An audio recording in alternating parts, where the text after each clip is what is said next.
Hey, everybody. So this is a mashup weekend, and so we just kind of pull together some classes that are kind of overlapping or a bit relevant to each other. And so it's a way to do a little bit of a deeper dive. We haven't done too many of these, but I don't know. I think it's just kind of a fun weekend where we go through and explore some of the things we've already done and how they overlap.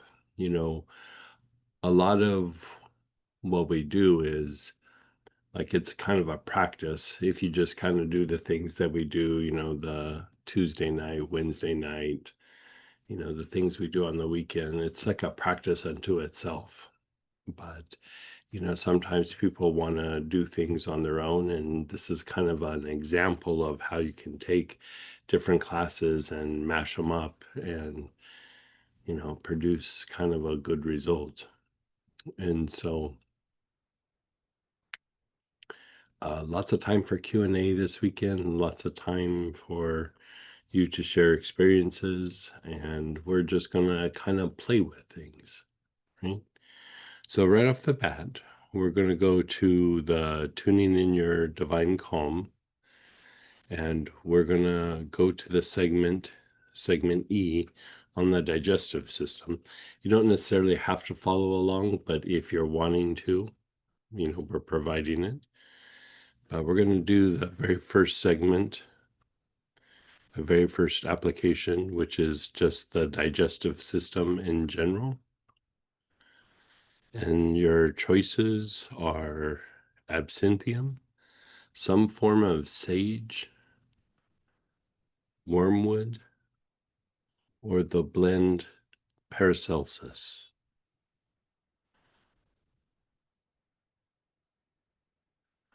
And if for some reason you don't have one of those, let us know. We'll try to come up with something that you do have.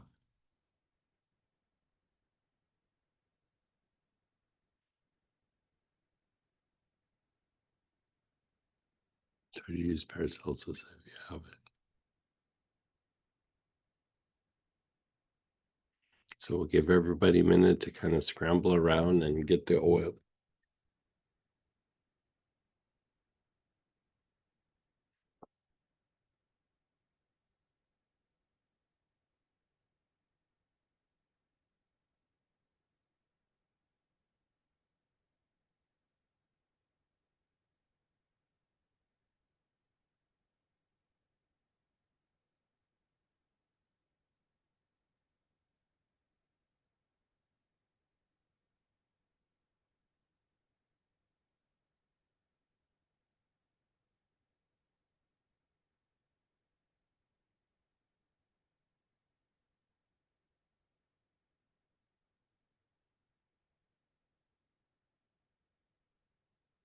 Well, I think everybody's good. Okay. So we're going to begin inhaling with your awareness on your jaws, the jaw minors, where they hinge in front of your ears.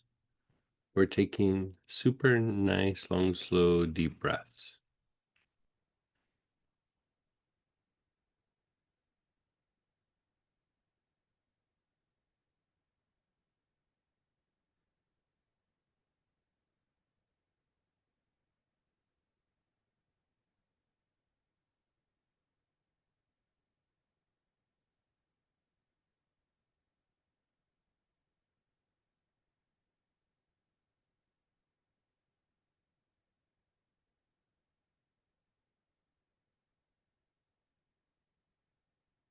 Nice, long, slow, deep breaths.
You're still on the jaw minors. You're taking nice, long, slow, deep breaths.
Now, move your awareness to your throat, center of your throat. You're taking nice, long, slow, deep breaths with your awareness on your throat.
Now, move your awareness to your back throat, the middle of the back of your neck.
Now, this is kind of the upper part of the digestive tract, right?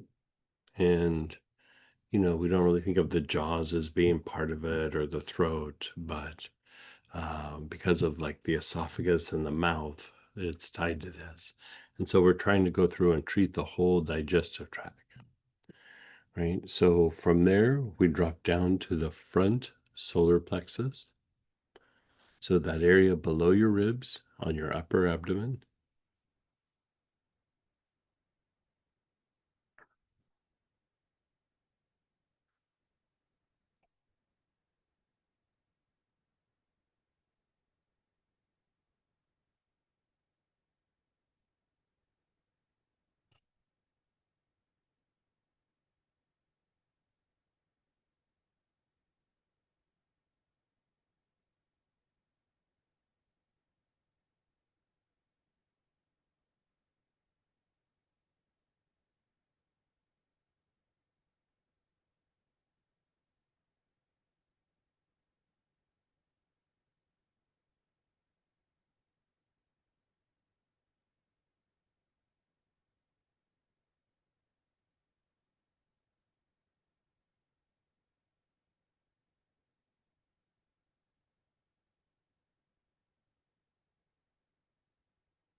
On the back solar plexus, your mid back area, the area below your shoulder blades.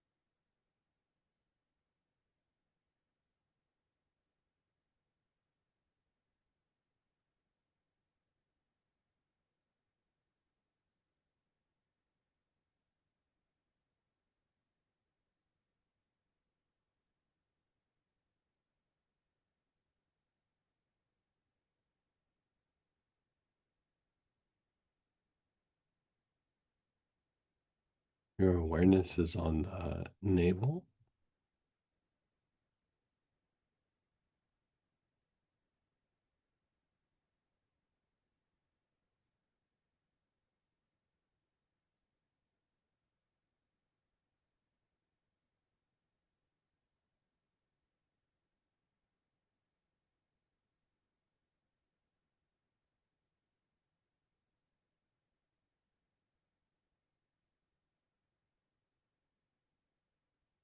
Long, slow, deep breaths with your awareness on your navel.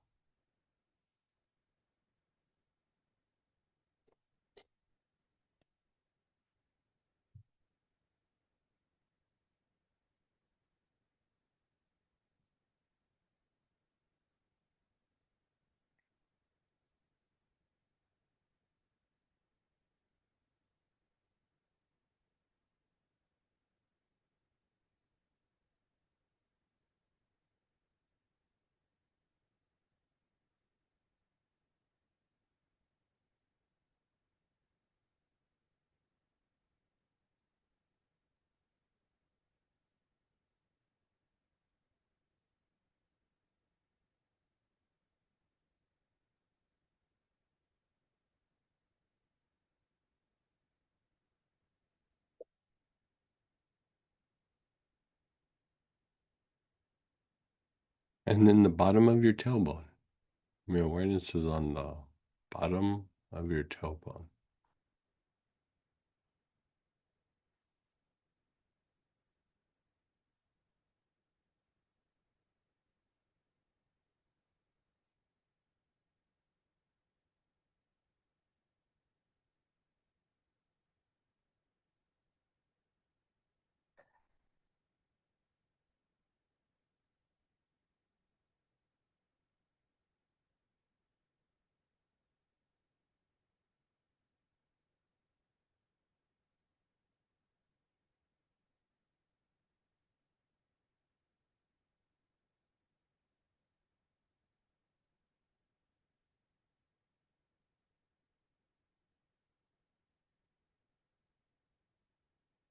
Nice, long, slow, deep breaths.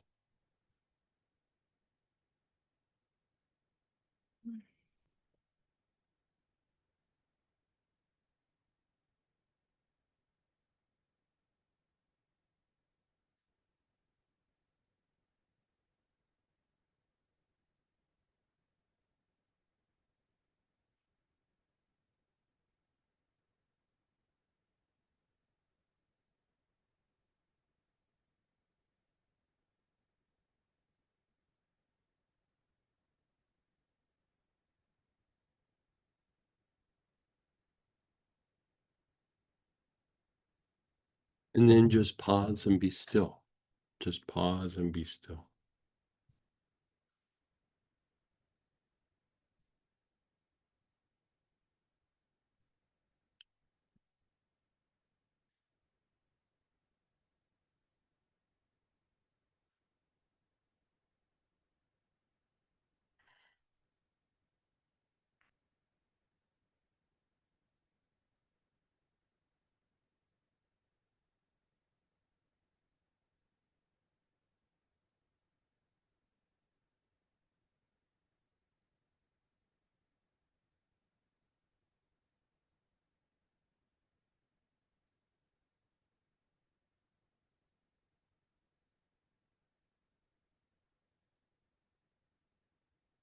Just being still.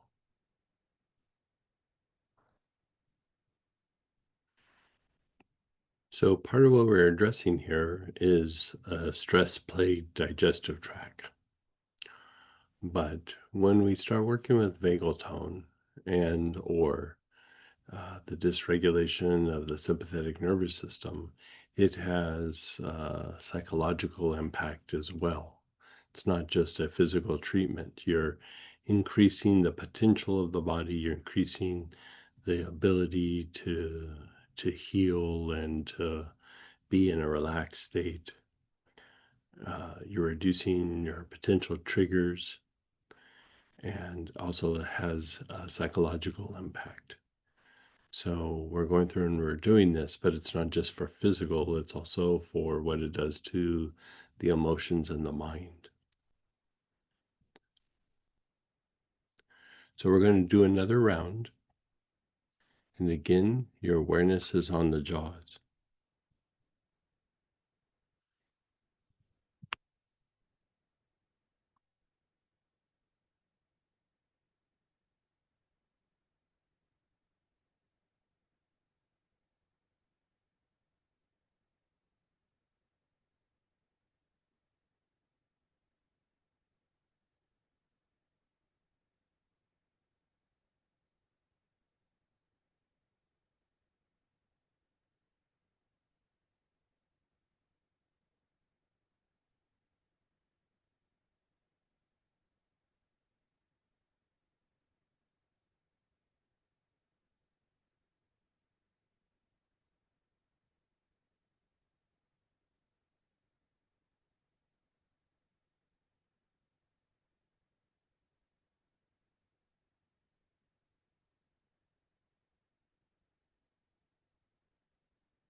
Your awareness is on your jaws. You're taking nice, long, slow, deep breaths.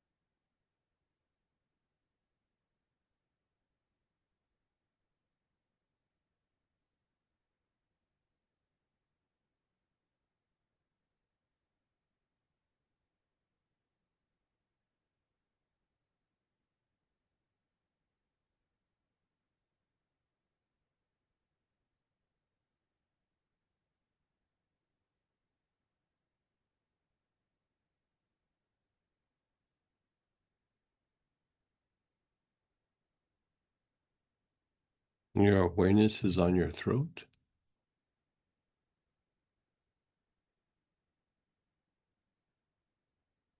Your awareness is on your throat.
Your awareness is on your back throat.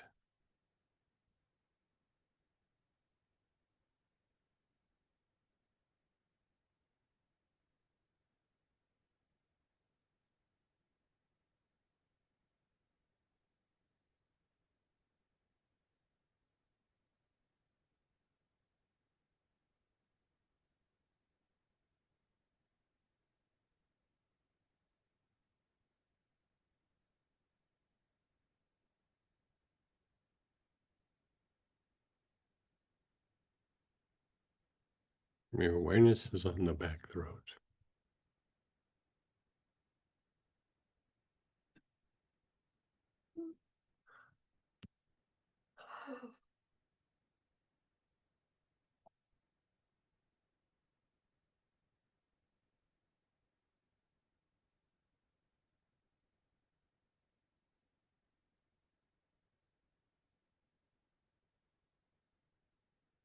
You're on your front solar plexus.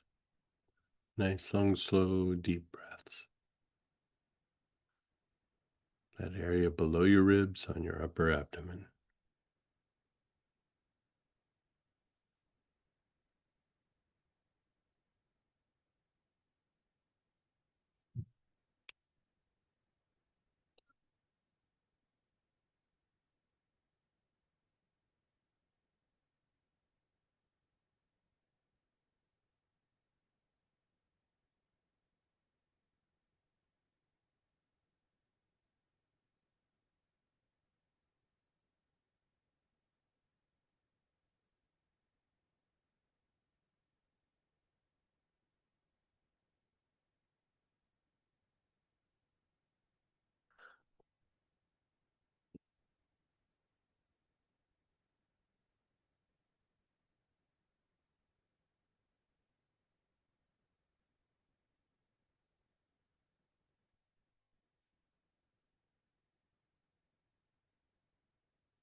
The back solar plexus. Your awareness is on the back solar plexus.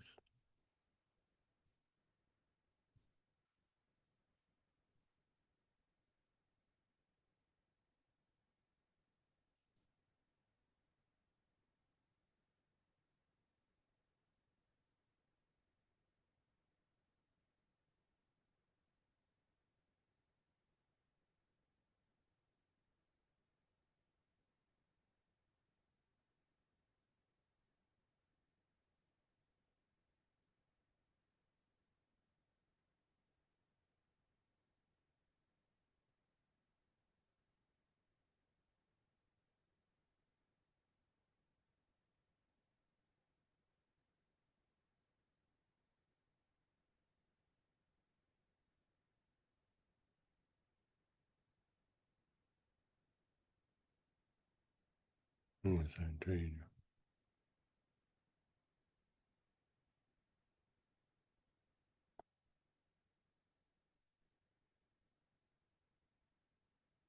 Your awareness is on the navel.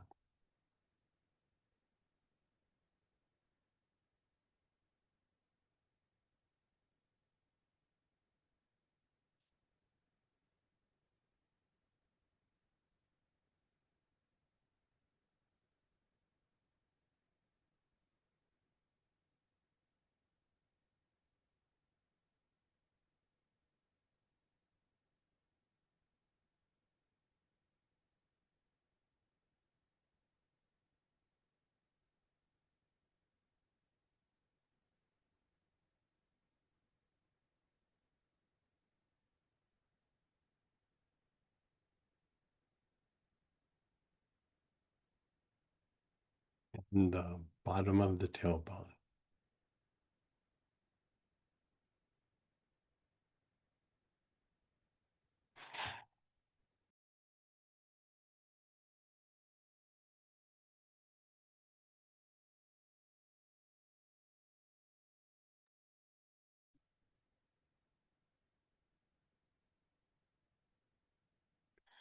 And then just pause. So we're working the vagal tone specific to the digestive tract.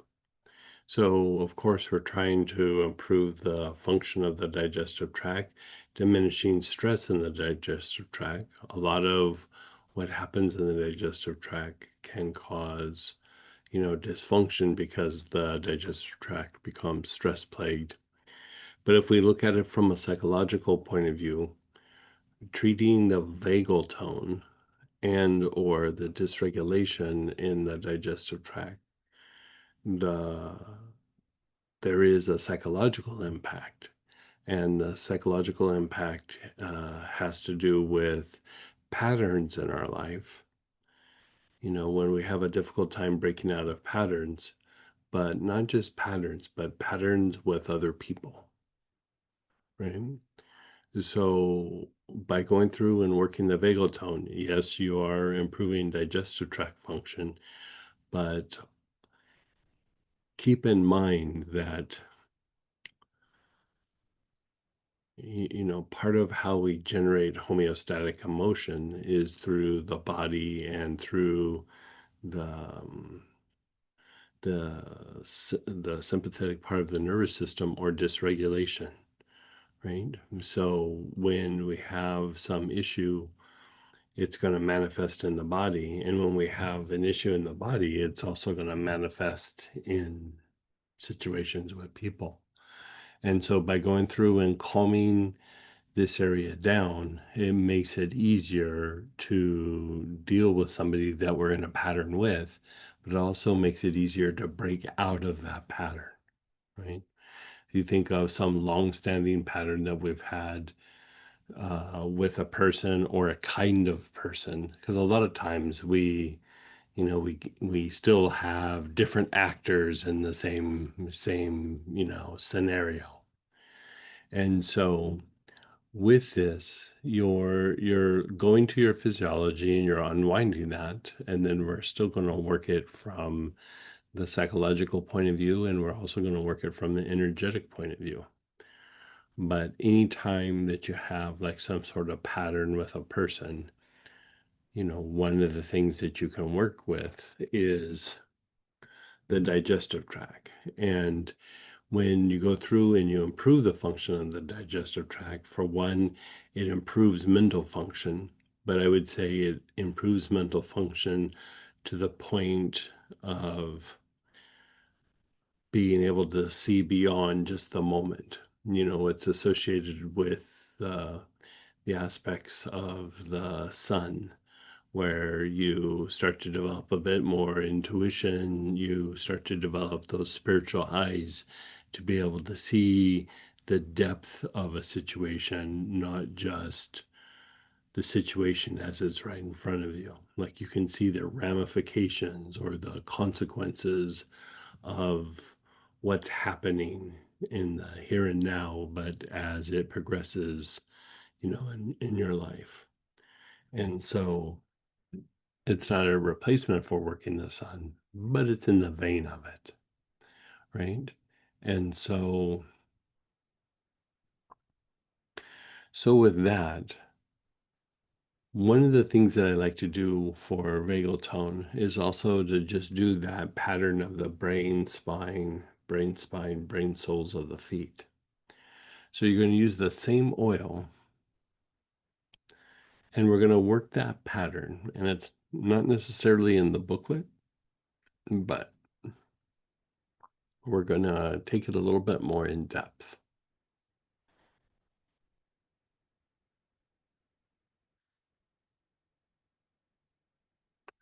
So with the same oil, you're inhaling, your awareness is on your brain. Nice, long, slow, deep breaths with your awareness on your brain.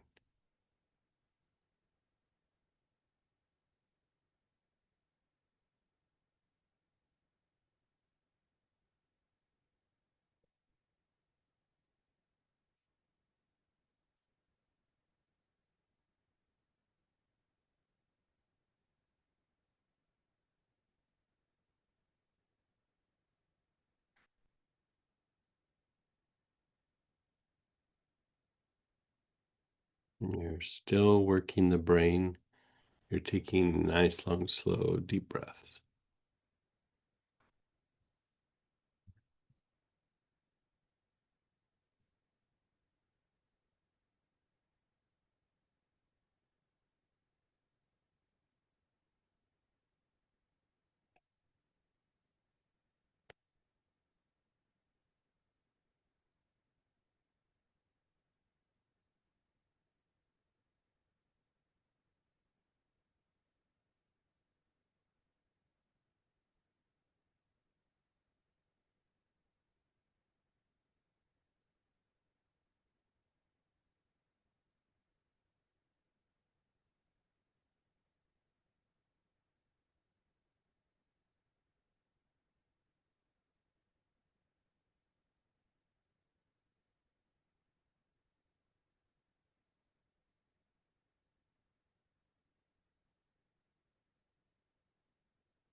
Now move your awareness to the spine.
Your brain and spine both at the same time.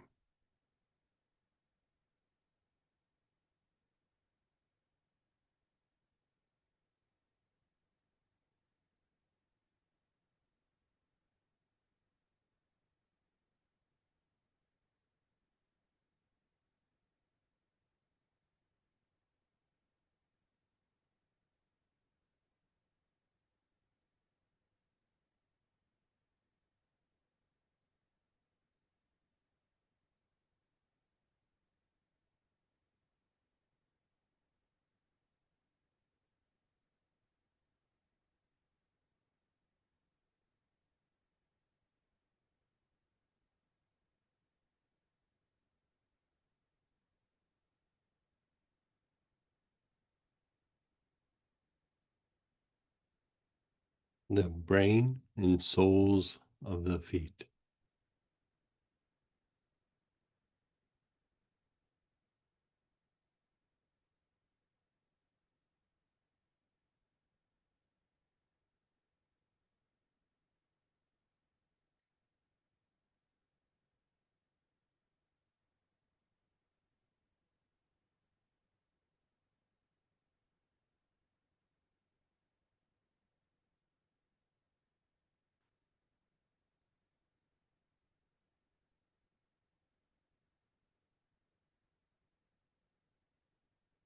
And then just pause and let go. Just pause and let go.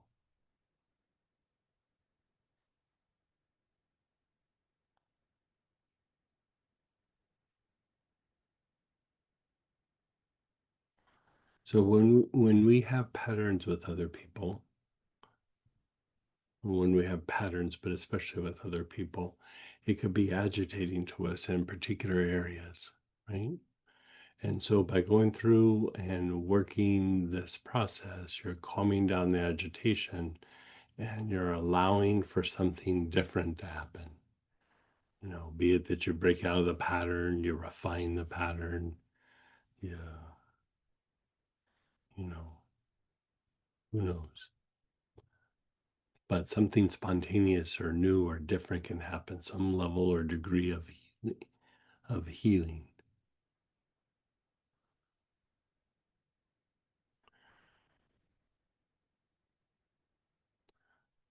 So let's do another cycle. Your awareness is on your brain. You're taking nice, long, slow, deep breaths.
Awareness is on your spine.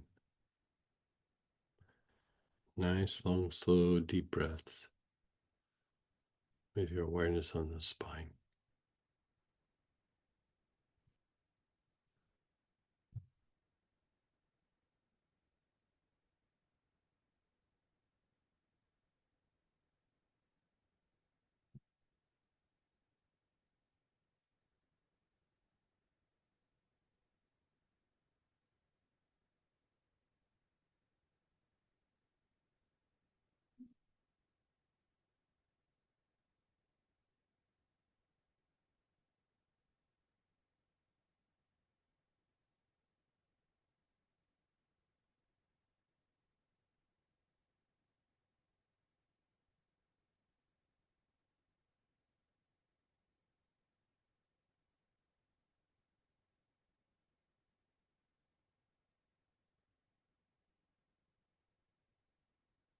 The brain and the spine both at the same time.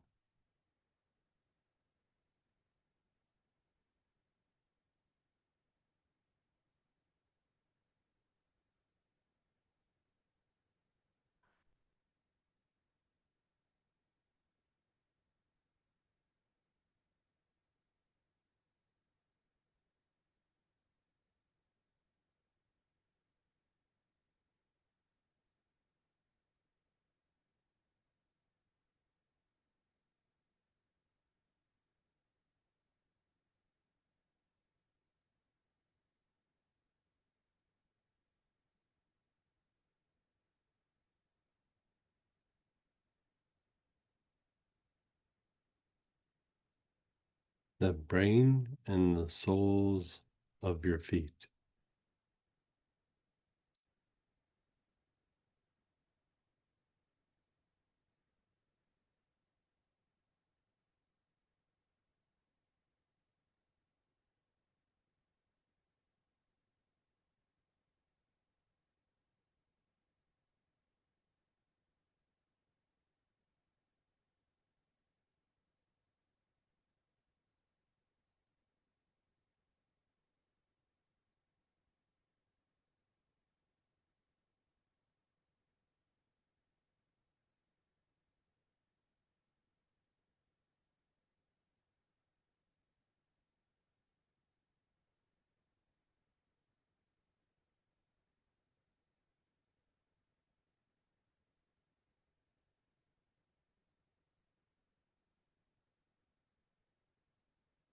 Just pause and be still.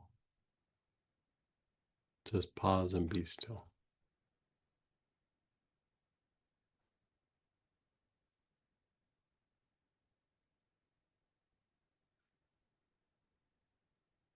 That's making you feel better.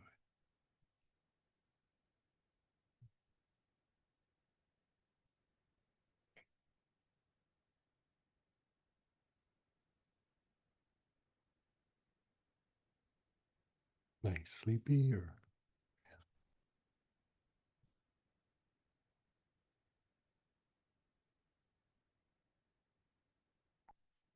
okay, we're going to cycle through one more time, but we're going to do the original pattern. So your awareness is on your jaws. Nice, long, slow, deep breaths with your awareness on your jaws.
The throat, your awareness is on your throat.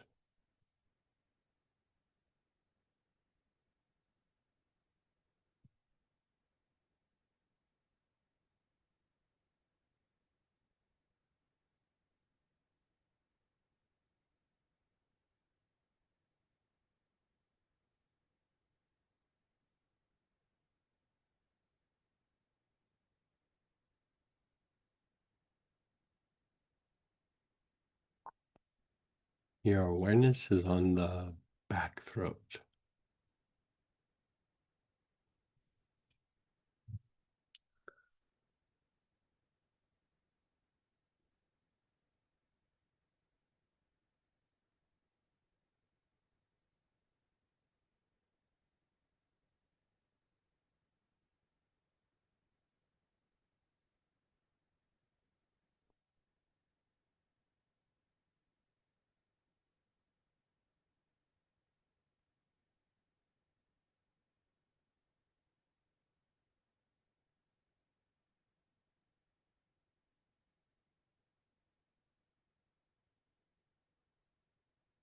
Your awareness is on the back throat, the middle of the back of your neck.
Your awareness is on the front solar plexus, that area below your ribs on your upper abdomen.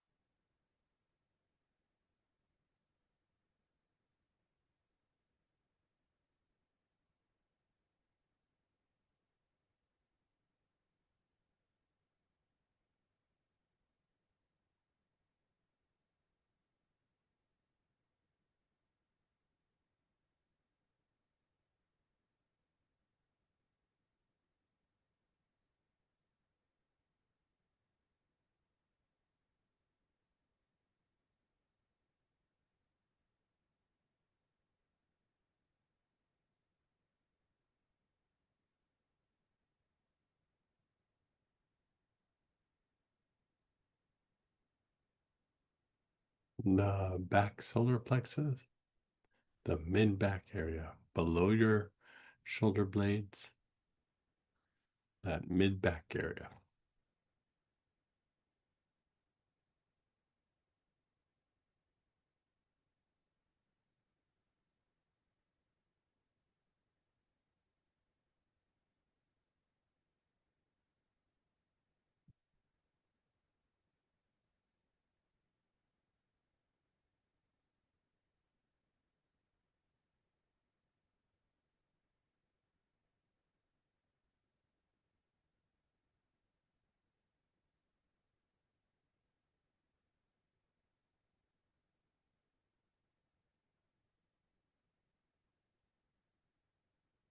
And then the navel, your awareness is on the navel.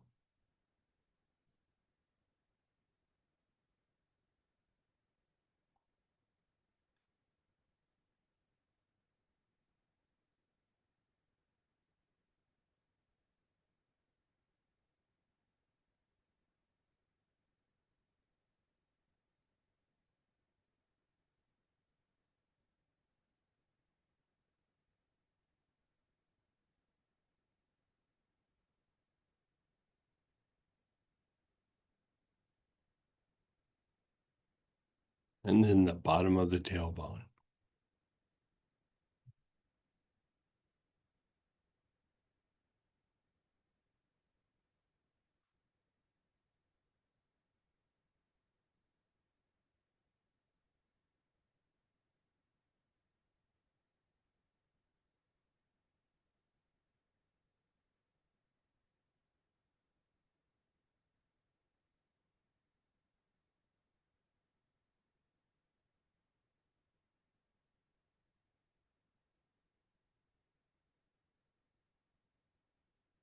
And then pause and be still.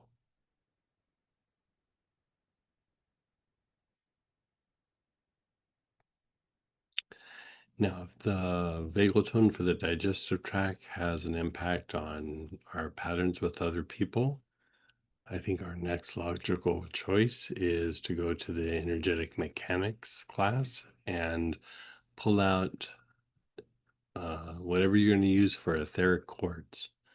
The etheric cord blend, ironbark eucalyptus, rue, St. John's wort,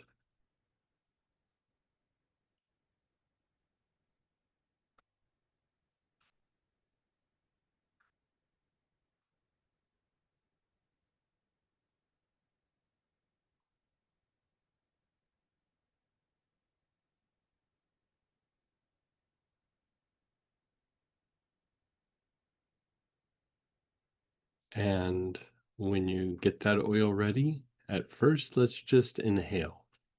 You're just taking nice, long, slow, deep breaths.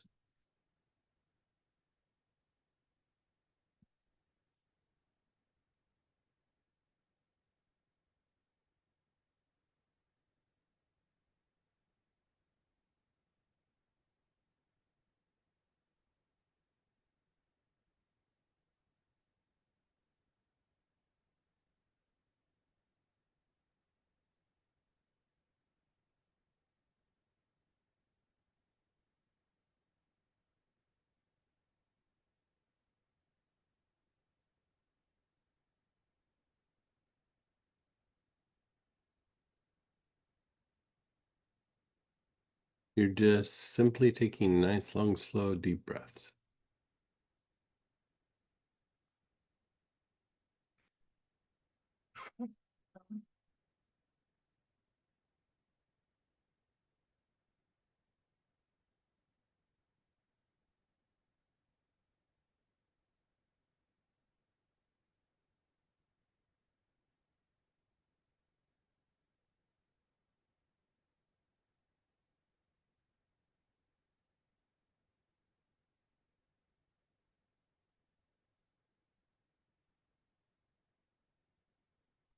Now, pause and let's start thinking about maybe some different people in our lives that we have patterns with. I know I might be the only one, or there might be one or two of you that has somebody, but yeah, it's part of the human experience, isn't it? Could be somebody from work, somebody in your family, whoever. So start thinking of the person and start taking nice, long, slow, deep breaths.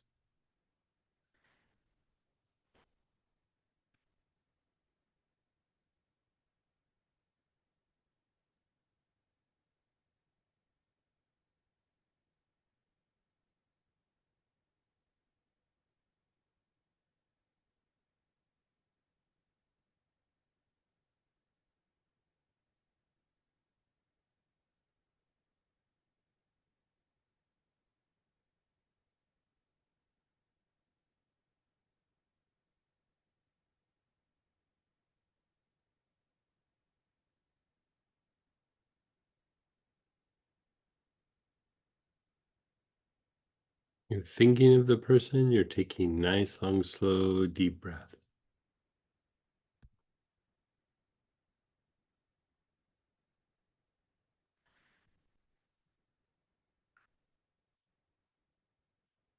And then just pause. Pause and be still.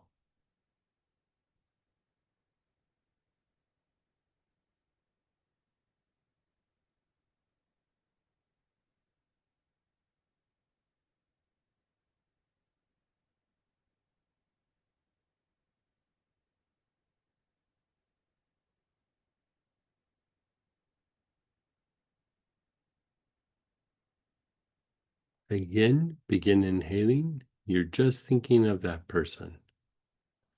You're taking nice, long, slow, deep breaths in through the nose, out through the mouth.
And then you're just going to pause and be still.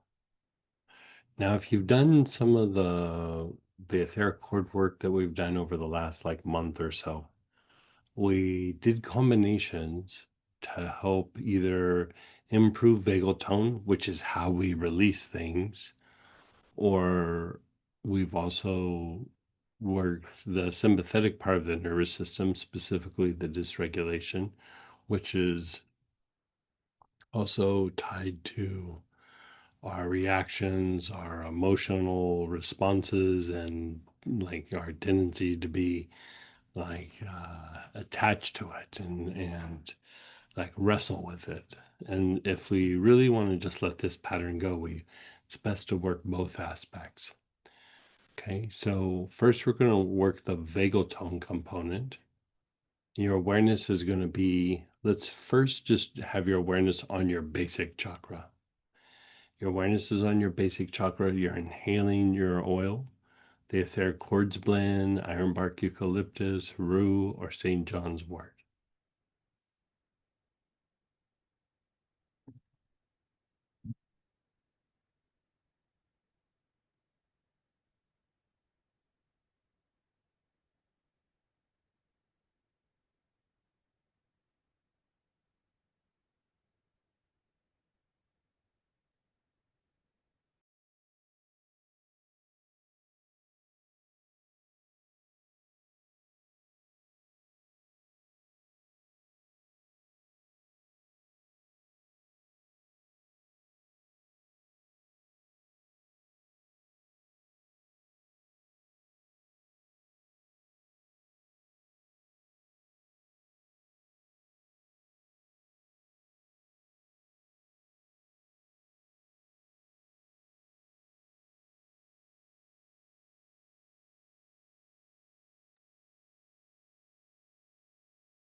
Okay, so let that go for a moment.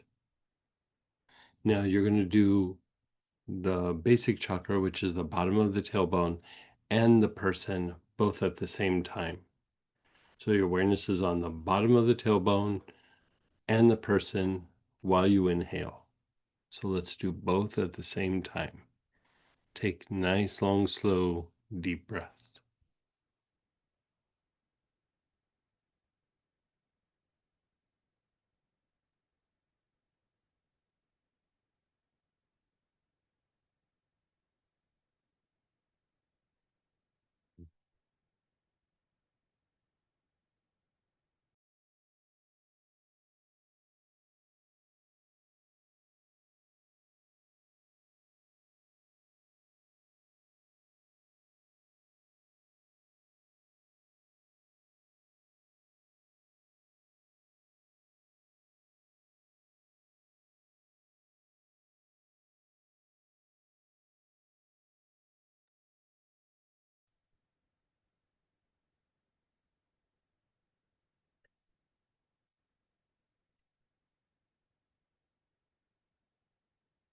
Your awareness is on the bottom of the tailbone and that person both at the same time.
And then pause and be still. Just pause and be still.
Okay, you're still going to do the bottom of the tailbone and that person again.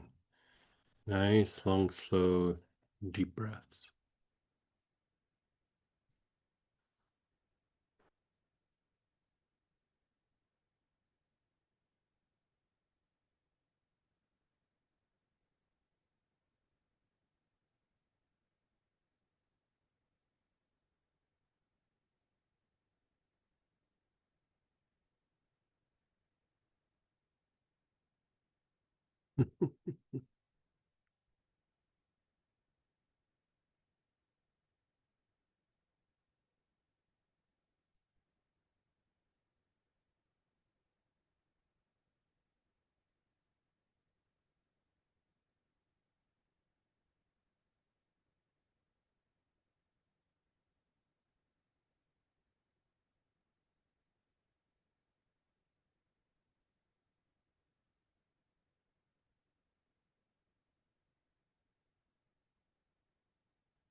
You're just pausing and being still.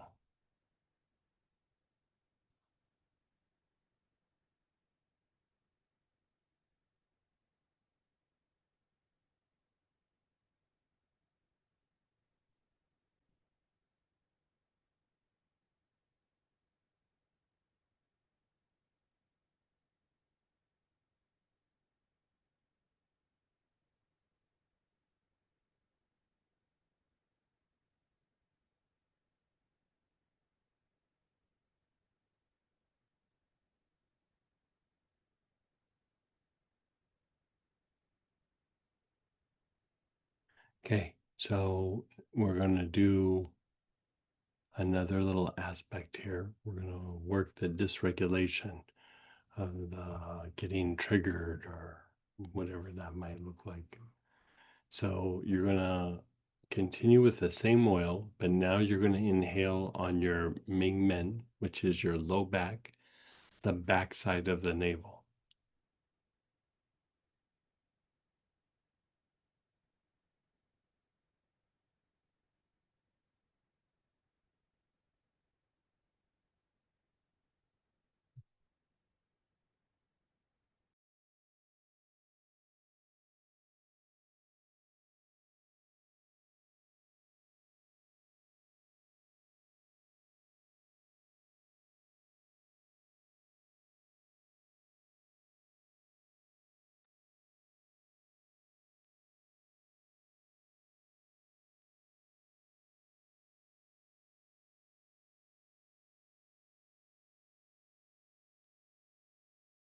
Your awareness is just on the low back area, the backside of the navel. You're taking nice, long, slow, deep breaths.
Just pause and be still.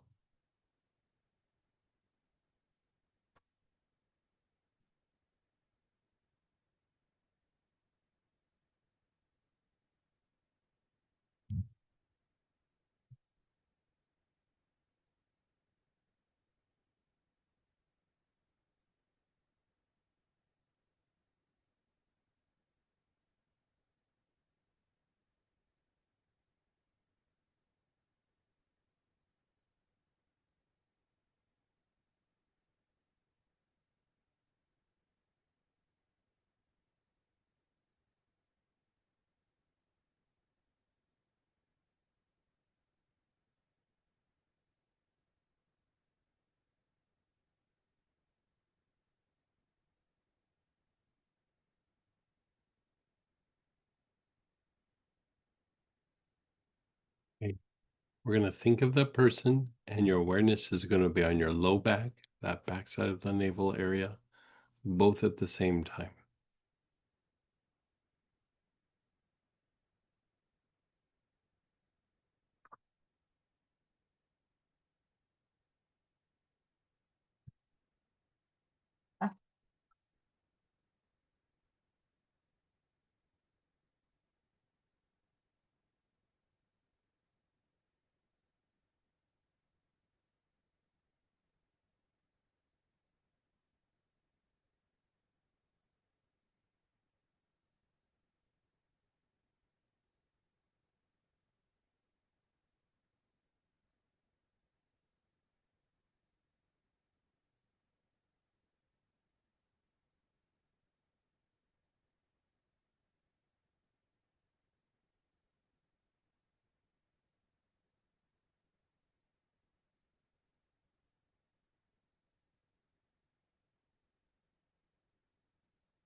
And then just pause and be still.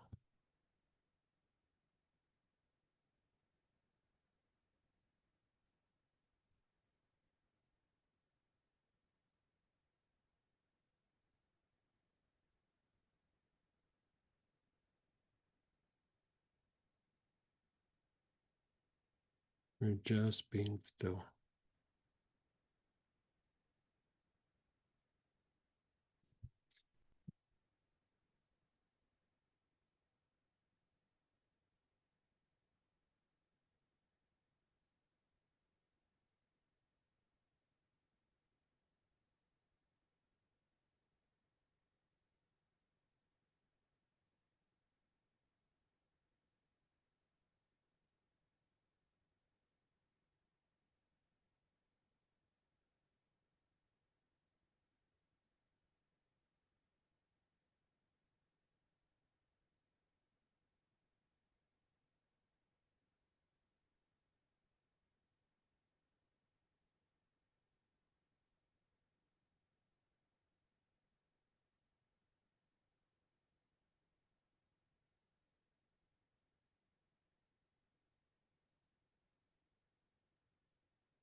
Let's do that one again. Your awareness is on the low back area and that person both at the same time.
And then just pause and be still.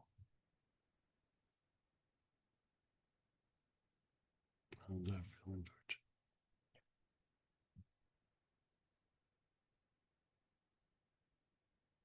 So, when we have difficult people, by going through and working both these aspects, the aspect that's going to impact vagal tone and then the aspect that's going to affect the dysregulation, we have a greater potential for like peace, protection, harmony, whatever that might look like. And so the idea is to reduce the stressed out state that we have in dealing with this pattern or this person. And then also the tendency for us to generate emotion or get triggered or get locked into some sort of repetition. And a lot of times, the way we get locked into some sort of repetition is that we're in some sort of conflict with the situation, be it that the situation is based on a pattern within us or something that's gone on in our lives for a long period of time, or just the conflict with that particular person. The more that we have a conflict, the more we get locked into a repetition. And so the idea of unwinding this in this particular way just helps to like disentangle from the person or the situation. We're going to come back to this thing with the etheric chords and we're going to work it a little bit more. But first, just to kind of complete this process, we're going to go to the Uncle Bob booklet and we're going to go right to segment F, which is just Uncle Bob. And so you can use that Uncle Bob blend. You can use anise, basil, blood orange, Egyptian geranium, any form of geranium, lavender, let's say a cubeba, Roman chamomile, rose, um, actually rose geranium, but you could also use rose. So pull out something that you have that's in that vein.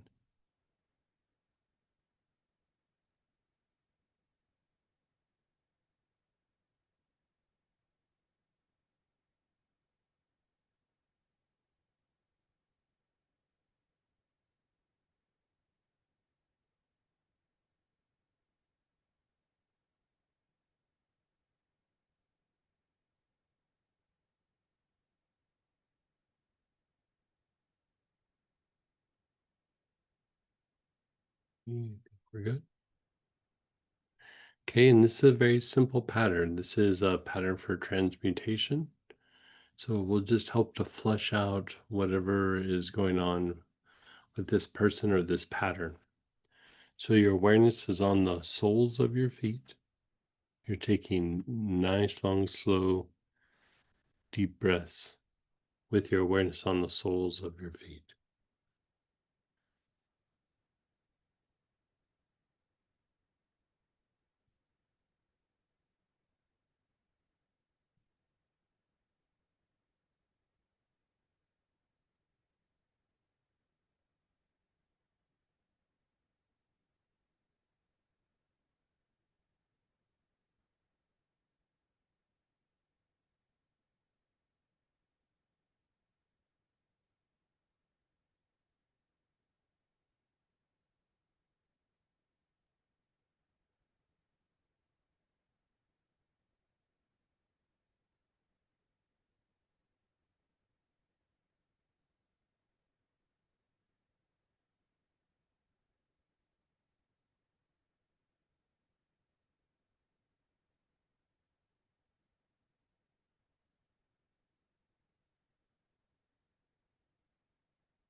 Your awareness is on your low back, the back side of your navel. Nice, long, slow, deep breath.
And then the back heart, that area between the shoulder blades.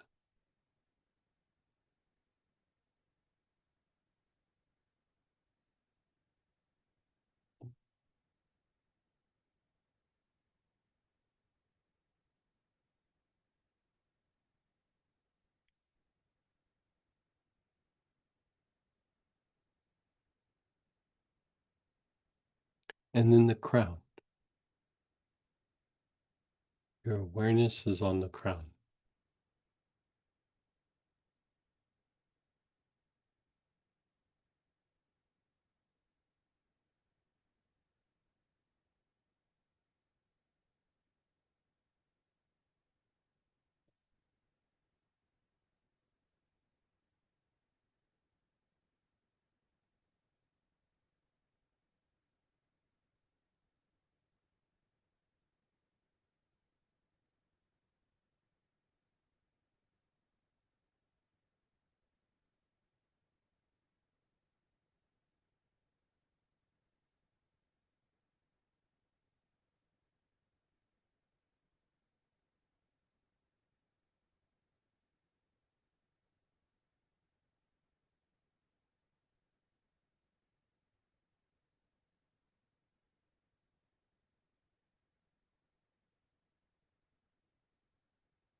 Your awareness is on your crown.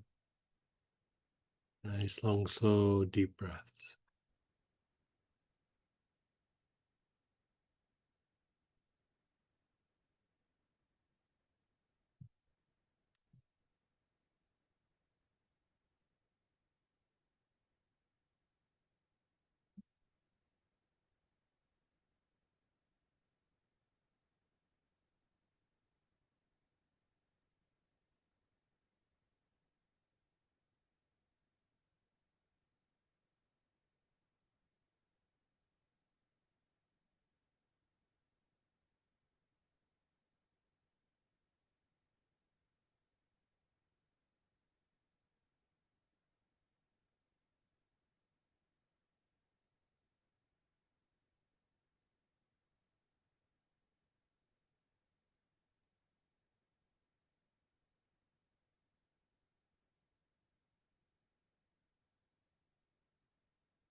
Just pause and be still.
You're just being still.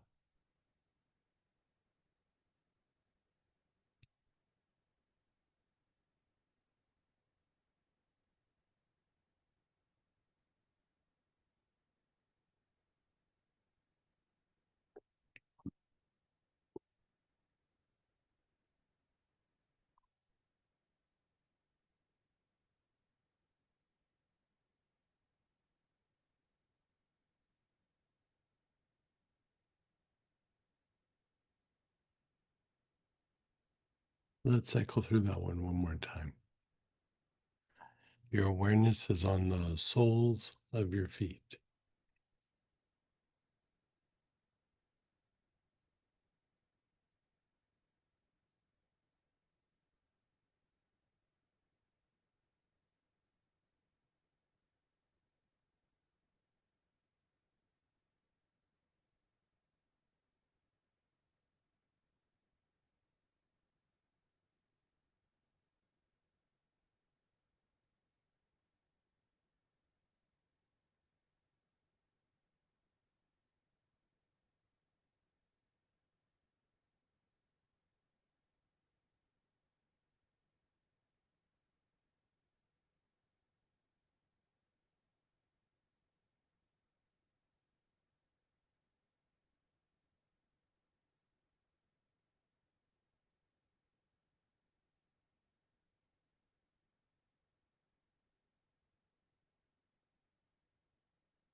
Your awareness is on the low back area, the back side of the navel.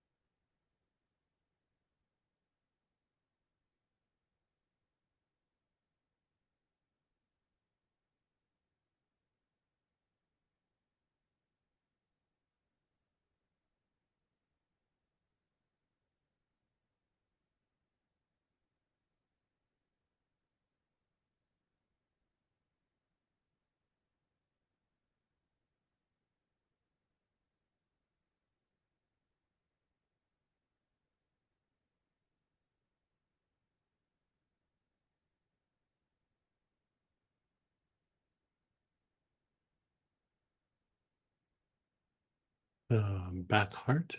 Your awareness is on the back heart.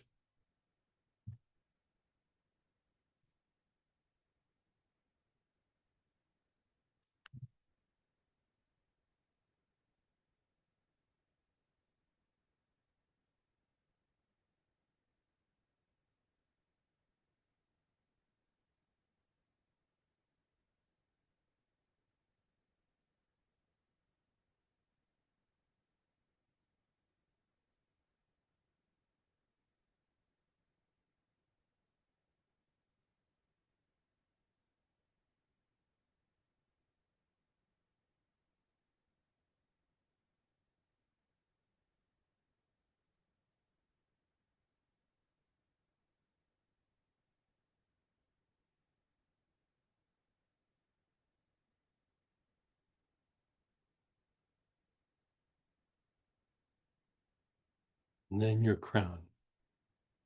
Your awareness is on your crown.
And then just pause and be still.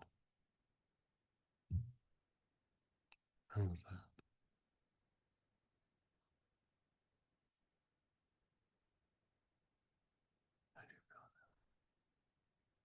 Mm.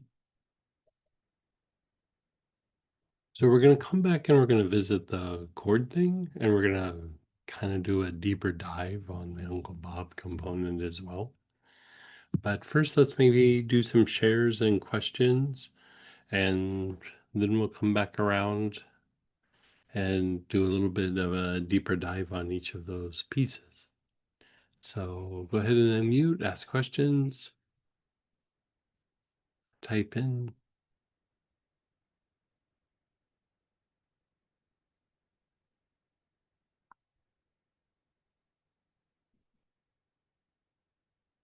I think we're going to have to give Samantha time for a nap.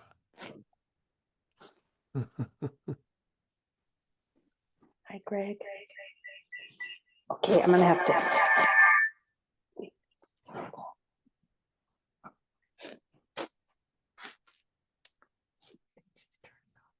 Hmm.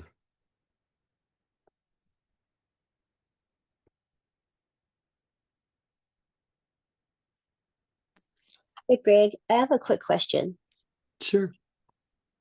First of all, thanks for the class. It's my first time, but I have been watching your YouTube videos and following some of those videos and buying the oils and stuff. And I Mhm. had a question.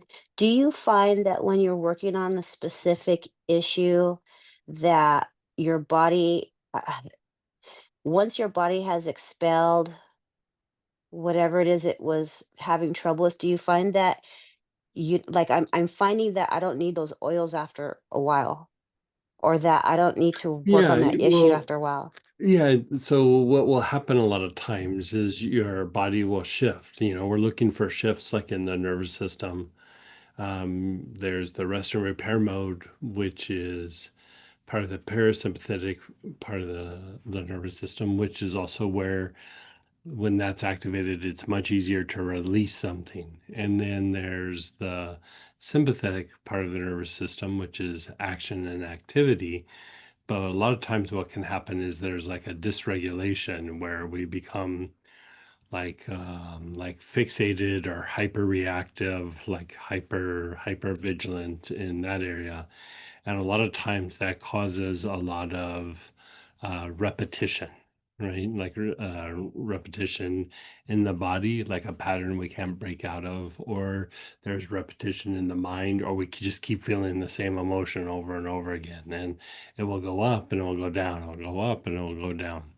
And so we want to kind of break out of that neurological loop or that neurological pattern. And so it's a very good chance that, when you go through and you do it, that you work through something, and then afterwards you're like, I don't really need it quite like I did. And, it might arise again at some point down the line, but a lot of times because you're making shifts in the nervous system, it usually isn't anywhere near what it was before. And so a lot of times there can be like these little tune-ups that happen, or as you kind of expand out of that and you start hitting more like subtle areas that is associated with that particular pattern, or, because even like when we have an issue with a person, they're just, the way I always describe it for myself is they're just another actor in an ongoing drama. Like, uh for myself. And it keeps getting more and more refined. And I would say as it gets more refined, part of what happens is because you're tapping into the the intuitive part of the mind, there starts to be increased awareness, and there's also an increased level of stillness. It becomes easier to see the little ripples that a person or a situation, some sort of pattern in our life might present, and it might not be anything like it was before, but because of the stillness it becomes easier to like see it. And as time goes by, you might want to revisit it again. But, kind of the way that we set things up is this doesn't have to be like a regimented thing. Like, okay, you have this issue, you got to do this, Right. 5 days a week, and you need to do this for the next year. It's like, no, you do it for a while, and there's going to be some sort of shift. And then you go on and you move to something else and you work something else, or you just kind of hang out, and then, as your awareness kind of comes to something again, you're like, let's go back and revisit that. It doesn't need to be like a chore. What I Right. Yeah. mean? Yeah, like, and the thing that I would say is, any time where we go, okay, I'm going to set up a schedule, I'm going to do this, I'm going to do it 7 days a week, I'm going to do it for the next 6 months. um there's part of us that's going to push back on that, for one, just knowing myself, Yeah. and two is that is a very intellectual process, and in a way you're starting to have almost like a little bit of a conflict with the situation. And so, in a weird way, it almost becomes why we hold on to it. Mhm. You know what I mean? And so Mhm. the idea of doing it like in a spontaneous way, you do it for a while and then kind of feels done. I'm going to walk away from it. Yeah, exactly. I love And what you said. It's yeah, what you said is so accurate and yeah, so well said, but you're right. I use my intuition to find what do I need sure, today? Do I need pranic healing? Do I need sure. tapping? Do I need Right, oils? And and it's my like emotional emergency kit. What do I use today? right, right, right. Yeah, Yeah, thank you so much. you're so welcome. I'm glad you're enjoying. Yeah. And go ahead, Denise. Hey, hey, Denise. Sorry, I had also you on my iPad because I can see you so much better on the iPad. So I apologize for that rudeness. Oh, Um, no worries. I wanted to say I'm still buzzing from last weekend, and I Yeah, it was good really seeing you guys there last weekend. oh, it was wonderful, and it definitely like talk about lag time, between that and Mhm. probably coming up to this full moon this weekend, and what we're doing now. Um, I have seen some shifts, some Oh, definite good. shifts, which is encouraging. Hmm. And for today, I just wanted to say what I and what we've worked through is with me. It's repetition that gets in my mind. It kind of it Yeah. circles, and So, then so self doubt and self yeah, doubt comes in. And anytime you have repetition, anytime, and repetition could also be like patterns in the body, like you've heard me talk about, like pain patterns in my body. Anytime you have any sort of repetition where it's just like, ugh, I can't break out of it, that is some form of dysregulation of the sympathetic nervous system, be it a thought, be it an emotion, be it a pattern or a function or lack of function in the body, even things that are external. It's still tied to that sympathetic nervous system dysregulation. And sometimes putting ourselves in vagal tone can take us out of it sometimes, but a lot of times we have to go after the mechanisms of dysregulation itself. So if you think of like how we talk about like stress or conflict or something like that, um, really it's just a different way of saying this issue in the nervous system.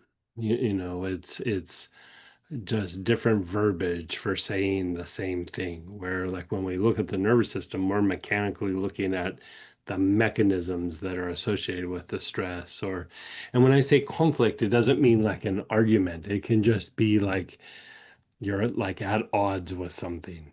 Like the situation might not be an argument, might not be anything other than something there doesn't fit something here, or you're at odds with something there, or it's just an upsetting situation, or whatever it might be. And so the byproduct of it is, if you think about like when something happens, people have an emotion and they have to keep talking about it and talking about it, and they talk about it in a repetitive way. That's Mm. very, very normal for like when something traumatic happens is people have to like talk it out, and they'll keep talking it out and talking about different pieces of it. And part of it is that it's in repetition. It's in that fight flight realm, and there's some sort of dysregulation there. And sometimes it will, over a little period of time, calm down and go away. But if we're already in that kind of state where we're having issues with that part of the nervous system already, sometimes it becomes very hard to make it go away. And usually it's not like we have that issue across the board, right? We have it in like areas. And so we'll be fine in a lot of areas, and then in this one area, it's like, uh, you got me in my spot. You know what I mean? And so, like, any time that you have repetition in the mind, because it's like how we talk about like the monkey mind, the monkey mind where all the chatter's coming up in your head. It's not that your mind's not quiet, it's that your nervous system is not quiet. Mm. It's really more neurological than it is psychological. A lot of times we try to resolve it through psychological approaches, but it's really just a neurological thing. It's not anything more than just the nerves are going. "Arr."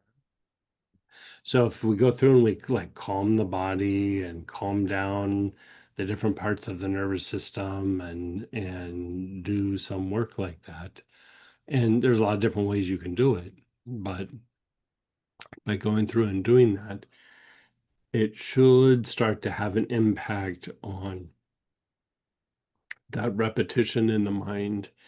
And even if it comes down to where, okay, it's in a very particular area, the more you kind of calm down all those different parts of the nervous system, it becomes easier to even address that particular area, you know. Well, Because part of the repetition could be that it's agitating, but part of it is that it could be so upsetting that the mind is going in repetition, trying to avoid it, you know. But Mm,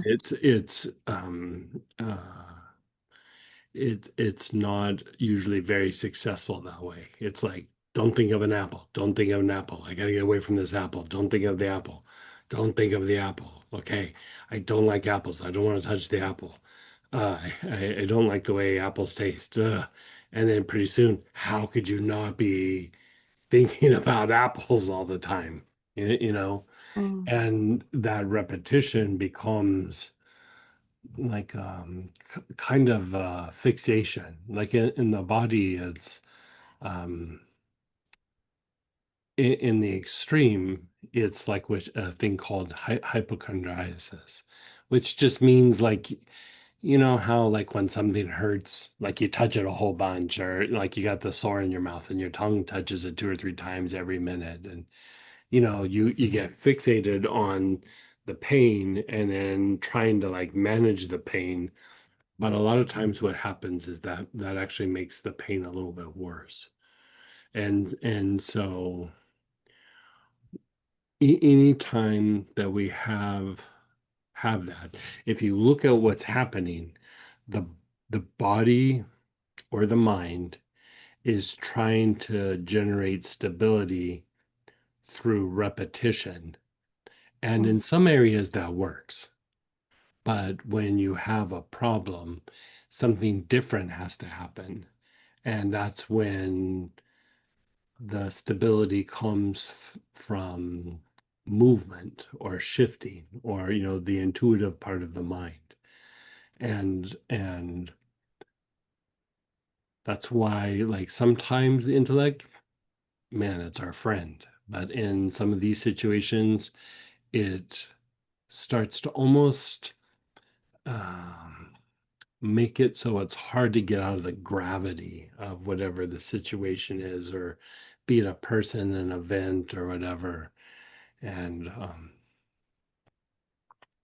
at some point, we might exhaust ourselves into a point of fatigue and do it, but a lot of times it just, I don't know, we just end up staying in that repetition. We might be able to distract ourselves a little bit, but that repetition just kind of stays there. And so we all have this issue. Like, it's not like some people have it and some people don't. We all have it. But the more that you kind of go back and forth between intuition and intellect, it's like that repetition gets more flexible. It gets Mm. more accommodating. Like, okay, you're gonna go do that thing where you're all spontaneous. Let me know when you want to do the repetition thing again. But when we don't have very many experiences of the spontaneity and the shifting and the changing, because the change is just accessing different parts of yourself. You know, Basically, you could say that, like, anytime we're in repetition, our consciousness is, I don't want to say stuck in a particular place, but I guess maybe that's the best way to say it. But it's just boom, it's just in that place. And so spontaneity is our consciousness is shifting out of that. And so,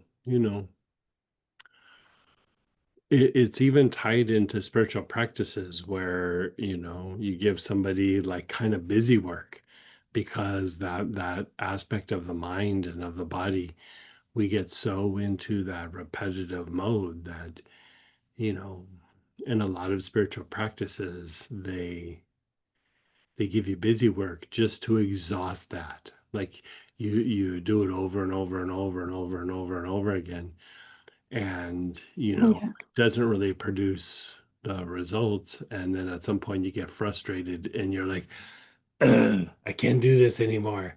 And then in that moment is the teaching moment. Mm. And so, you know, as we get older, we don't usually have to do that very much because we don't have the juice in our legs like we used to.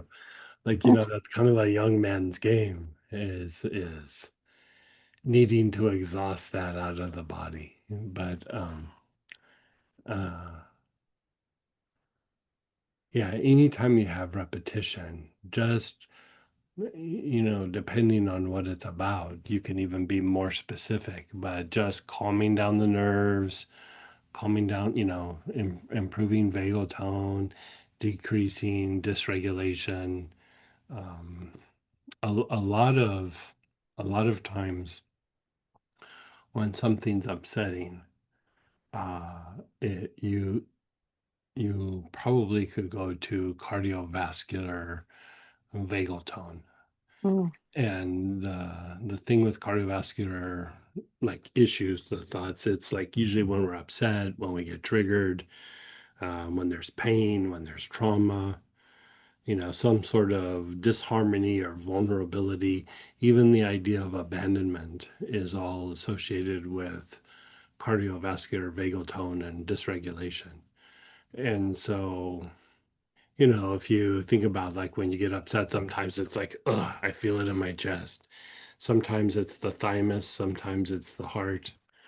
And, you know, it's like it's the opposite of the peace and protection and harmony that a lot of times we look for and strive for in different situations. And so, if in doubt, usually you can go to, like, the respiratory system or the cardiovascular system, Mm. and calm things down. Yeah.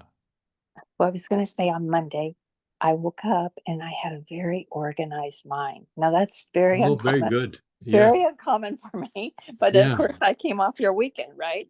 Right. And I was like, "Oh my gosh," and I was aware of it. I was really, really aware of it. I was like, "This Oh, is what that's so my great. mind is like," you know? Yeah. And, of course, before the end of the day, I saw my son, so that threw me in the other Right, right. mindset, right? So, I got to see both But sides of like it. What you're keep establishing that pattern, and even when something throws you off, you keep getting back to it easier and easier.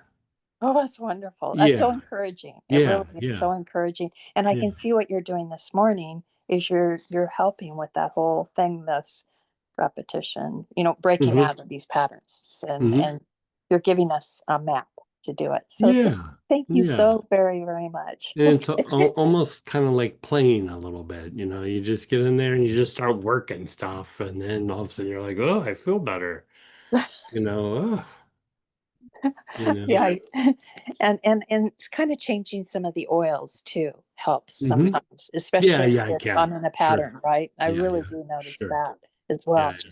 And thank you for these beautiful oils. Oh, my pleasure.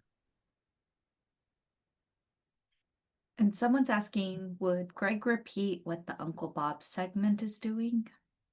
It's helping to shift out of the conflict with the person, or the adversarial or agitation with the person. You know, I use the term Uncle Bob for just difficult or obnoxious people.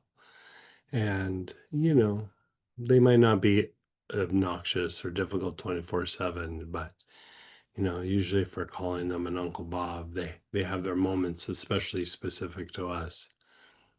And so I used to jokingly say Uncle Bob, especially when I was on camera, because I didn't want to say specifically who that was in my family.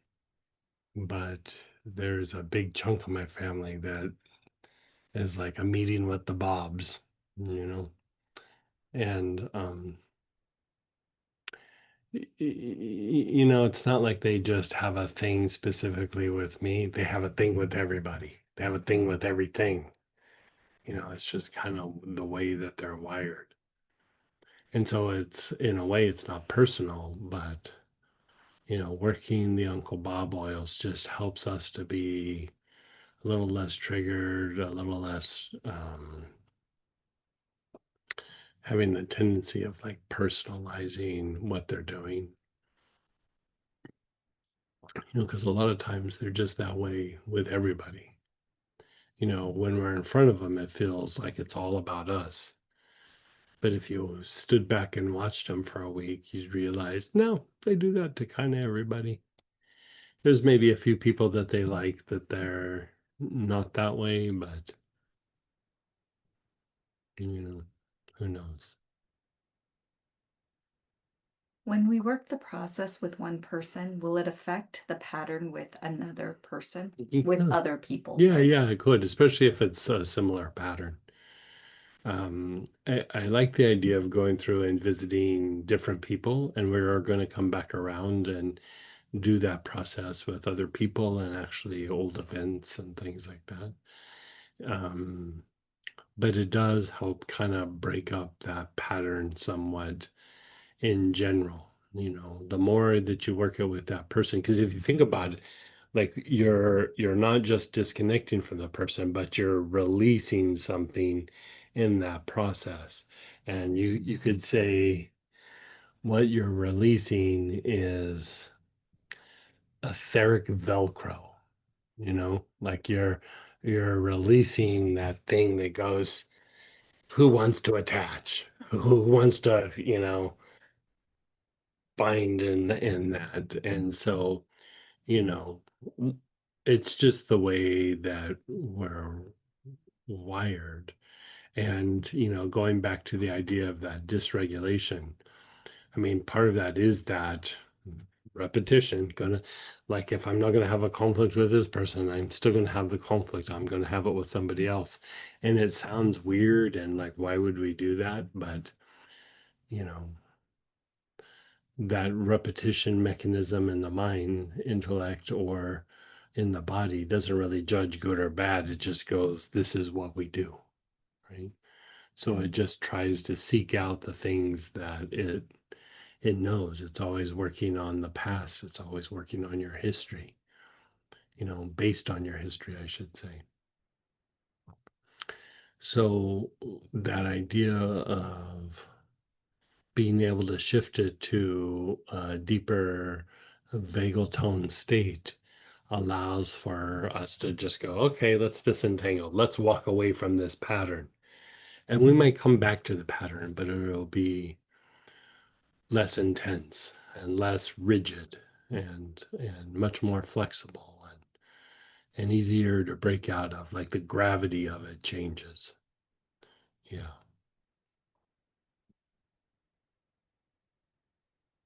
Ooh, I should have been doing this all week. Yeah, I know. So, okay, so how about we'll take a break and we're going to come back and we're still going to talk about chords and we're still going to do some process with Uncle Bob before we move on. So we'll come back at 20 after.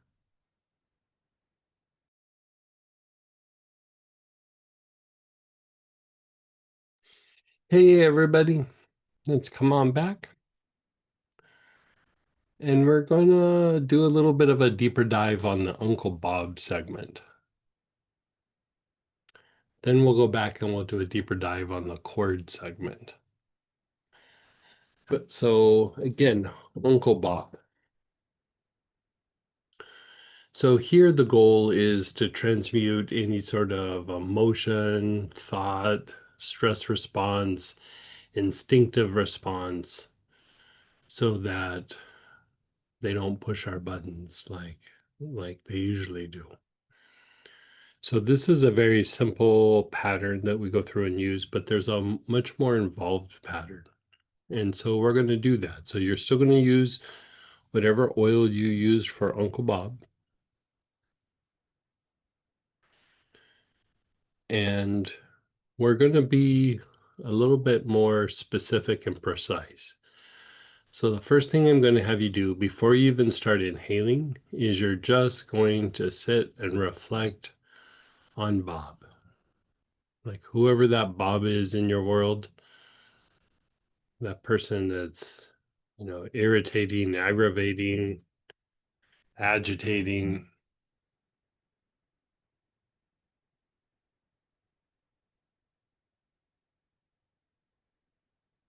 You're just reflecting on them.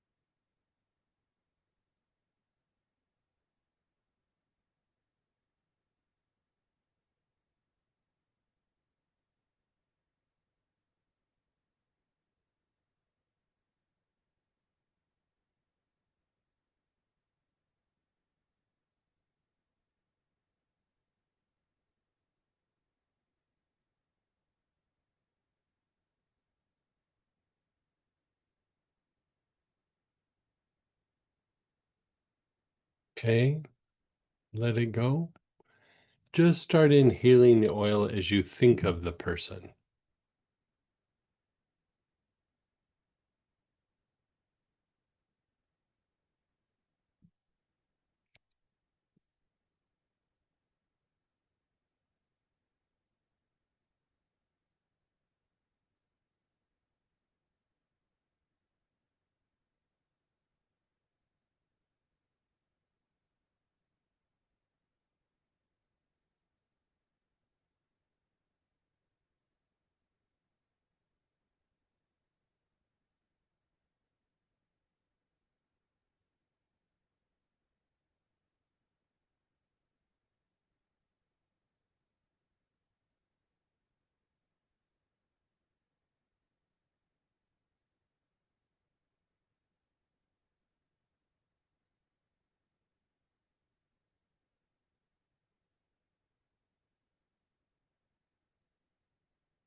And then just be still, let it all go.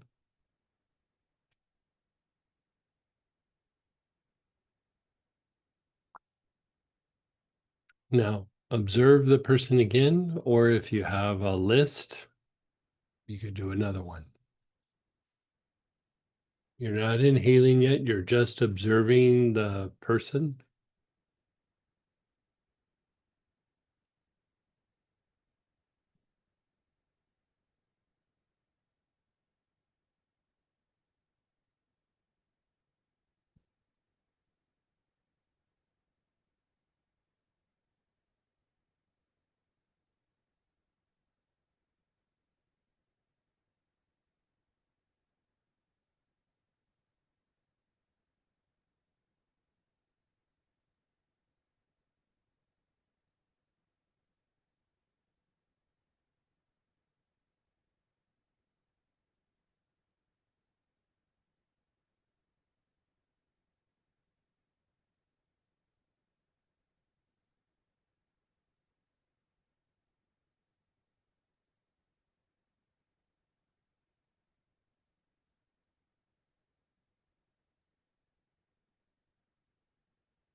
And then again, begin inhaling. Nice, long, slow, deep breaths.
And then just pause and be still.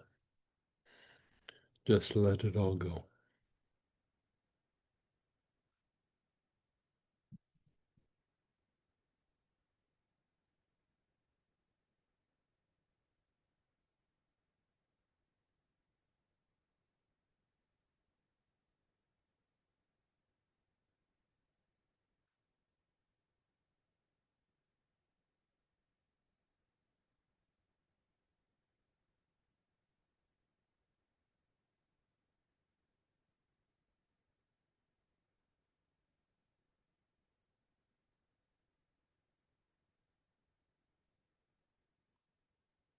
Now we're going to do a more involved transmutation process.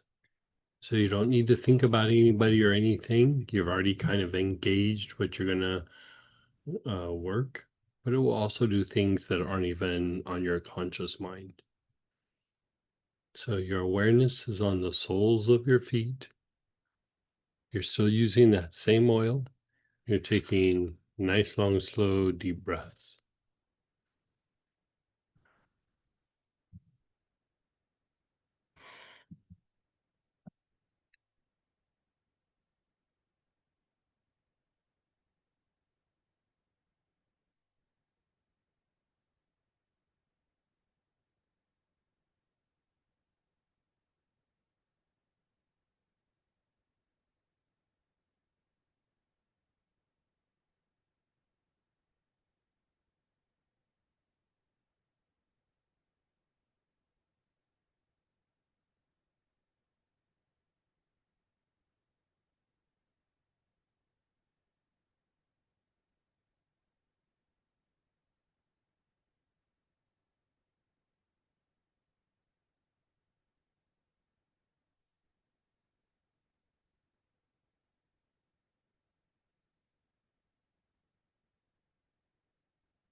Now, go to the back of your heels where the Achilles tendon is. Your awareness is on that area. You're taking nice, long, slow, deep breaths.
Now, go up to the low back area, the backside of the navel, known as the Mengmen.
Now, just be still and just let that go for a moment.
Your awareness is on that low back area again, the backside of the navel, known as the Mengmen.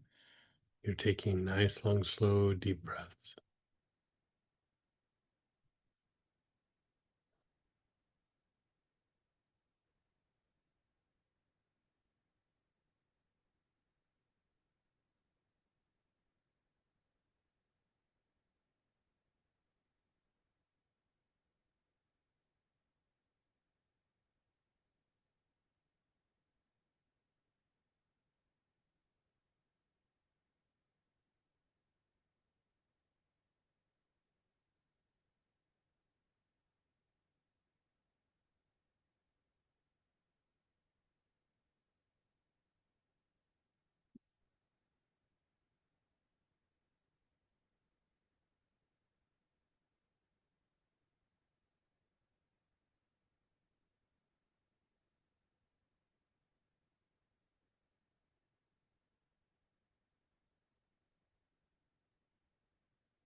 Now, move your awareness to the spine.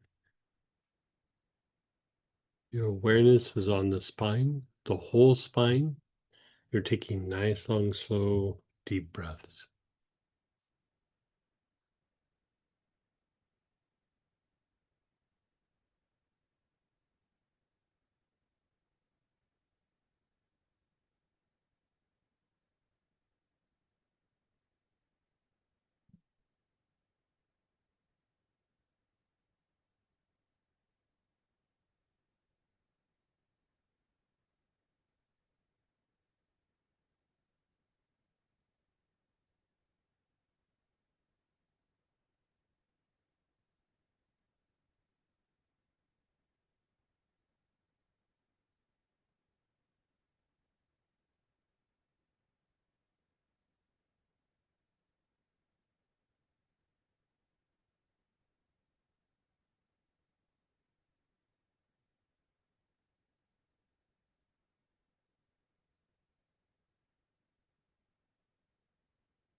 Your awareness is on the spine. You're taking nice, long, slow, deep breaths.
Your awareness is on your back heart, that area between your shoulder blades.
your back throat, the middle of the back of your neck.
Now, go to the tip of your nose, the tip of your nose. Your awareness is on the tip of your nose. You're taking nice, long, slow, deep breath.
Your awareness is on your brain. Nice, long, slow, deep breaths with your awareness on your brain.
Move your awareness to the crown.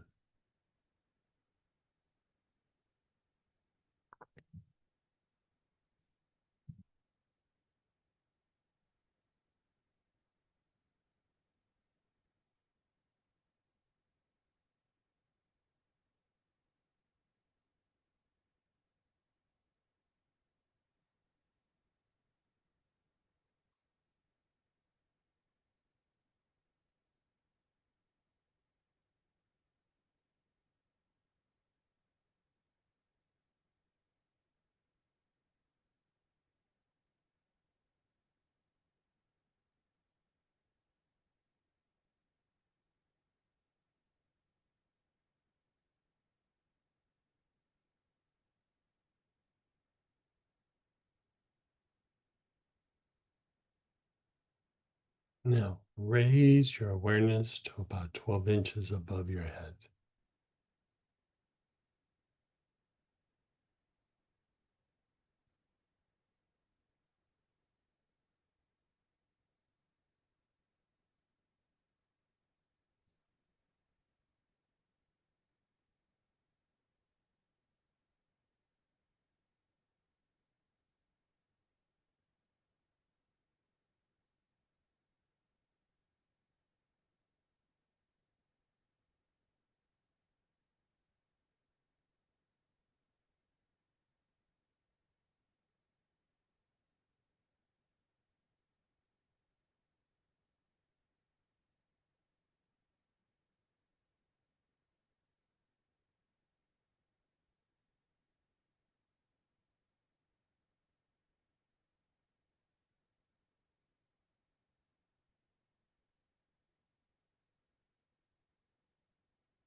Just let go.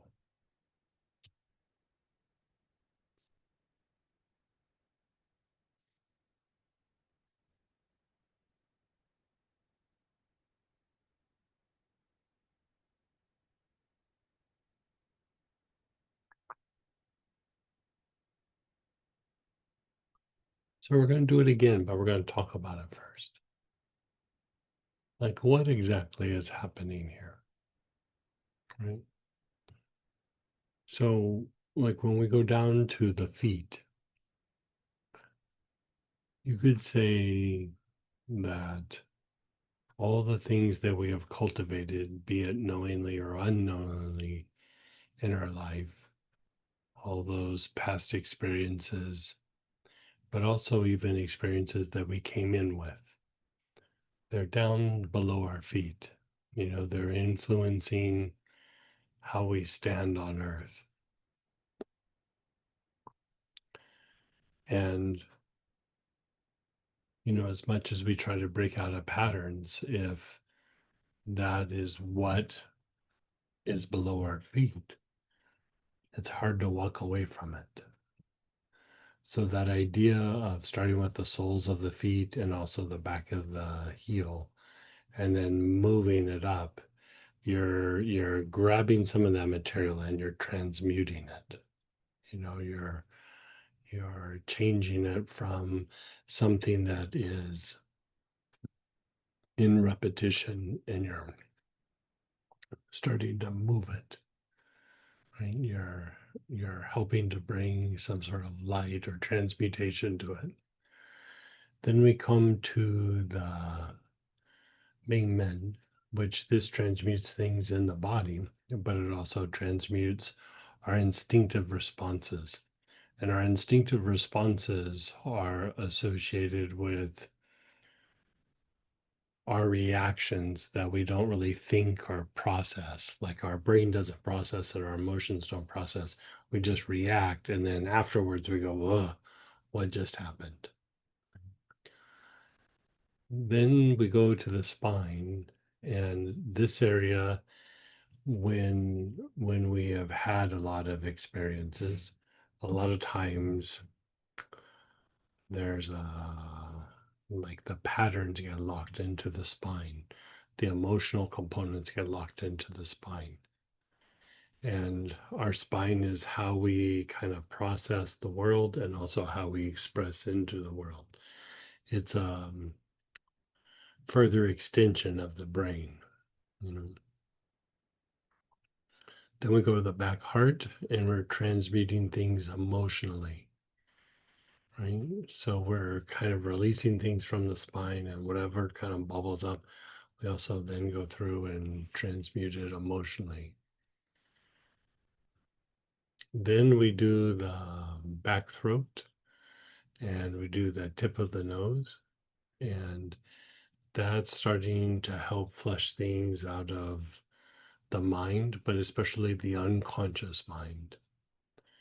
And then we move our way up to the brain, and more of our conscious thoughts, move it up to the crown, and it transmutes our conscious thoughts or our repetitive thoughts.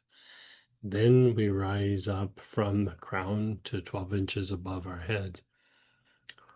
And in doing so, whatever the issue is, as we raise our awareness up to that area, it registers as lesson learned.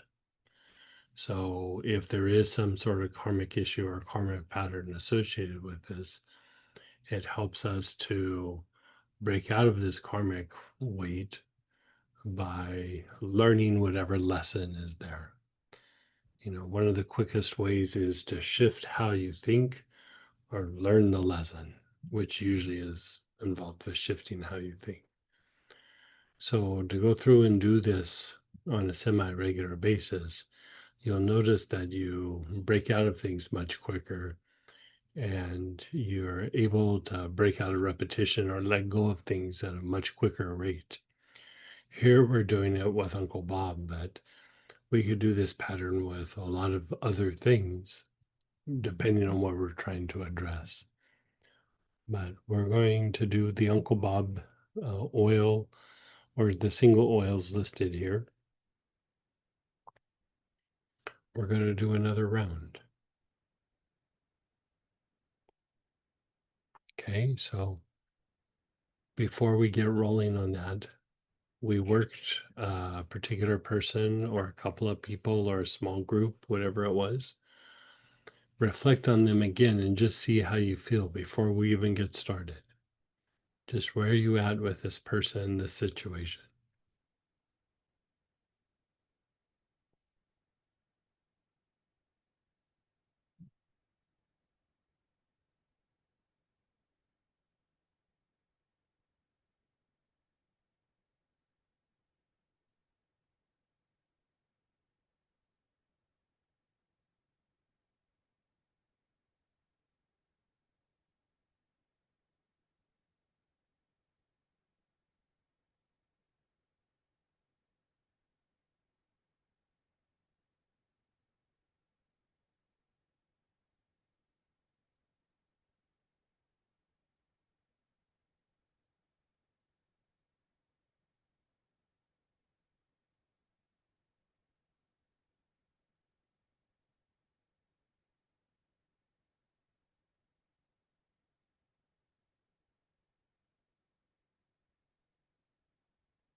Okay, so we're going to let that go. Your awareness is on the soles of your feet. Nice, long, slow, deep breaths.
Your awareness is on the back of your heel, where the Achilles tendon is.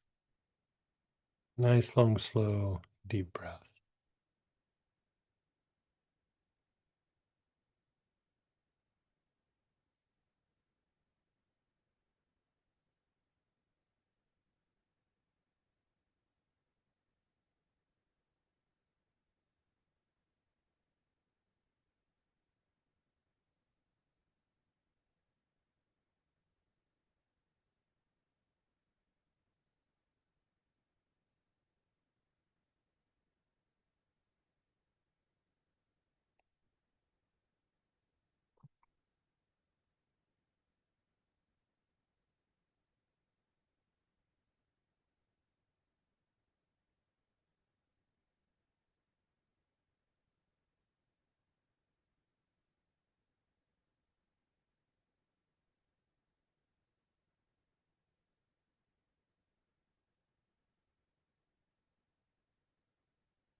You move your awareness up to the low back area, the back side of the navel.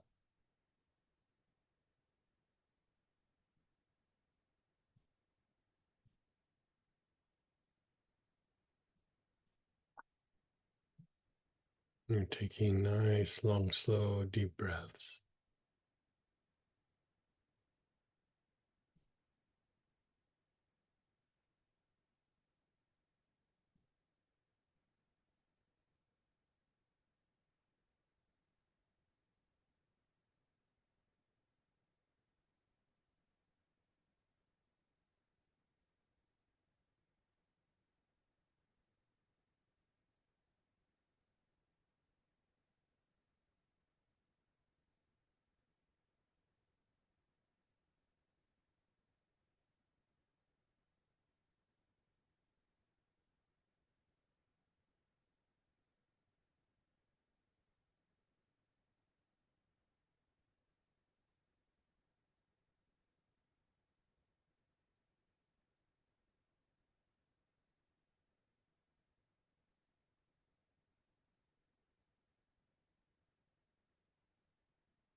You're on that low back area. You're taking nice, long, slow, deep breaths.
Your awareness is on the spine. Nice, long, slow, deep breaths. You're practicing awareness on your spine.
And then the back heart.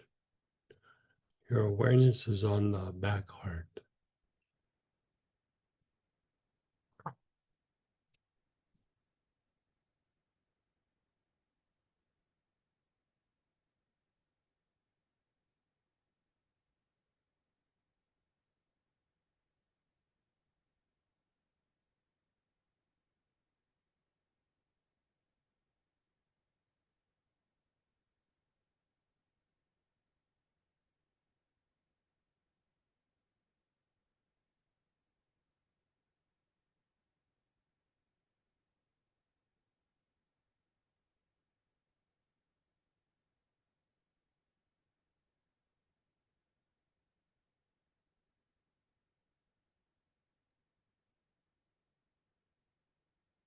Your awareness is on the back throat.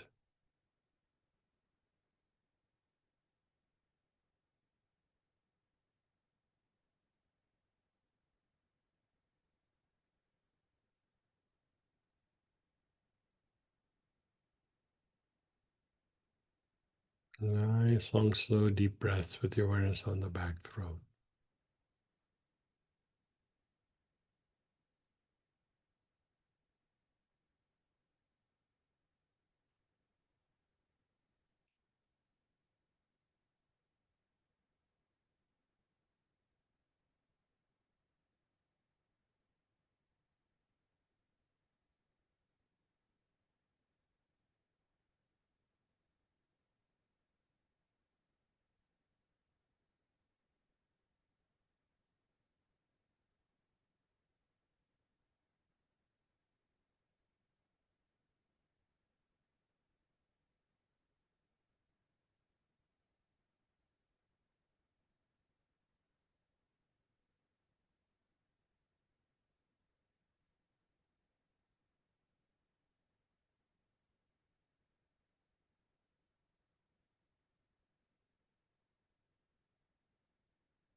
Your awareness is on the tip of your nose.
Your awareness is on the brain.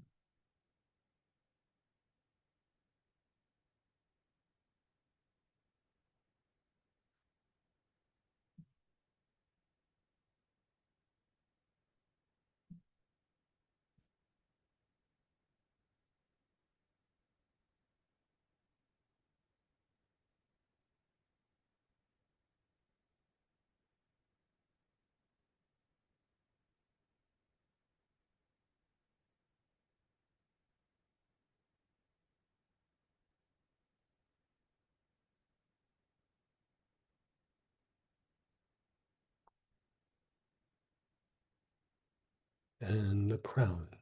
Your awareness is on the crown.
Your awareness is on your crown.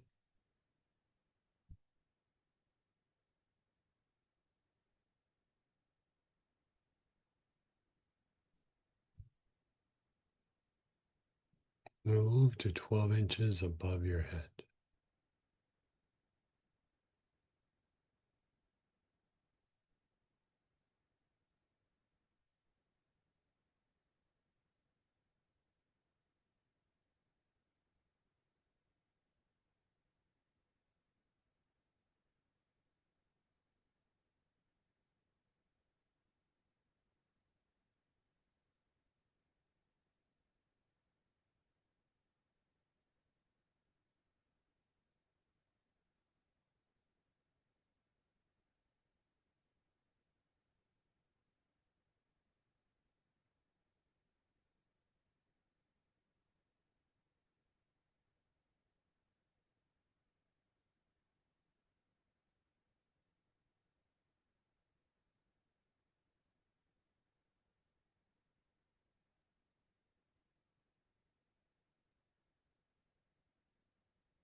There are 12 inches above the head.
Just let go.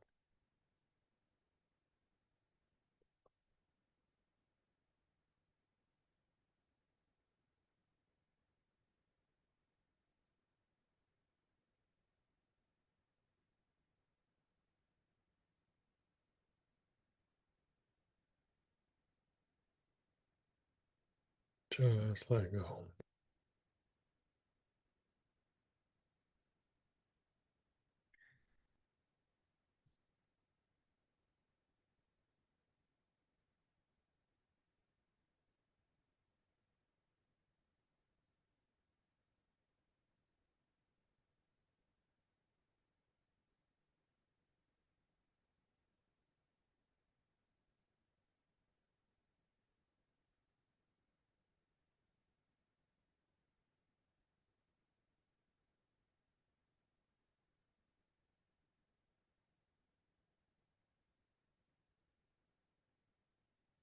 Let's let that incubate for a moment.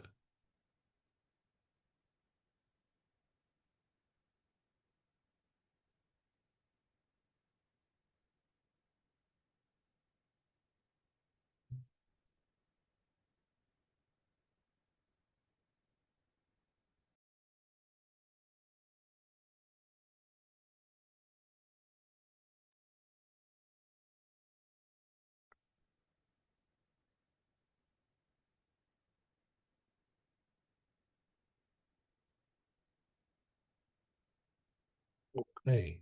Hopefully you found that to be quite soothing.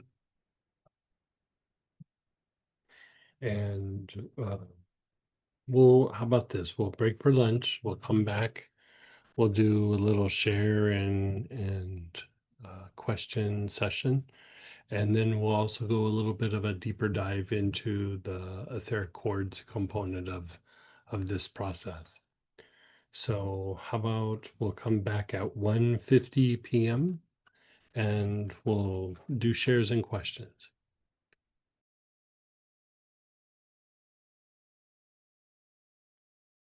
Hey, everybody, let's come on back.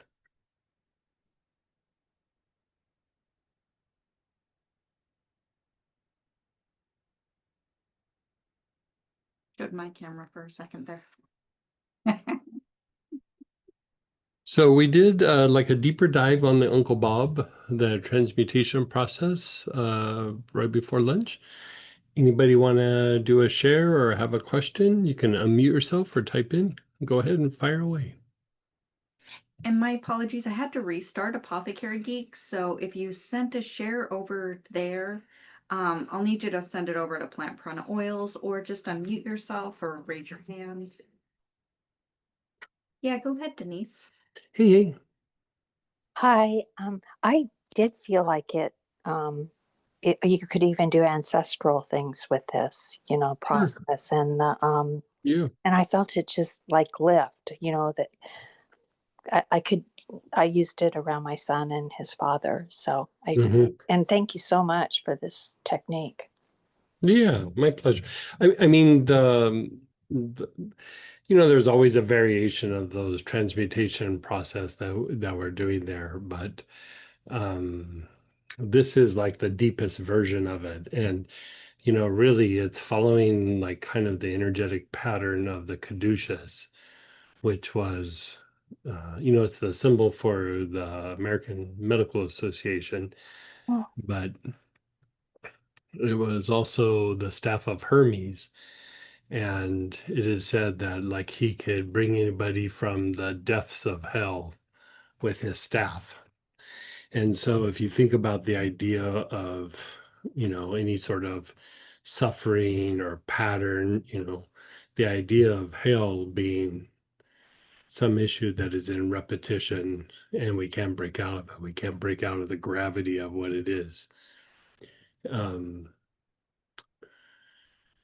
By going through and doing this process, you are helping to bring in essence, or you're helping to bring in the intuitive mind, or spontaneity, whatever you want to call it, the healing process. Because even the healing process itself, regardless if we produce a result or not, but just the idea of engaging the healing process is like a physical manifestation of like how the soul evolves. And so by going through and engaging this process, we're generating some sort of movement or shift in this situation. And so it could be, like you said, a person, a couple of people, a pattern, a group of people. For me, like I would spend time doing this on portions of my family, and it's not even that we had conflict. You could just say we're from very different tribes, very, very different tribes. And, you know, I don't know. It's just the nature of conflict that we do take on the tendencies of anything that we're in conflict with, that we're at odds with. And so my thing was like, I don't want to take on those tendencies, so I'm going to transmute it. I don't want to be like that example. And so It's sort of like cleaning the cords, but almost in a way deeper yet. it's In a a little way. different. Yeah, like the chords would be a manifestation of, whatever the connection or conflict is. And this is just to undo, I use the word conflict, but it's just a tendency, an issue, a conflict, something that we're at odds with that, you know, and really the being at odds is really just if we keep boiling it down, because we have our stories about this situation and that situation, but it is literally that idea of repetition, in the mind it's intellect, and the body it's homeostasis. It's just the repetitive patterns. It's, in the instinctive components, it's behaviors that we have a hard time breaking out of. It's trauma loops. It's any version of that is is kind of the source of that. And So so, we're kind of transmuting that energy Mhm, out, right? mhm. And refining it. Yeah. And it takes more than just a single time or two, and especially if it's a deep-seated thing, but the more you do it, it's like establishing a pattern. It's kind of what one of the first questions said. I can't remember her name. It was the new person. That when she does it, then after a period of time, she doesn't feel that she needs the oils anymore. And the idea being that, you set up these tendencies within the body, or you set up this kind of pattern in the body so that at some point it that pattern is kind of in motion, and you don't have to work as hard. Like it's already in motion. There's already this tendency, because the repetition can work for us if we bring about like positive things that we integrate into the body, and then it too becomes a pattern. And so it's a pattern of moving past this, moving away from this, releasing this, not getting entangled into it, whatever version of that is applicable to whatever situation. And so, yeah, like the more you do it, the better you'll feel, basically. Thank you. Thank Yeah, you. you're Because so welcome.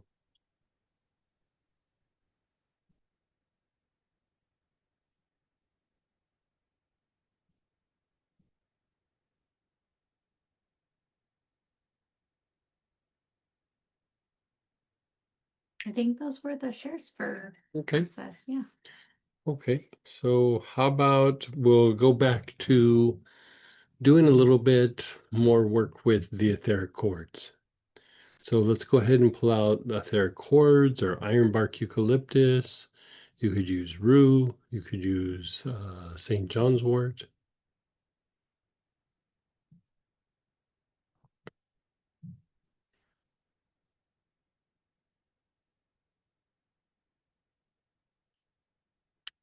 And we're going to do some more of the same, but we're going to do it to different people and also situations. And I know we've done this before in the past, but a weekend like this, we're not just learning new things, we're just doing the practice, So, a lot of times we'll do something in class, but then, how often do we sit down and go, oh, I'm going to do this, every night? And, if you're anything like me, good intentions, I start off with good intentions, but then, life happens and I'm like, eh. And so I try to cram it in whenever I can. And sometimes I don't even do that. So, you know, yeah, I did my oil process at lunch though. So anyway, so pull out your oil blend. And again, let's start with a particular person or a group of people. I'd say you could do the same person that we did earlier, or you could choose a different person. Like if Denise was doing it, she could look at, you know, her son or his father, or it could look at the situation itself. You know, eventually we're going to get to situations. So like maybe this time we'll do a person. So think of a person.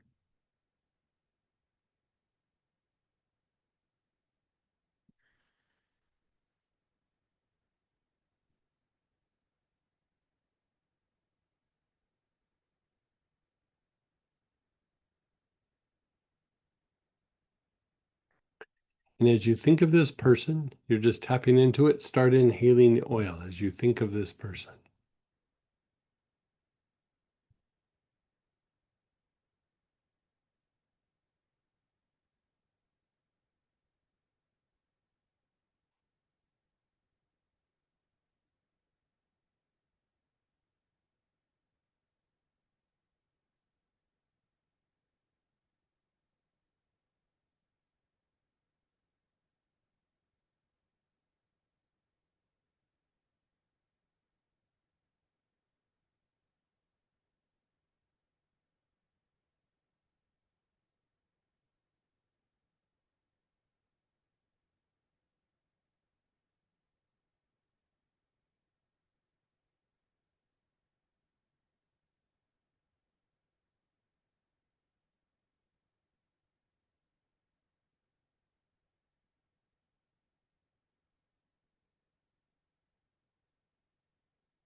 And then just pause.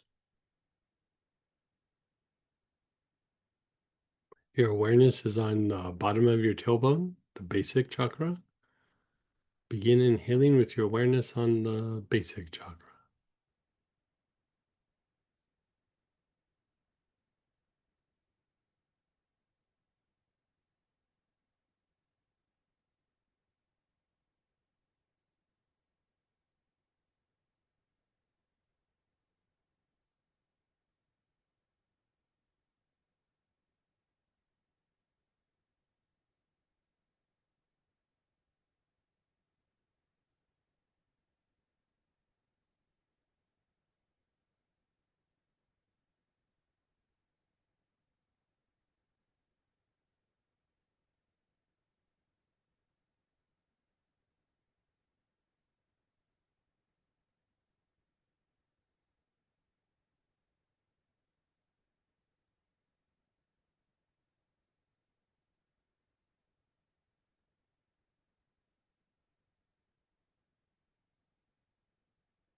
And then let that go. How's everything feeling so far?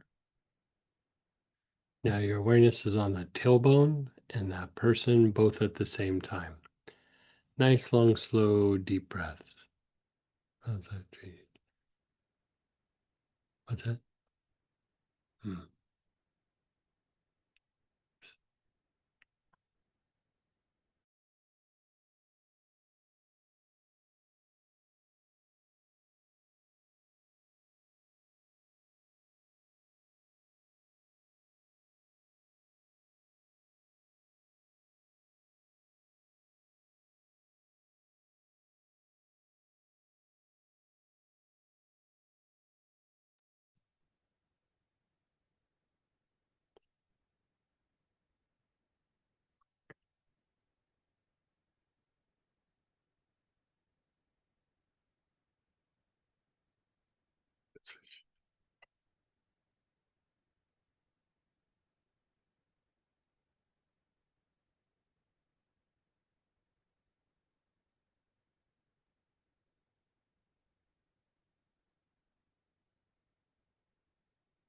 You're thinking of the person, bottom of the tailbone, and the person at the same time.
And pause and just let it go.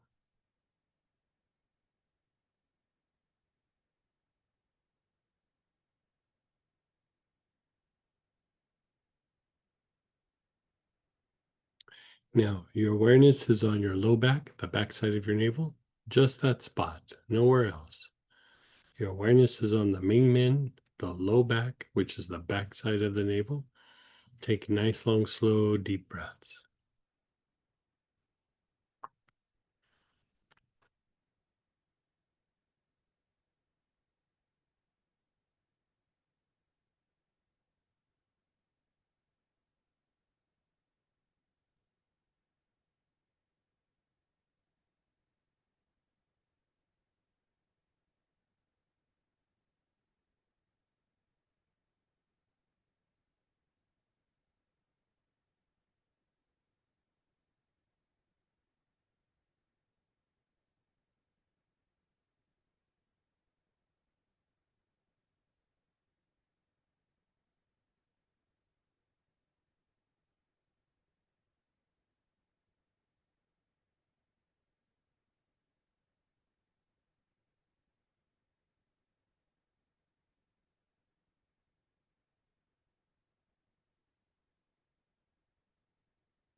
And then just pause. Just pause.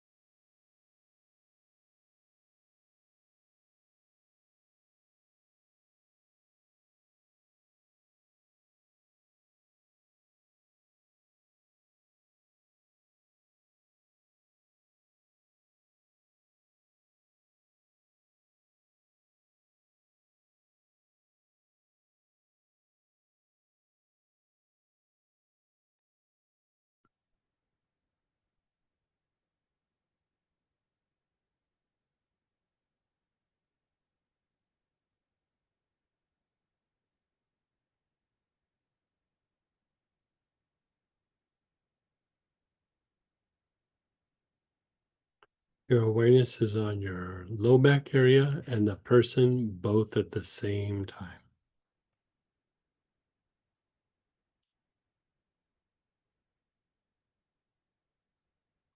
You're taking nice, long, slow, deep breaths.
And then just pause. Just pause.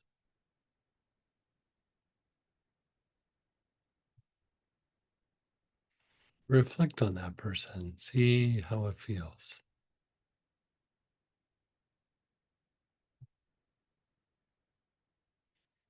Now, a lot of times we can just stop there, but one of the things that I like to do whenever I do something like this is I want to break out of a neurological loop. You know, could be a behavioral loop, could be a feeling loop, could be like a backfire loop, you know, could be all kinds of weird loops that could be in play. And so, you know, a lot of times when we have interactions with this person, or if there's a negative connection between you and a person, um, it will engage like this response in the body. So I want to go through and unwind that. Now, if this was a person that's very positive in your life, this also helps to deepen the connection with this person. You'd also want to still look at loops. You want to break down any sort of weird negative responses that might keep you from being connected, like, you know, disconnecting in nature. So after you go through and you do like a cycle or two of what we just did, then you do the practice of feeling it in your body. So just close your eyes and observe your body. Where do you feel it in your body? What jumps out at you? It's not just your normal aches and pains. It's where do you feel some sort of tension or agitation in the body? And wherever that is, you're not inhaling oils, you're just practicing awareness.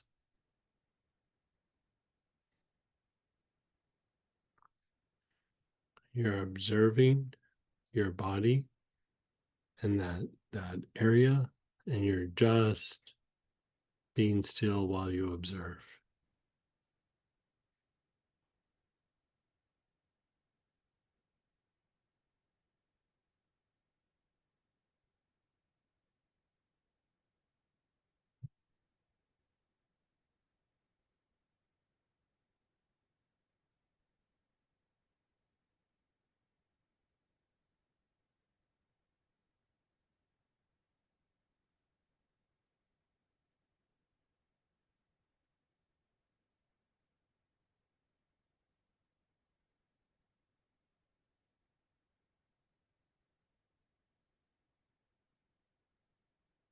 Okay, we do this until we start to feel a little bit of a shift. It usually doesn't take too long. It might be something we need to do over again, but you start to expand or you start to space out or whatever it might be. You were looking for a shift from focus into awareness, right? And so usually when we start to have that awareness, we start to space out and bounce around and everything. So we don't have to do this too long. But the thing that I would say is, you're dealing with something, be it that it's a negative person or a positive person. You're looking at the idea of vagal tone. You're looking at, which is rest and repair, the ability to heal or release something here. And then you're looking at the dysregulation that could happen in fight flight. So the tendency to be triggered, reactive, upset, whatever it might be, being at odds with the person or the situation. So we kind of go through and we unwind that with the basic in the person for rest and repair, and then the main men in the person for helping to reduce the dysregulation. We feel it in the body and we see if there's any sort of loops that might be happening. And I don't know that we've ever done this before, but we're going to use the etheric cord blend or your ironbark or your rue or your St. John's wort, whatever it might be. And we're going to do the materialization breath. And, for one, the materialization breath helps to materialize light into the situation. But further, the materialization breath also helps the flow or the fluid movement between fight, flight, and rest and repair, those two parts of your nervous system. And it's not just about bringing those areas to like proper function, but also that they work well with each other. And when they work well with each other, that is actually usually reflected in the mind, right? So we're going to take the bottle, we're going to hold it to our chest. Your head's going to go down. You're going to take a long, slow, deep breath. Hold your breath and then head up and then exhale. And then down, inhale, and then up, exhale. Down, inhale, up, exhale. Down, inhale, up, exhale. Down, inhale, up, exhale. Down, inhale, up, exhale. Down, inhale, up, exhale. Down, inhale, up, exhale. Down, inhale, up, exhale. Just be still for a moment.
And again, we're going to hold the bottle to our chest, chin down, and do 8 or 9 of the materialization breaths. You could do them at your own pace.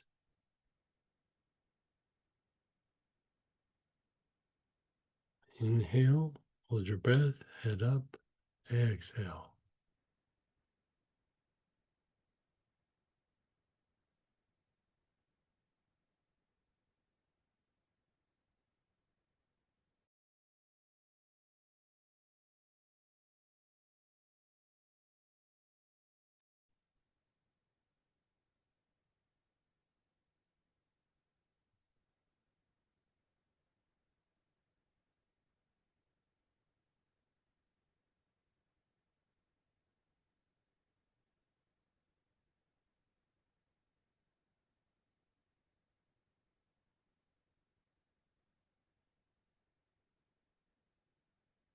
And then when you're done, be still.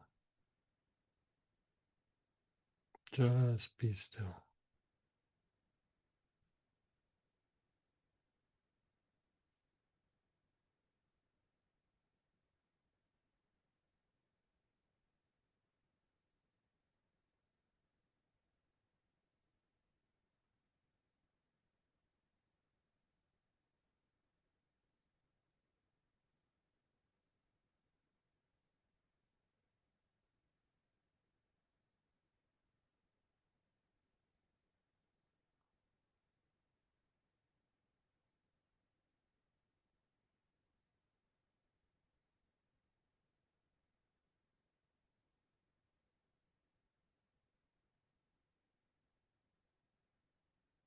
Notice your body, your emotions, your thoughts.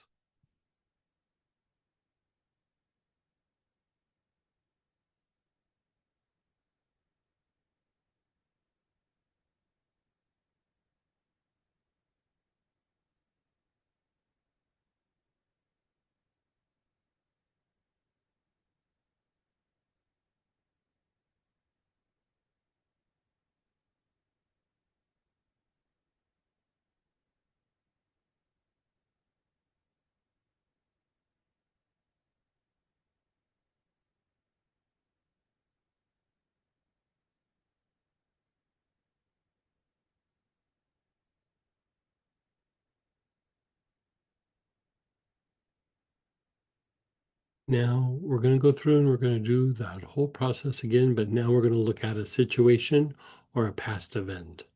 So it doesn't necessarily have to be a person, it can be still our connection to a situation or a past event.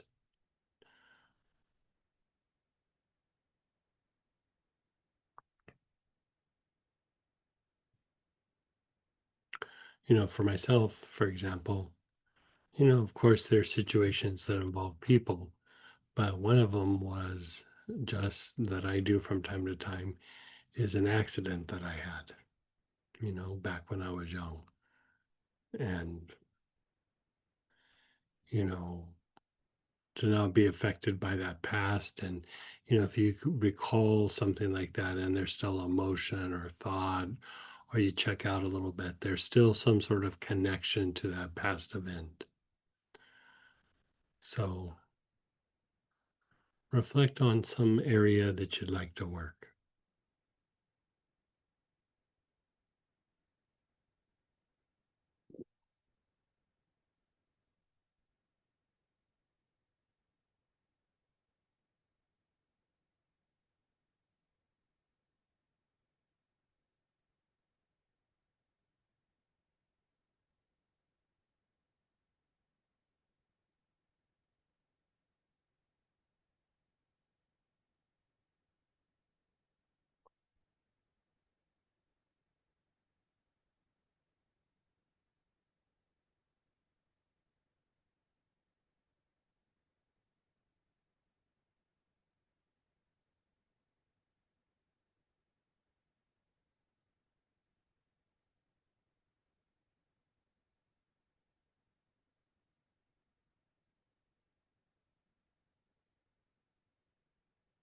And then again, Just at first, you're thinking of the situation as you do inhalation with whatever oil you're working.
And then just pause.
Okay, we're going to do the bottom of the tailbone in that situation, both at the same time. Nice, long, slow, deep breaths.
And then just pause. Just pause for a moment.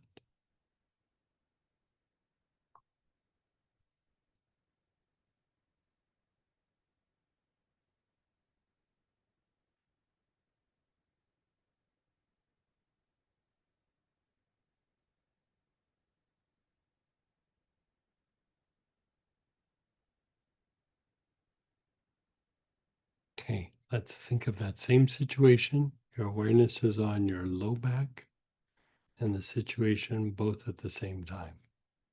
Your backside of your navel and the situation both at the same time. Nice, long, slow, deep breaths.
And then let that go.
Okay, so I'd say at this point, feel it in your body.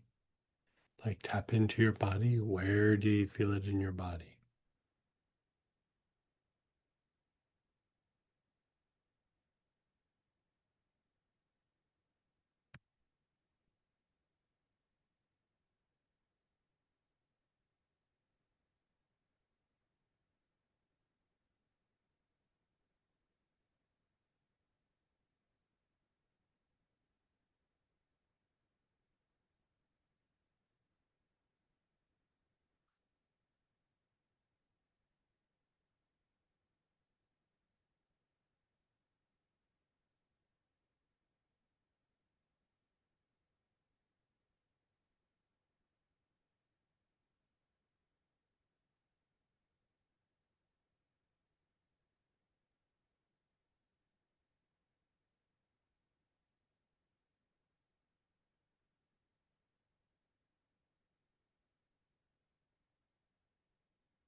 Okay.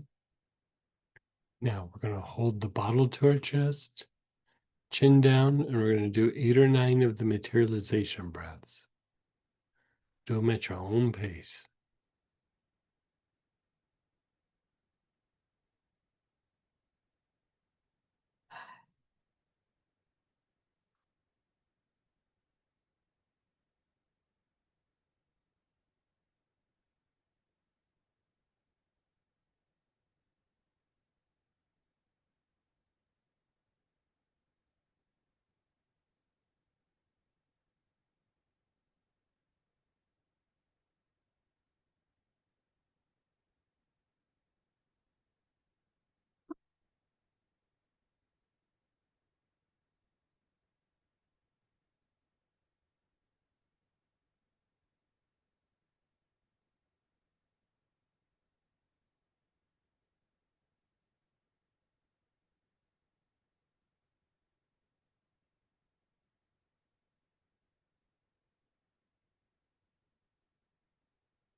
And when you're done, just be still.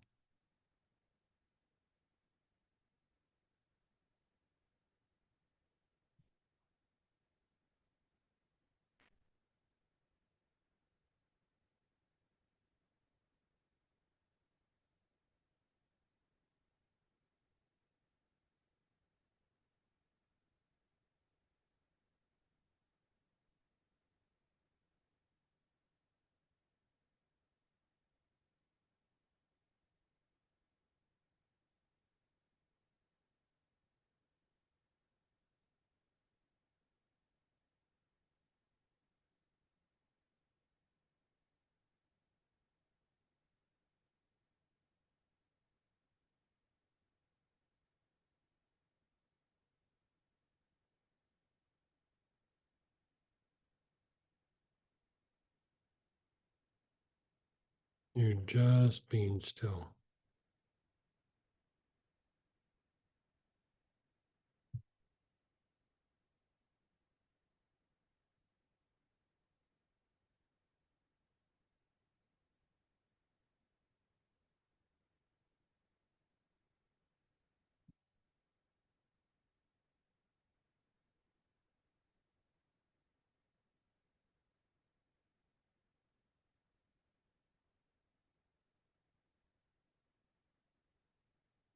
Let's do that one more time.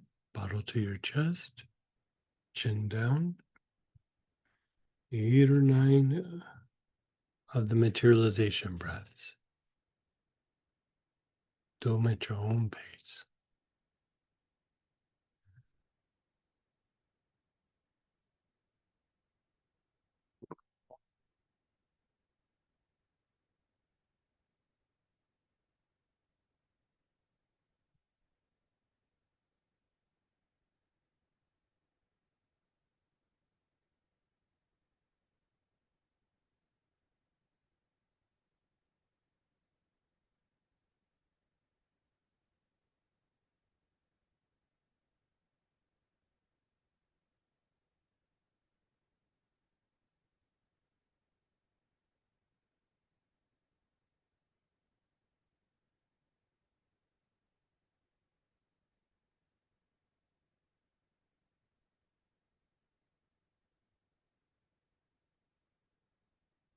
And when you're done, you're just being still.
You're noticing your body, your emotions, your thoughts.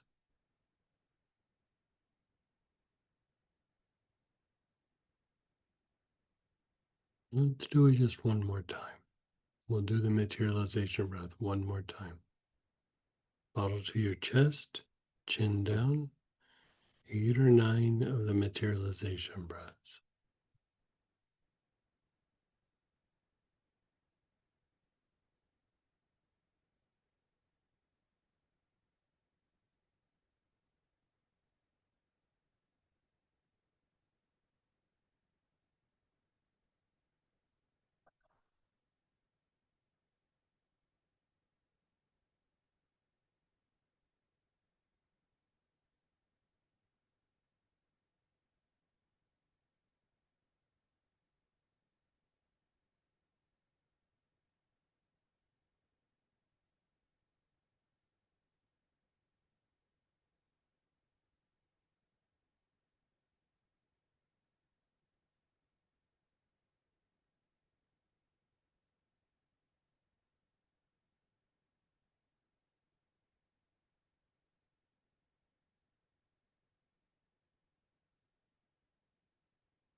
Notice how you feel. Reflect on the situation.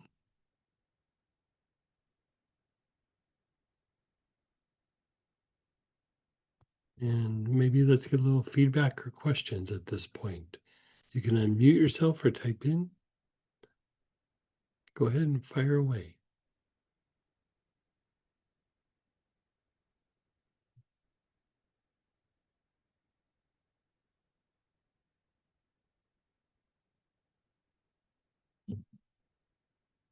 Someone shared, it feels so very far away now. Yeah. Yeah. I would agree. Like I'd still like, even though it feels far away, I would still do it, for a little while. It doesn't have to be daily, but from time to time.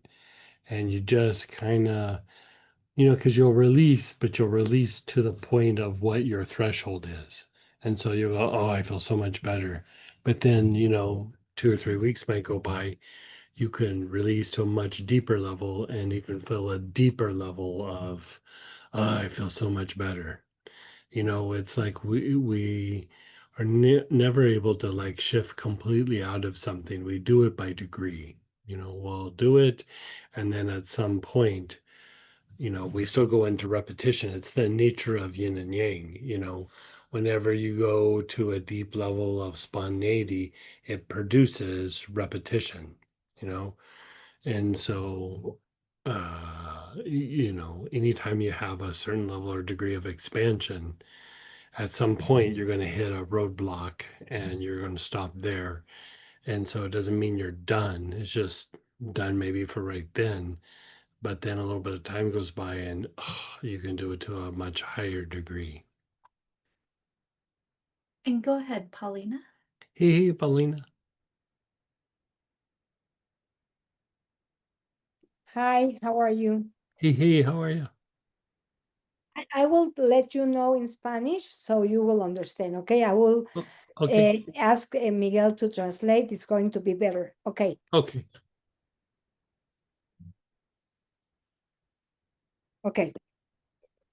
Miguel, ayer estuve en un evento en el cual fui a la televisora y llevaba yo unas protecciones. Te lo voy a decir rápido para que se lo digas a Greg. Entonces vi una persona que siento que como que me tiró el mal, ya sabes, tengo una situación con él disturbante. Y bueno, cuando lo vi, cuando me pasé al foro, ¿qué pasó? Me caí, ¿sí? Y me caí del lado donde estaban las protecciones que se le iba a dar a la productora. Entonces, yo lo que corté fue los cordones con esta persona. Ese es el primer evento, ¿no? Entonces, necesitaba como cortar esa parte con esta persona. La segunda es que corté el evento de mis convulsiones, el evento de cuando me empezaron a dar y de, pues de que me caía, me sangraba, me quedaba muy mal y pues sentí mucha calma, mucho alivio y mucha tranquilidad. Entonces quiero preguntarle a él si se puede trabajar estas cosas así con este tipo de personas que, que estás en las televisoras, que estás con mucha gente y eso ocasiona que la gente, pues la luz no puede con la oscuridad. Entonces, ¿esto podría ayudar? Hola, Paulina. Hola. Nada más para aclarar, ¿de las Sí, televisoras te refieres a qué? fui al programa de televisión de los famosos, ¿sí? Ah, ok, ¿Ok? Y ahí había una persona non grata. Esa persona no me quiere, pero yo soy amiga de la productora, entonces como que me tiró un mal plan y me caí, ¿sí? Yo llevaba unas protecciones para mi amiga, para la productora y para otra persona, ¿sí? Pero ok, su ojo hizo que yo me cayera, ¿o qué fue lo que pasó ahí? Entonces trabajé con el corte de esta persona. Quiero preguntarle a Greg si hice bien en cortar con esta persona. ok. Y lo otro Voy es a lo de la traducir. enfermedad, ¿ok? Yes. Hi, Greg. Hi, Sam. Y So basically, she had a problem with persons that they were in the television and very people that are famous. mhm. And one of them, they have the ill intent, right? So maybe there is some energetic work. It's not for sure, but when that happened, she had an accident, I fell and Say, down. say that again. I didn't quite understand that. she have an accident. But before that, what did you say about it? Oh, the persons that she has a problem is in the television. They are famous, so Mhm, it's the group in that, mhm.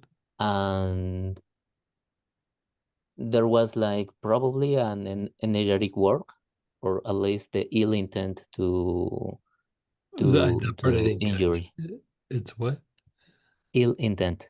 Oh, ill intent. Gotcha. Yes. Okay. So she make the chords of the chords. So With heat. she's asking if she can make a with this work do the heal that situation. Yeah, I mean, it might be a little bit more complex than that, but I mean, this would definitely be a big component of that. Anytime you have like sort of conflict, I mean, like before I was talking about conflict is just being at odds with something, but here this is a full-blown conflict. And so, unconsciously, there's going to be chords, energy going back and forth, and it's going to be agitating to her body. It's going to be, upsetting and would cause like ways of thinking. And to a higher extent is when we have like a conflict with somebody like this, the more that we can clean things up the better, because at some point with this ongoing conflict is, energetic mechanics is that we start to take in the tendencies of the person. We start to think like them, we start to behave like them. And so, I would try to diminish that, especially if and what it sounds like it was a little bit of an intense conflict, you know. Yes, because I fell down, and Yeah, sure. he saw me and then I walk and then I fell down very badly. So Yeah. Usually something like that is the Ming Men gets overactivated. You know, like when the Ming Men gets overactivated, we stumble, we fall, we bump into things, we drop things, we lose our balance, things like that. Yeah. okay. And the other question was that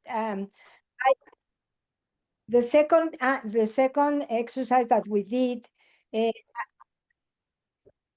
I work with my illness of the seizures. So I felt very, very, very good. No, I feel very calm, and I think I can work that more often. So this cannot come back, because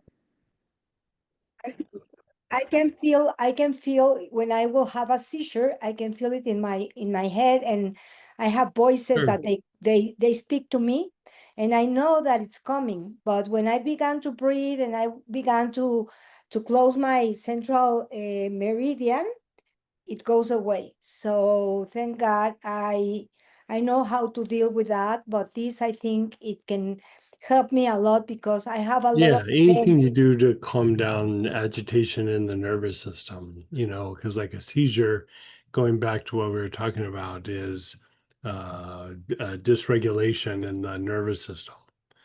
So I would agree. Any ways that you can calm down the dysregulation in the nervous system. Yeah.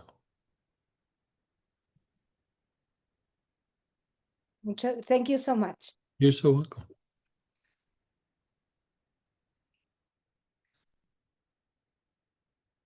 Good shares and questions. That was all I had for this one. Okay. And how did you feel with that whole process? Well, when we did the person and we did the materialization breath, the first breath, like my temples started throbbing and my jaws got crazy tight, and I just associated with my Ming Ming getting overactivated.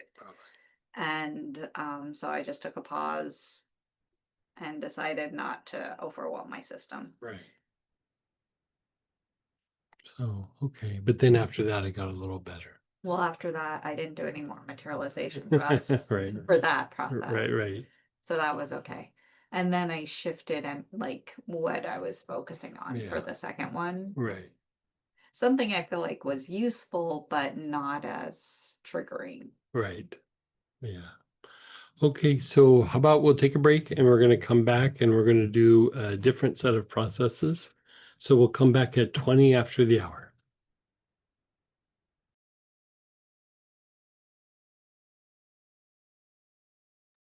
Hey, everybody, let's come on back.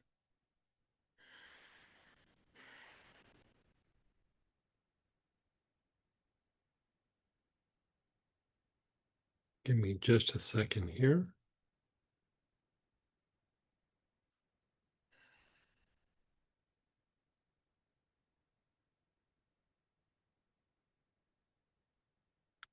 So we are going to draw upon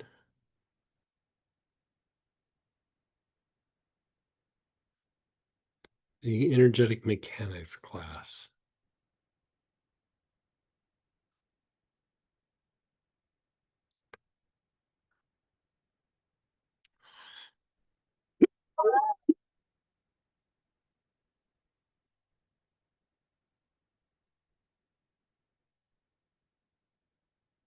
And we're going to shoot for using some form of Artemisia, mugwort supreme.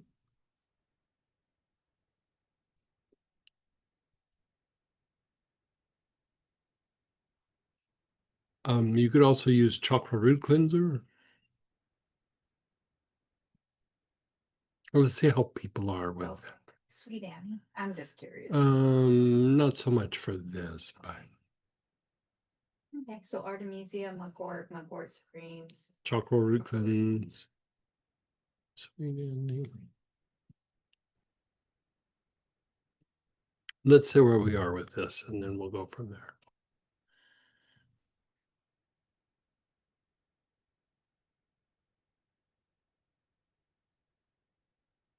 How's everybody doing with the oils? You know what I'm saying? Okay, we got it. Okay, so we're going to open up the arms, and then we're going to go into the cardiovascular vagal tone. Right? So begin inhaling. Your awareness is on your navel.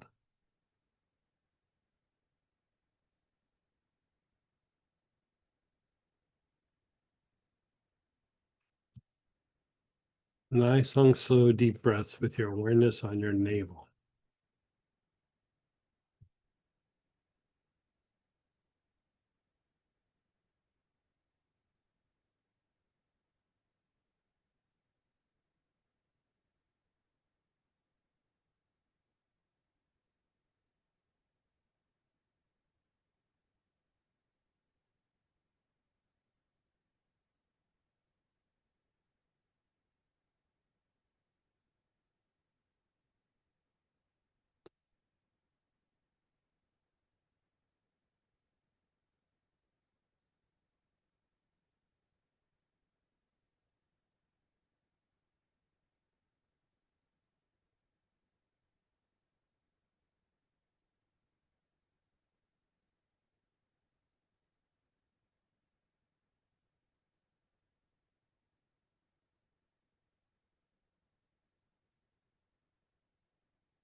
Now, move your awareness down to 1.5 inches below your navel.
Just pause and be still now.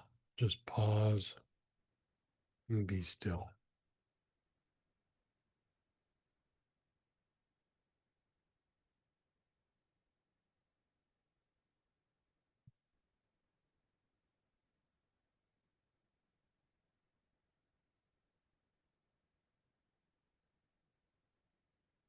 How did that feel, Ty? Yeah, it felt good. Yeah. Okay. So now the idea is to like kind of intensely do the navel and navel minor. So we could do a couple of cycles of it, but we'll just do it once and then we'll come back and do a whole nother round, right? So now you're going to go to your armpits. You're going to take nice, long, slow, deep breaths with your awareness on the armpits.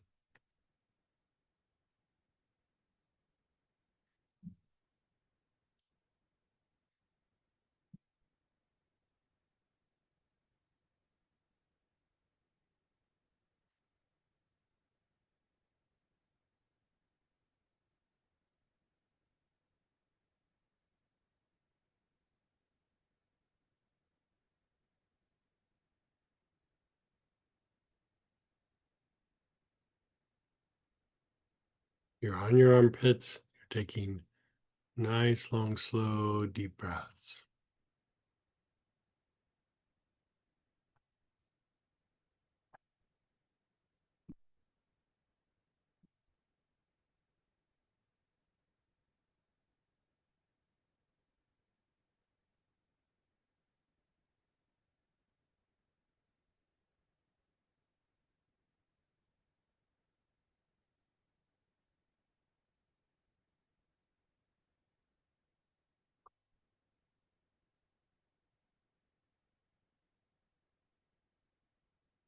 You're on the armpits. Nice, long, slow, deep breaths.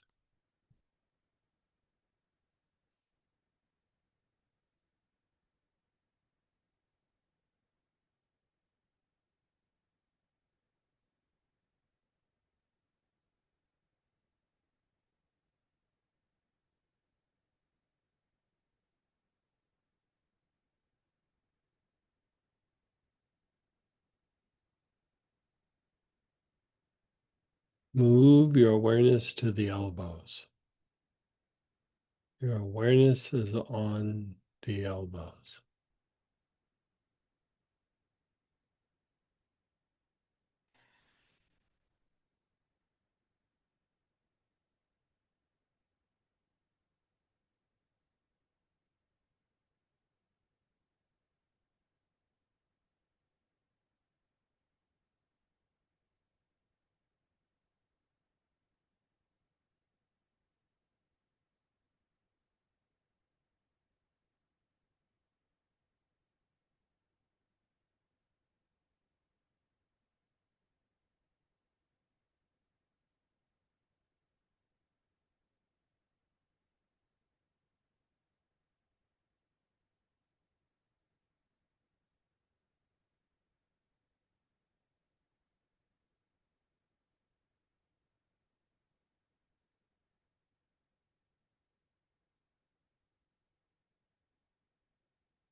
The wrists, your awareness is on the wrists.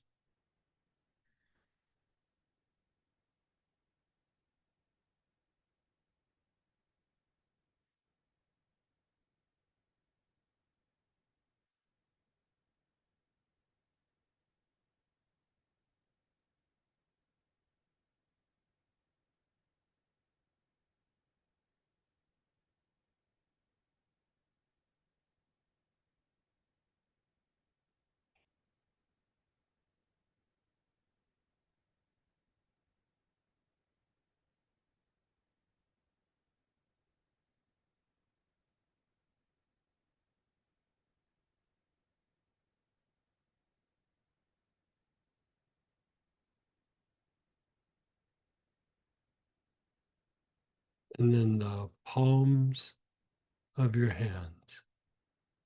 Your awareness is on the palms of your hands.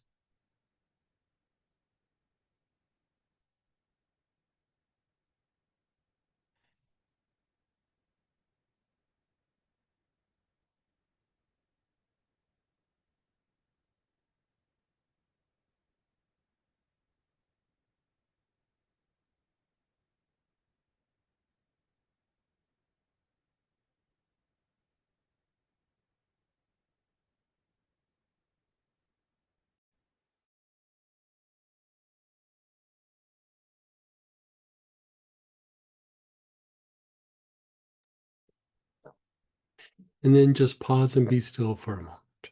Just pause and be still.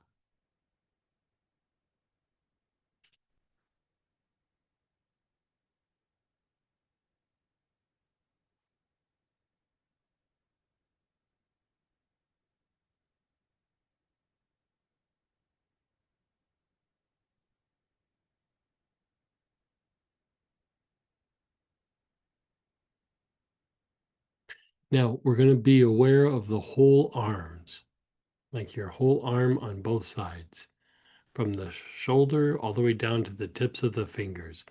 You're aware of both your arms and you're taking nice, long, slow, deep breaths.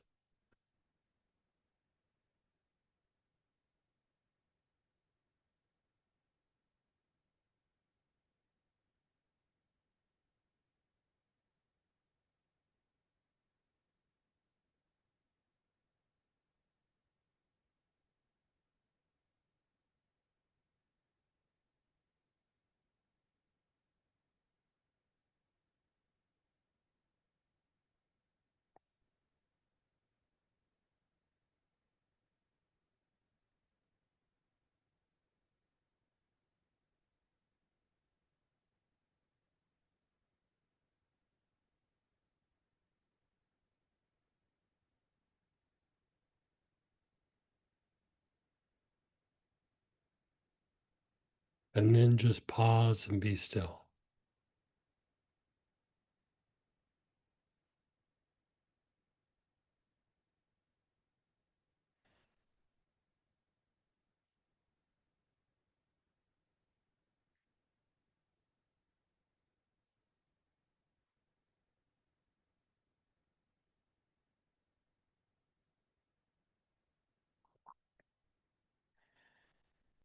Okay, we're going to do the hips now. Your awareness is on your hips.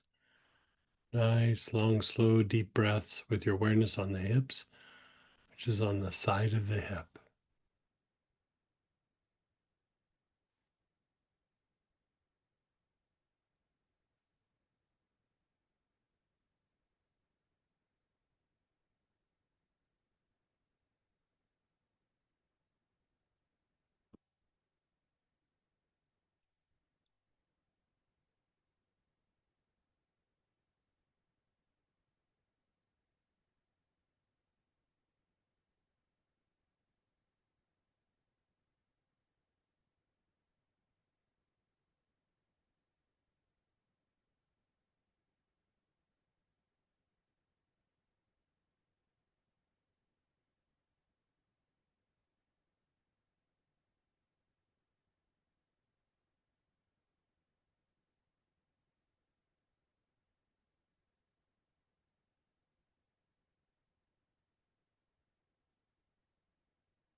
Now move your awareness to the knees. It can be the whole knee or just the back of the knee.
And then your ankles. Your awareness is on your ankles.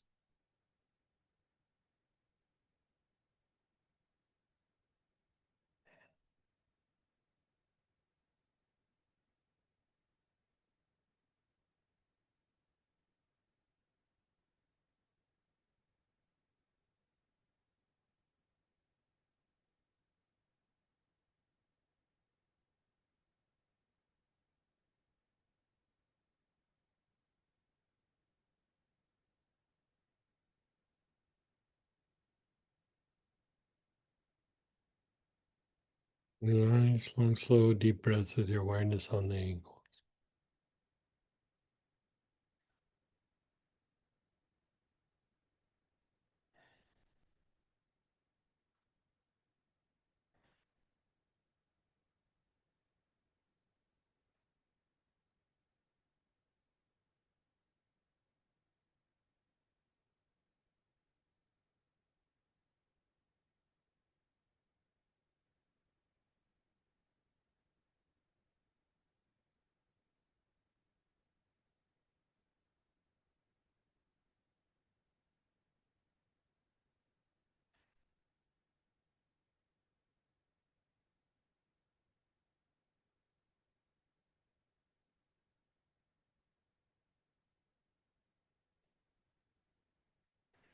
And the soles of your feet.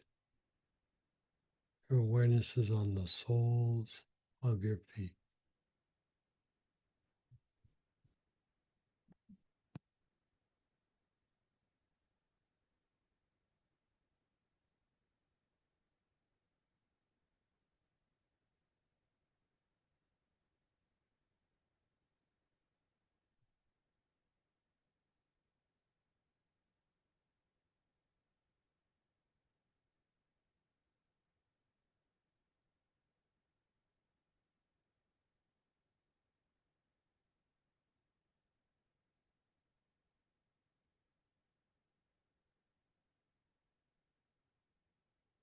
And then just pause and let go.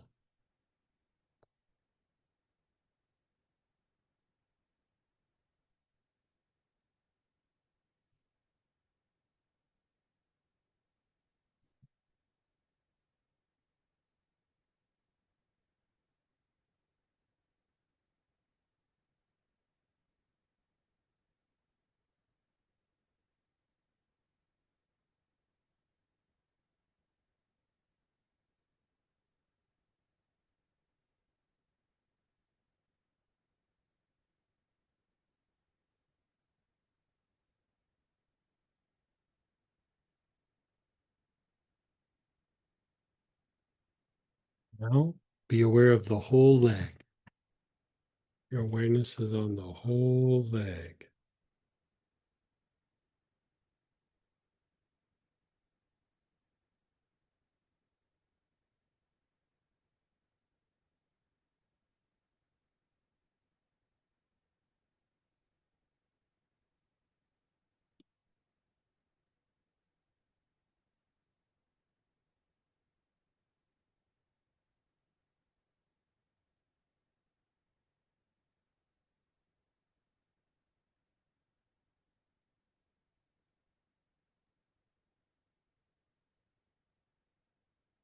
Your awareness is from the hip down to the bottom of the feet.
And then just pause and be still.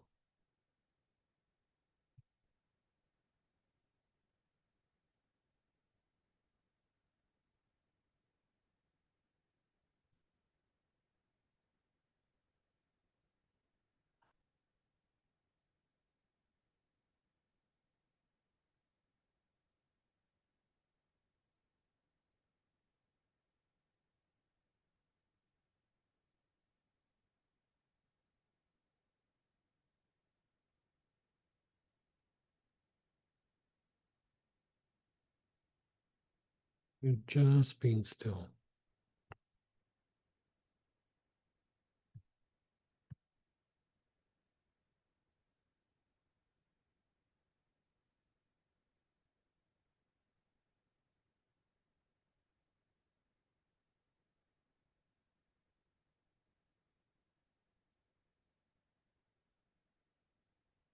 Let's do another round. Your awareness is on the navel. You're taking nice, long, slow, deep breaths.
Your awareness is on your navel. You're taking nice, long, slow, deep breaths.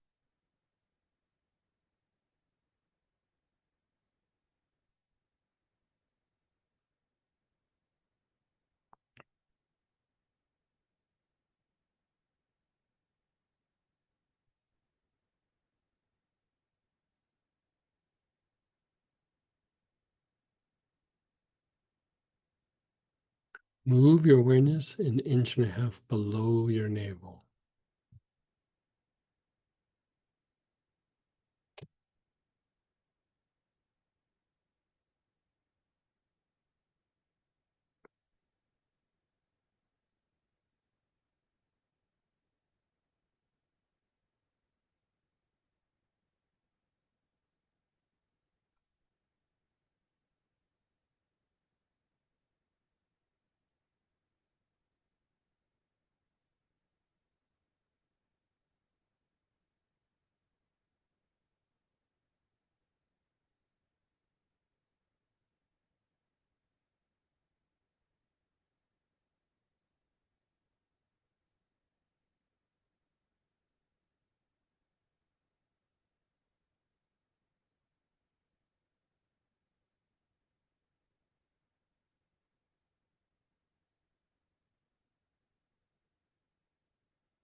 And then just pause and be still.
Begin inhaling. Your awareness is on the armpits.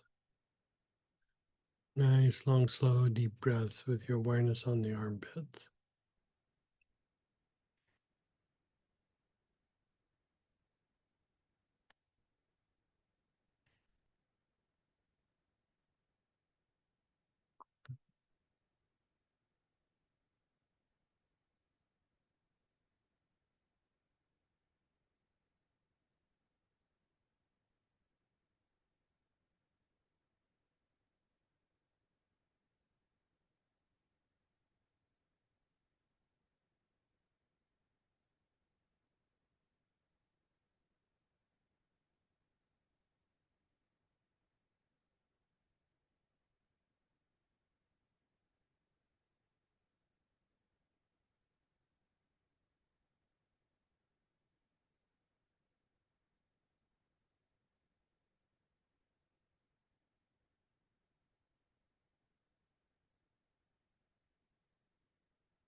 Your elbows. Your awareness is on your elbows.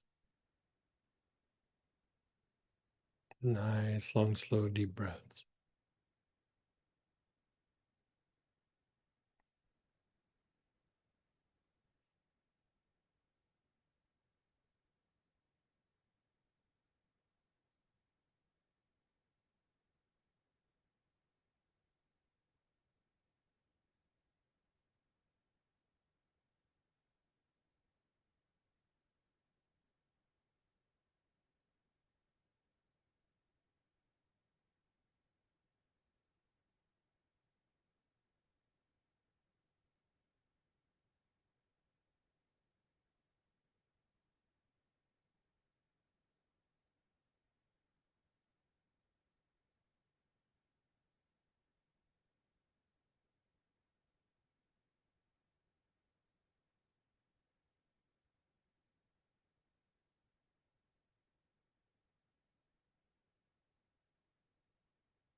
The wrist. Your awareness is on the wrist.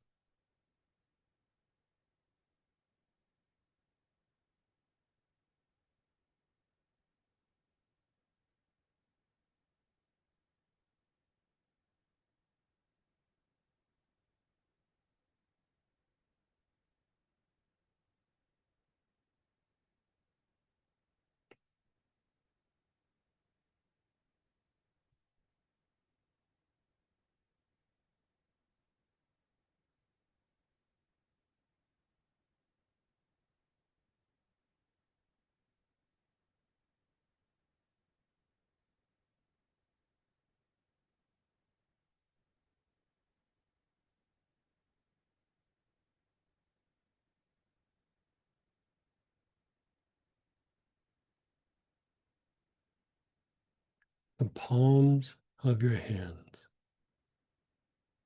Your awareness is on the palms of your hands.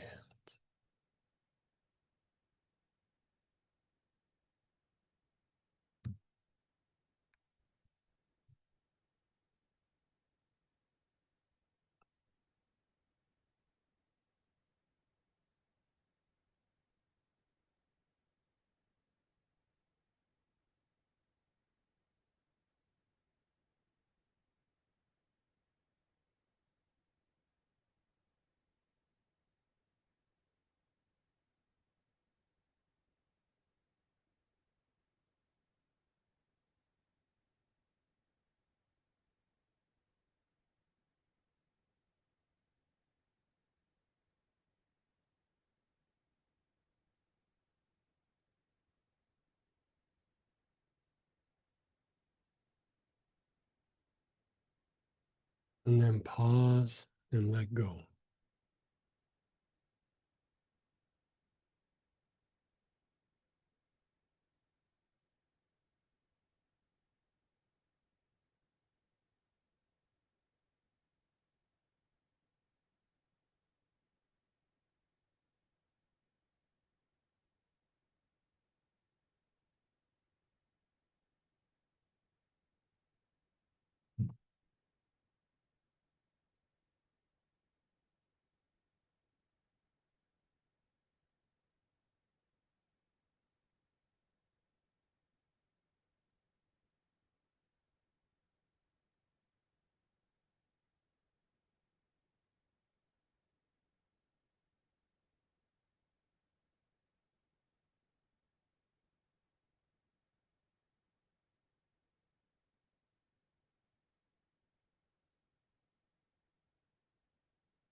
Your awareness is on your whole arms. You're taking nice, long, slow, deep breaths from your shoulder down to your fingertips.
And you're just letting it go.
Begin inhaling. Your awareness is on your hips.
Your knees, your awareness is on your knees.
The ankles, your awareness is on the ankles.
And then the soles of your feet.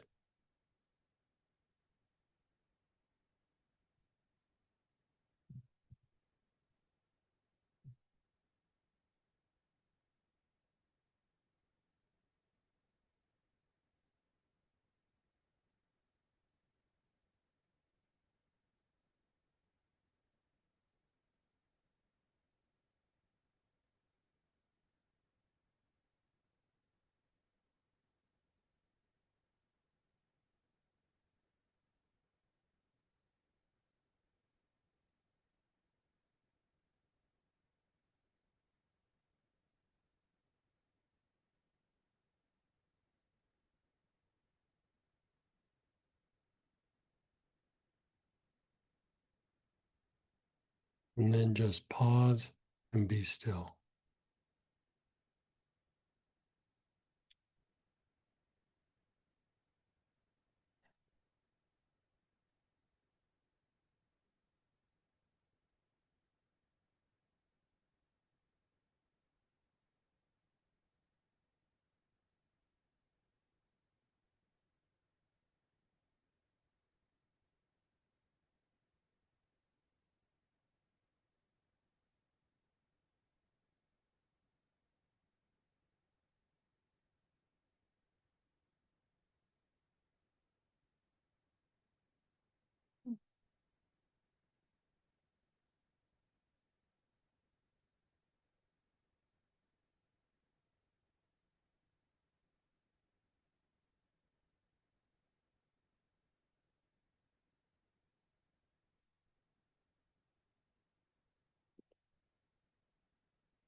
You're going to be aware of your whole leg, from the hip all the way down to the bottoms of your feet.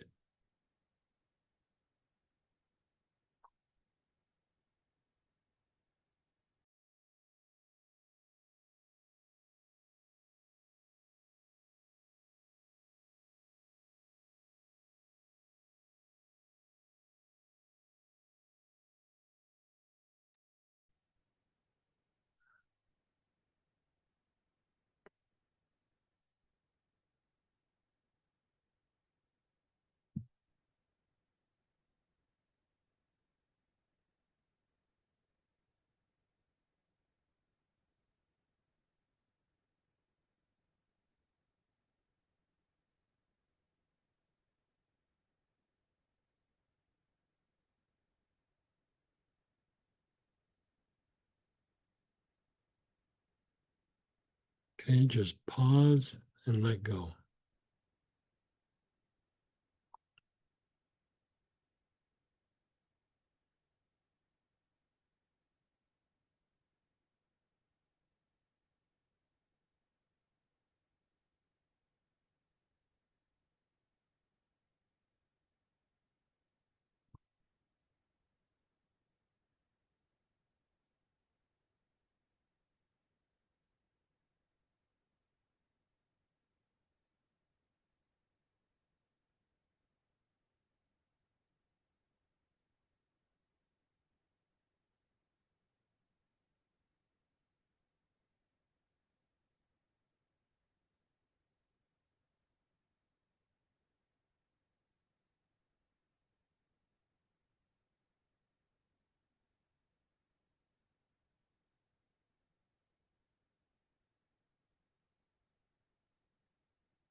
Okay, so we're going to go to the Uncle Bob class, and we're going to go to the section marked Heavy Hearted, segment D.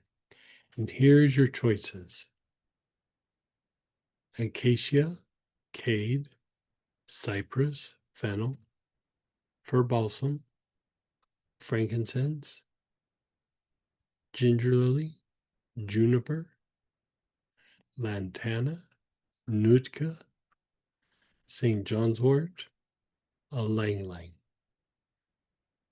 Blends would be Glory of Lebanon, Sadness and Grief, Heavy Hearted, and one that's not marked there, Astral Projection.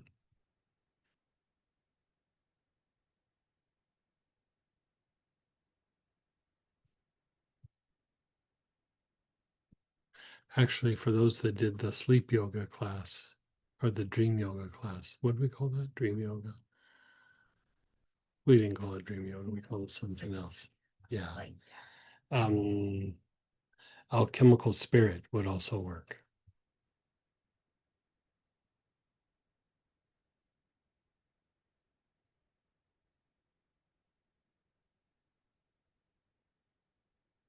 Actually, in that vein, Sharanagati would also work.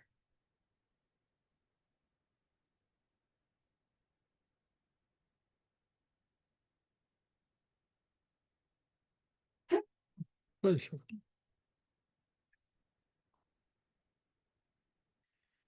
Okay, so whatever oil you got,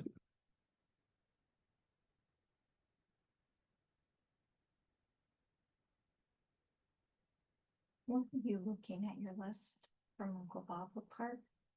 D, D. Okay, thanks. heavy hearted.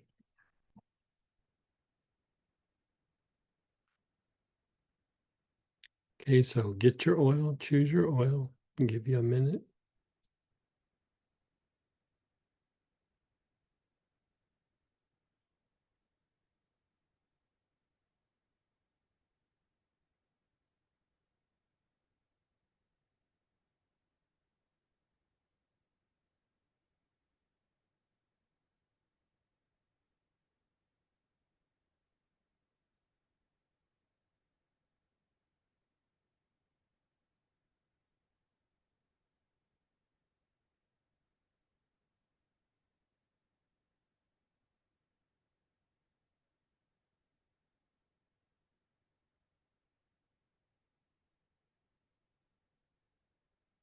Okay, so whatever oil you're using or whatever blend, begin inhaling. Your awareness is on the sex chakra. Nice, long, slow, deep breaths. We're processing like heavy emotions or excessive emotions in the body.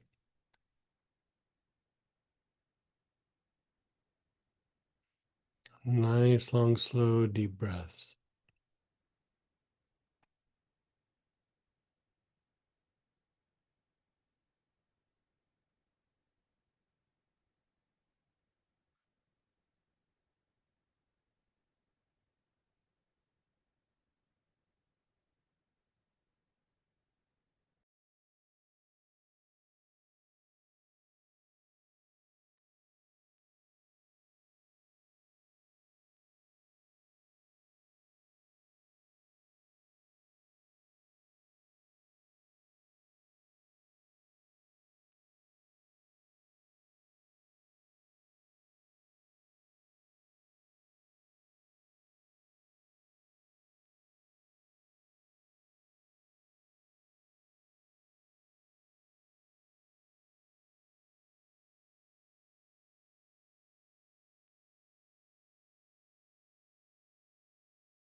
Your awareness is on the low back, the back side of the navel.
You're on the low back area, the back side of the navel.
You're on the front solar plexus. Your awareness is on the front solar plexus.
Move your awareness to the back heart.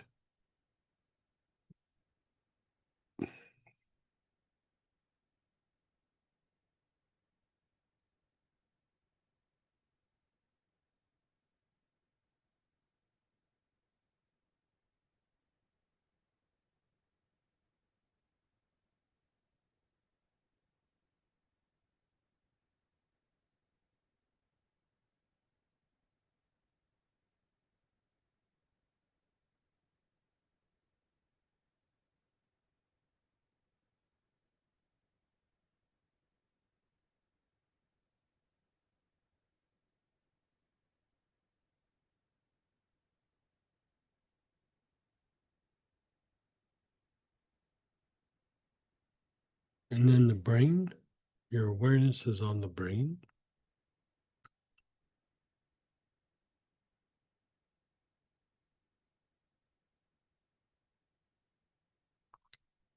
breath is making you feel better.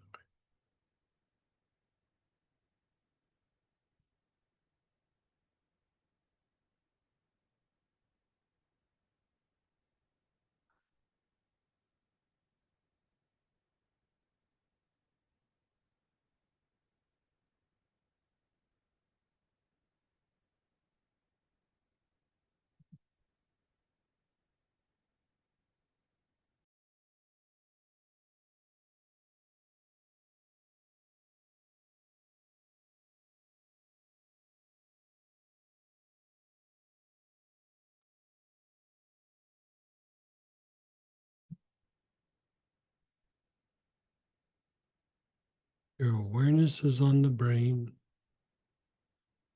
You're taking nice, long, slow, deep breaths.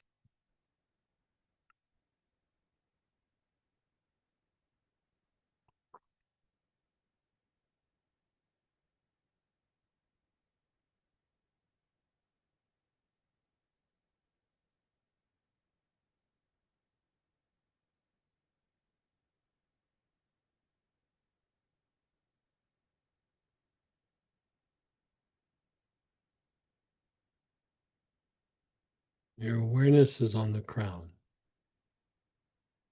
Nice, long, slow, deep breaths with your awareness on the crown.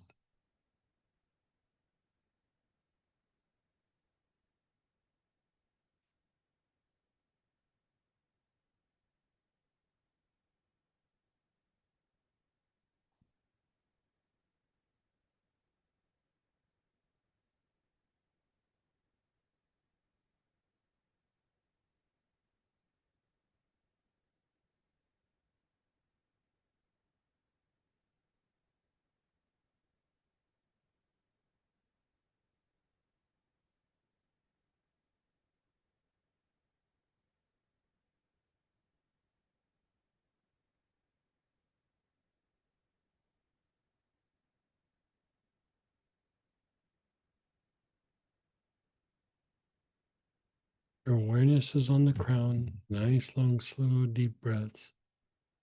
Move your awareness to the spine.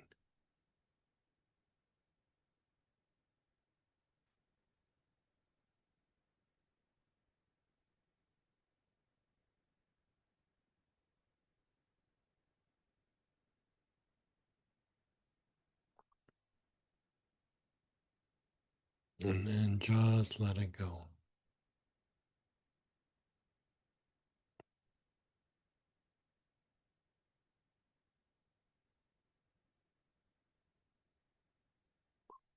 We're going to do another round or two, but we've already been doing this for a little bit. So how about we take a break? We'll come back. We'll do a little bit more of this heavy-hearted, and then we're going to work some vagal tone work. So to end out the day. So I'll see you back at a quarter till.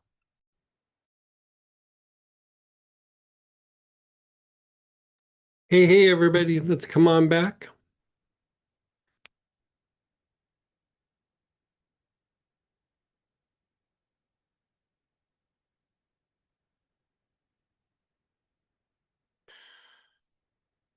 So we're still using the same oil as we did right before break.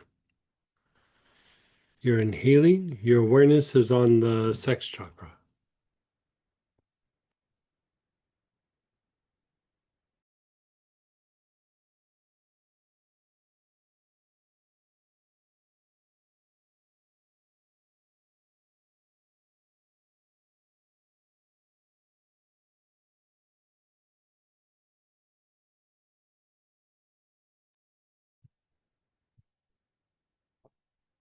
Your awareness is on the sex chakra. You're taking nice, long, slow, deep breaths.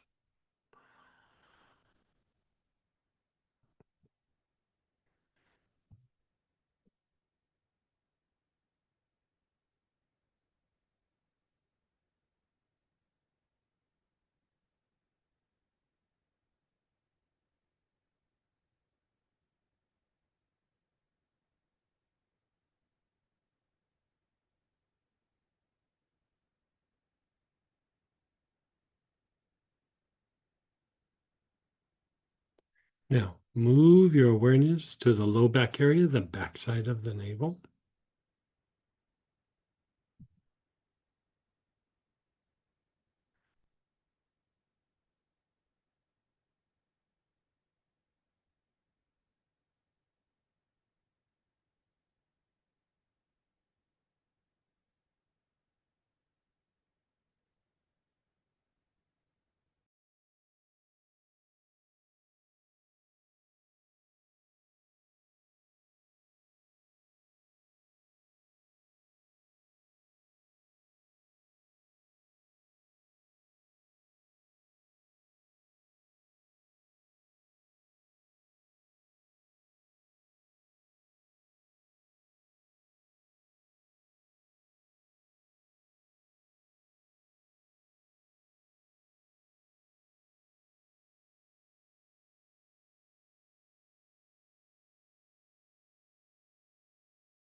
Your awareness is on the front solar plexus. Your awareness is on the front solar plexus.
Your awareness is on the back heart.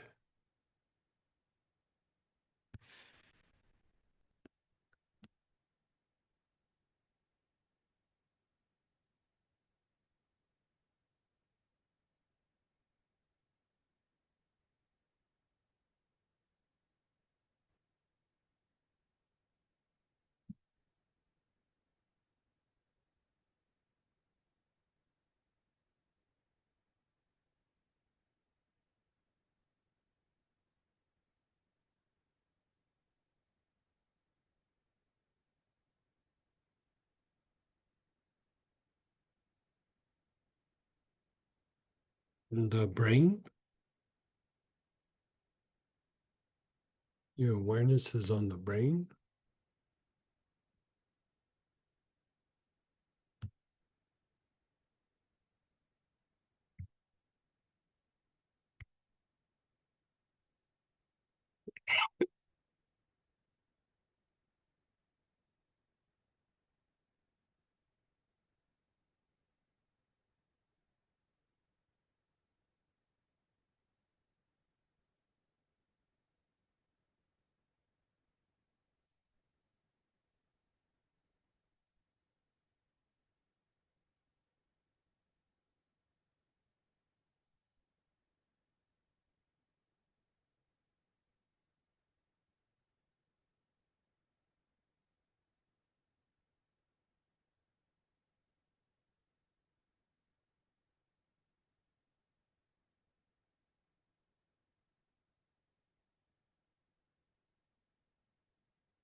And the crown.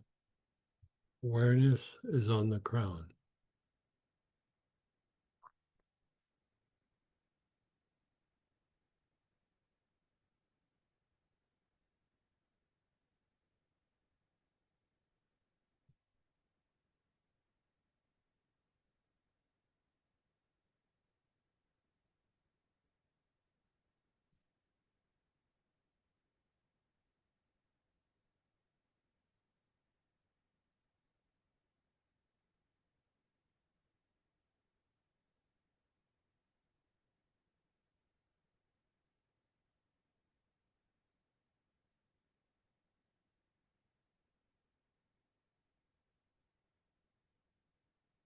And then practice spinal awareness. Your awareness is on the spine.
And then just pause and be still.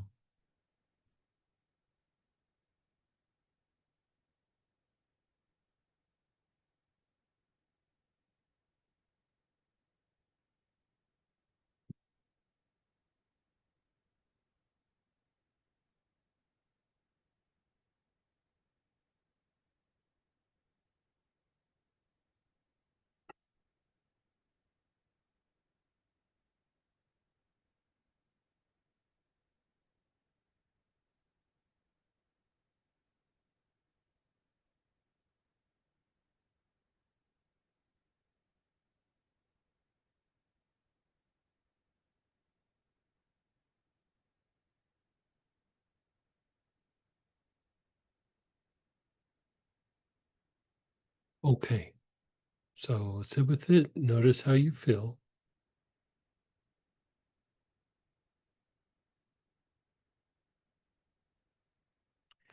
And we're going to go over to the Tuning into Your Divine Calm class. We're going to go to segment C.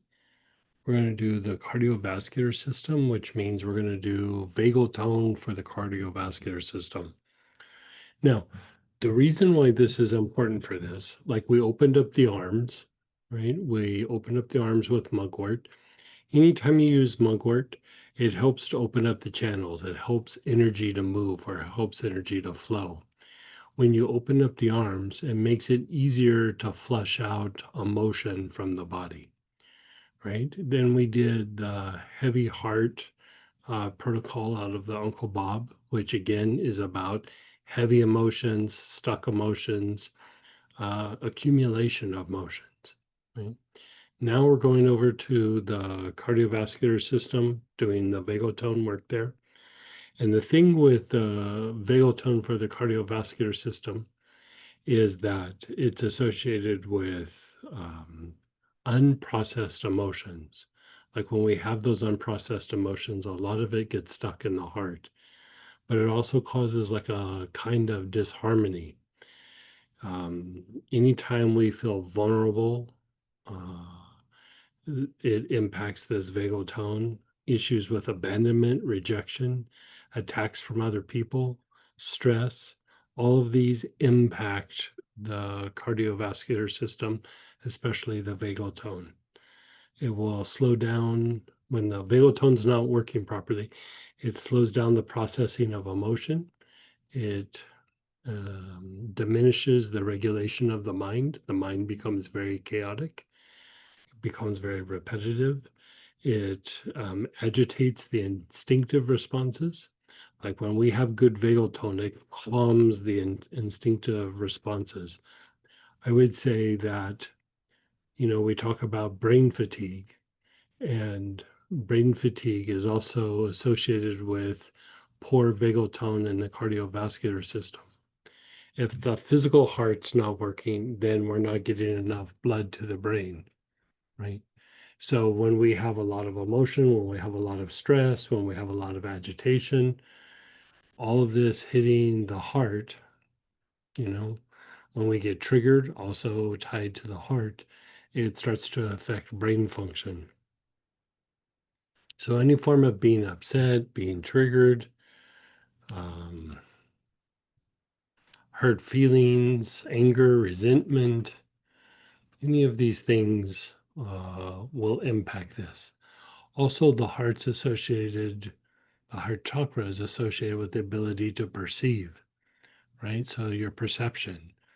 If this is off, then how the mind processes information is off.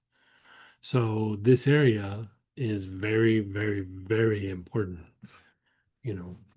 We'll be going into more depth about this as the month progresses. I mean, we're even tying this in with the Venus class next weekend, where we're dealing with peace, protection, and harmony.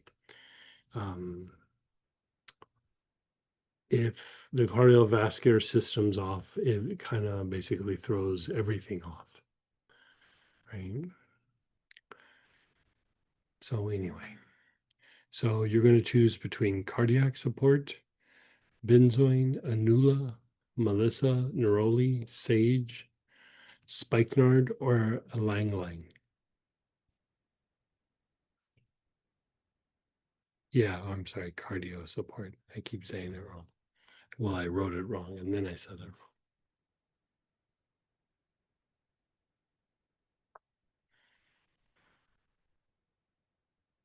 So whichever one you have,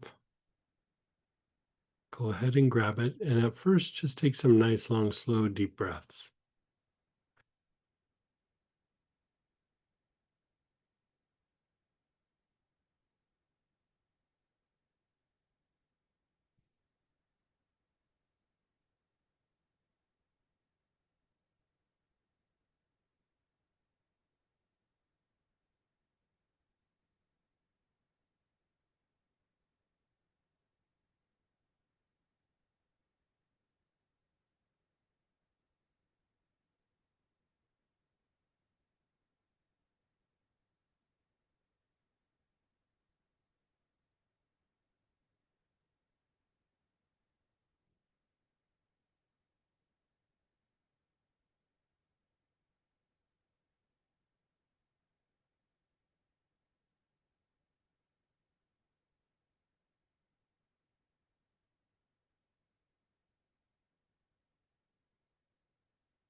And then pause.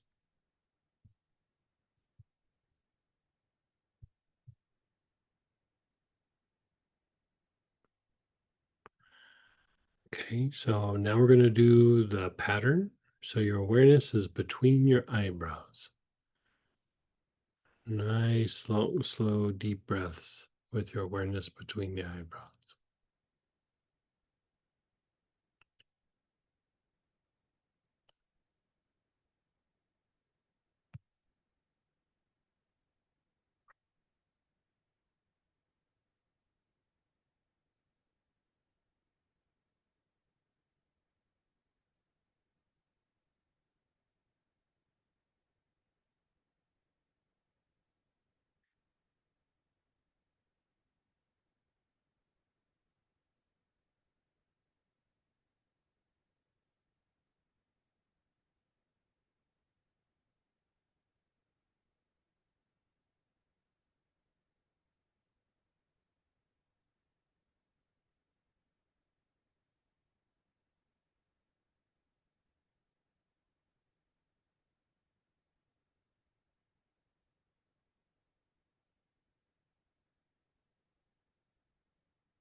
Your awareness is on your throat.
Your front heart.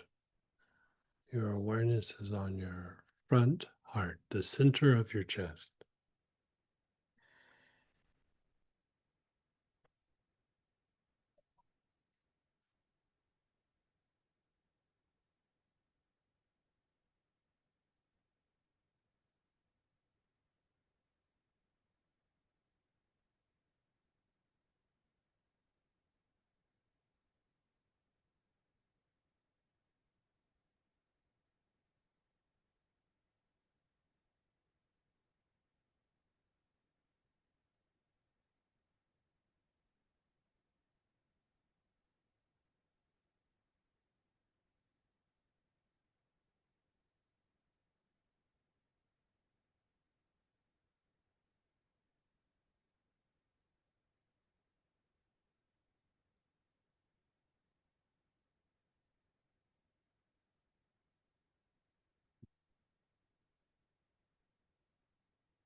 And back heart.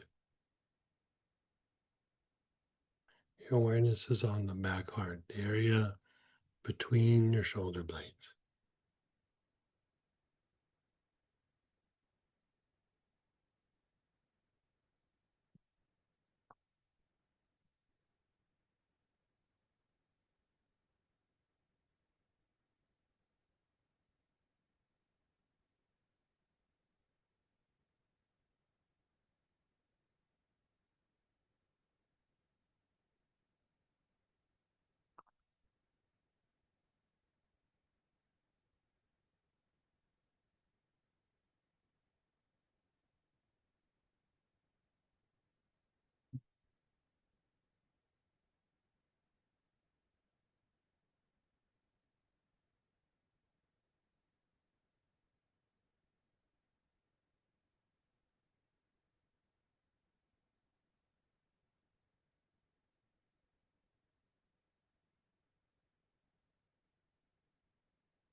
Your awareness is on the back solar plexus, so below the shoulder blades.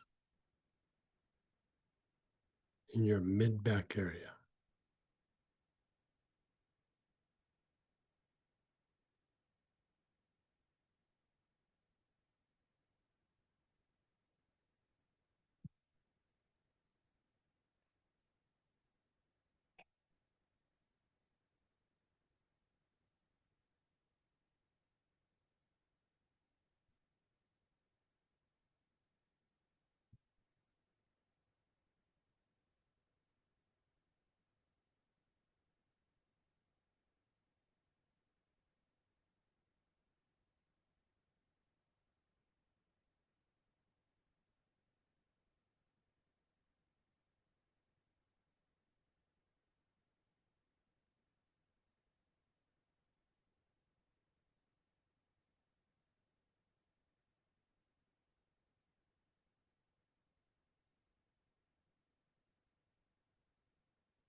And then the low back, the back side of the navel.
And then the bottom of the tailbone.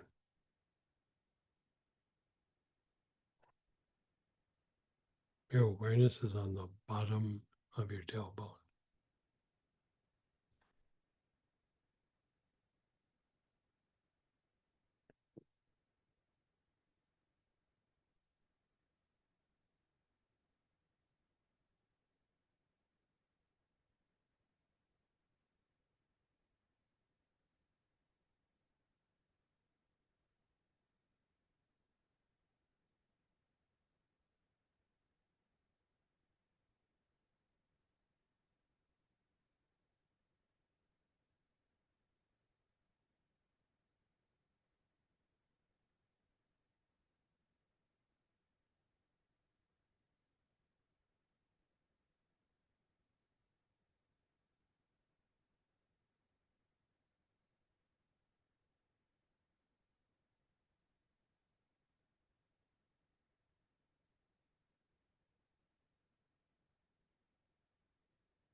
And then pause and be still.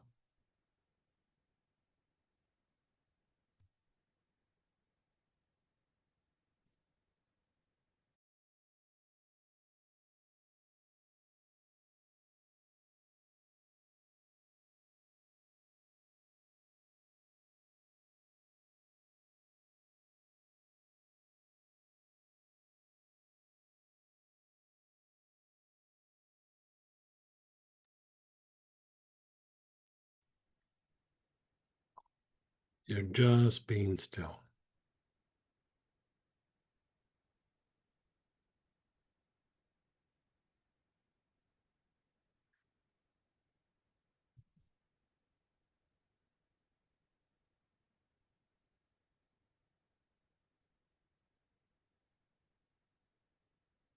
Just close your eyes for a moment.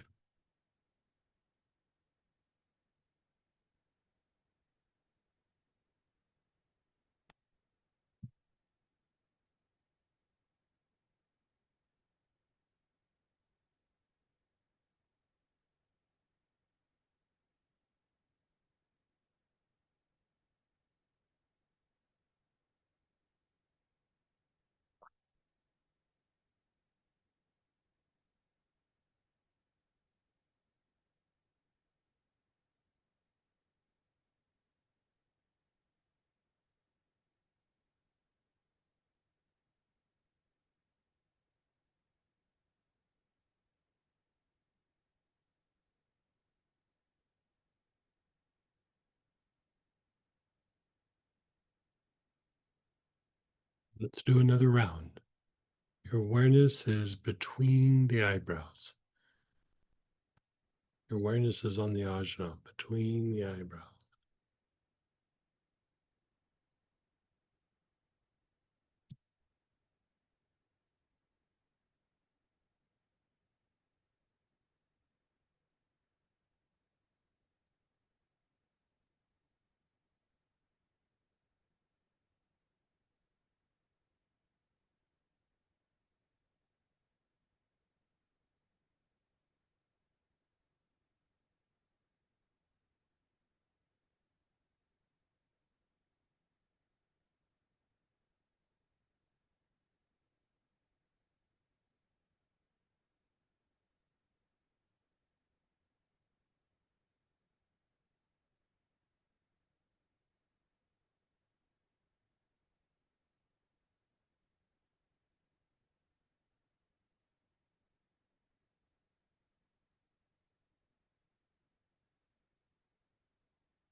Your awareness is between the eyebrows.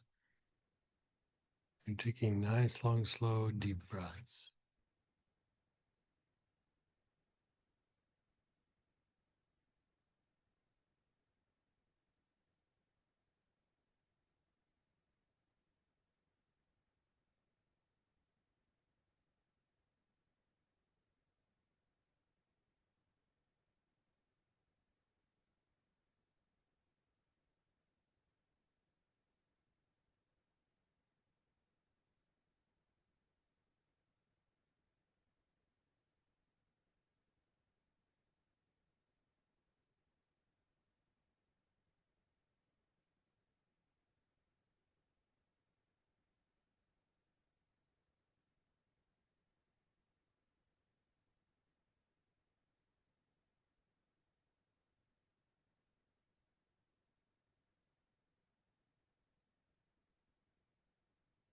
Your awareness is on the throat.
Your awareness is on the front heart, center of your chest.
Don't, in the front heart, you're taking nice, long, slow, deep breaths.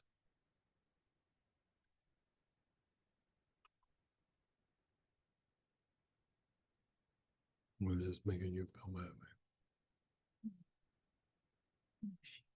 What's it? Mushy, mushy, mushy. Your awareness is on the back heart, the area between the shoulder blades.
Your awareness is on your back heart. You're taking nice, long, slow, deep breaths.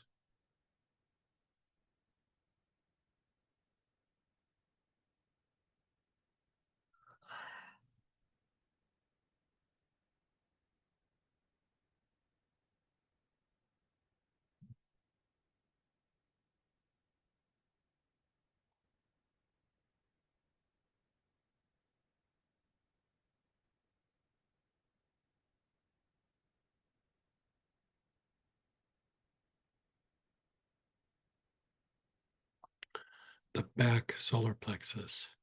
Your awareness is on the back solar plexus.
And the awareness is on the low back, your Mingmen.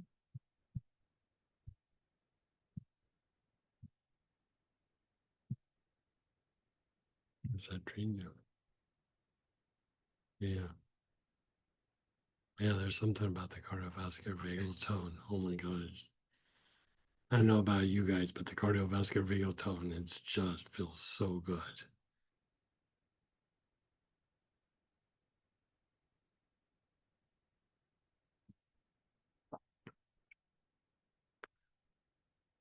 And then the bottom of the tailbone.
Just pause and be still.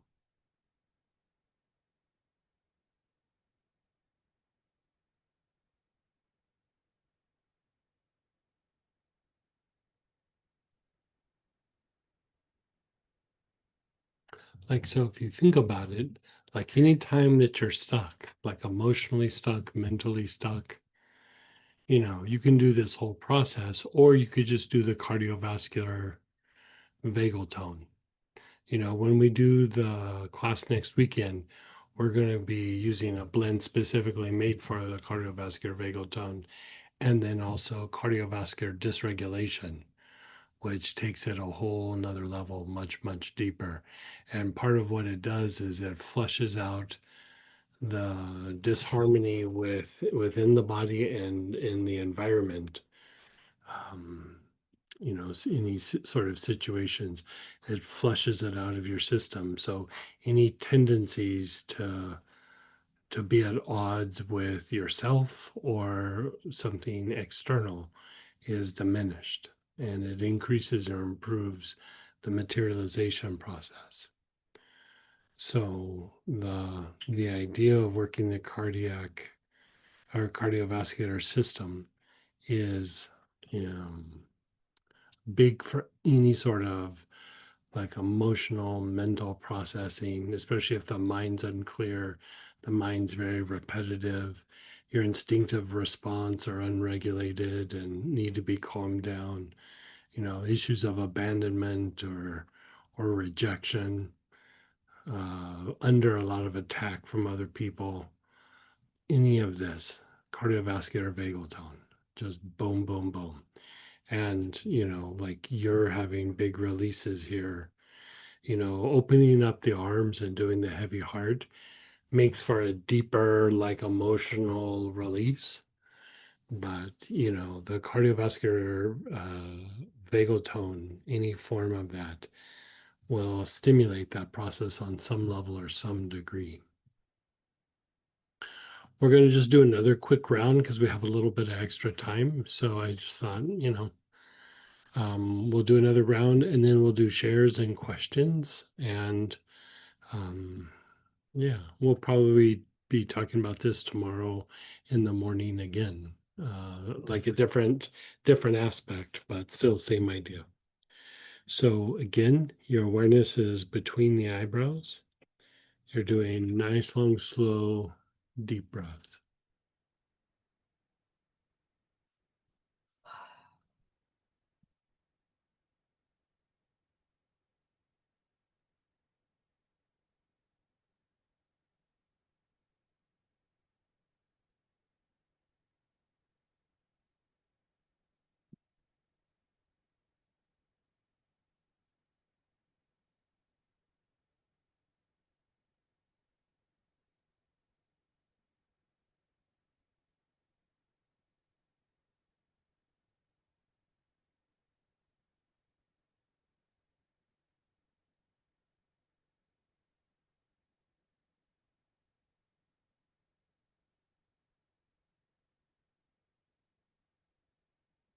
Nice, long, slow, deep breaths.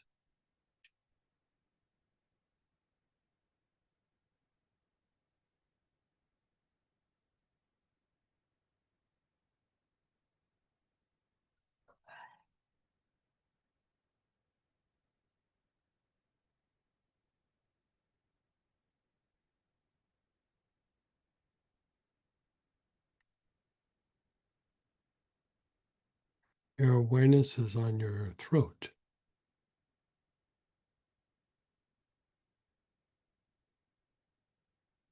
Nice, long, slow, deep breaths with your awareness on your throat.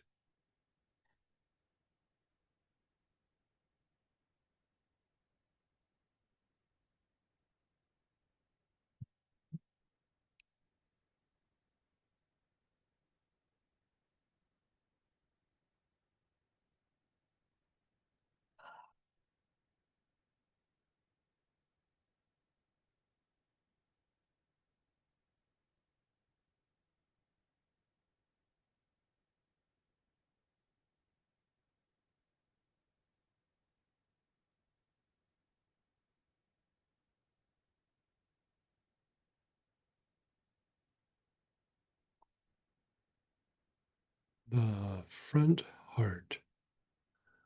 Your awareness is on the front heart.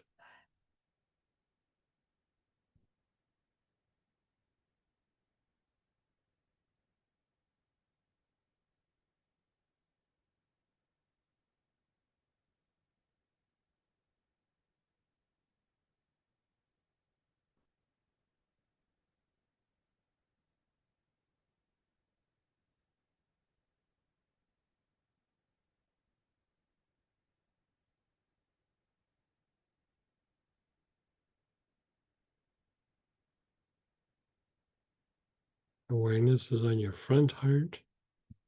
You're taking nice, long, slow, deep breaths.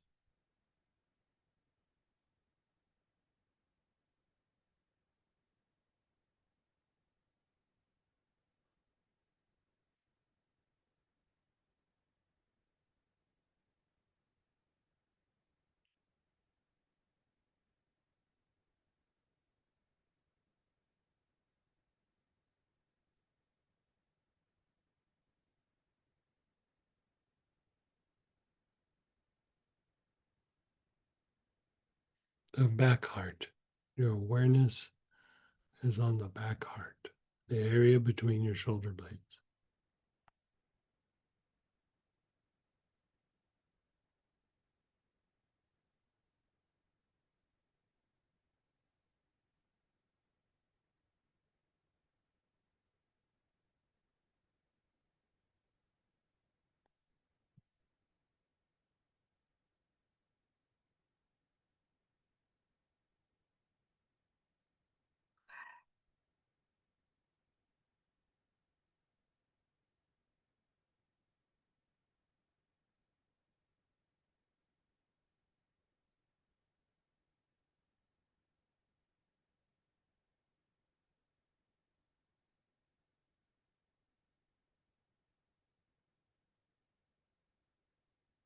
your back solar plexus. Your awareness is on your back solar plexus, your mid back area below your shoulder blades.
Your low back area, the back side of the navel.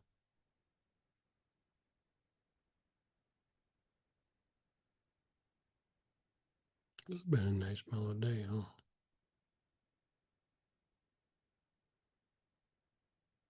Well, you had your mind. But other than that, it's a nice mellow day.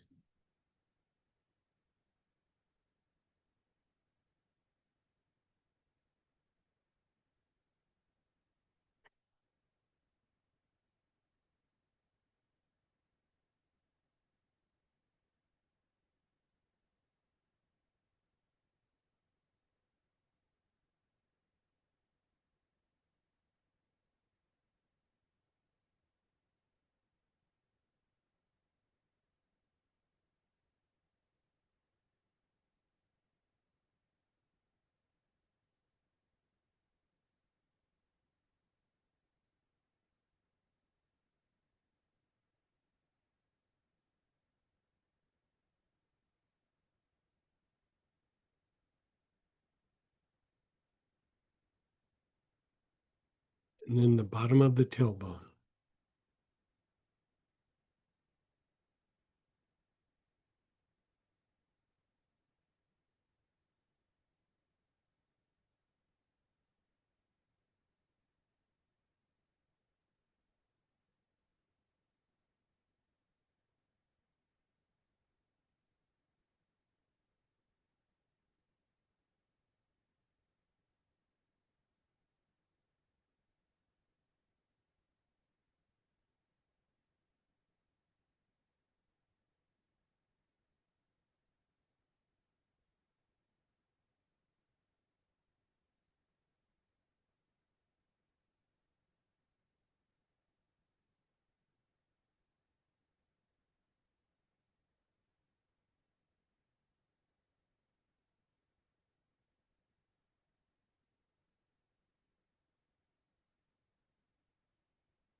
Just be still. Just let go and be still.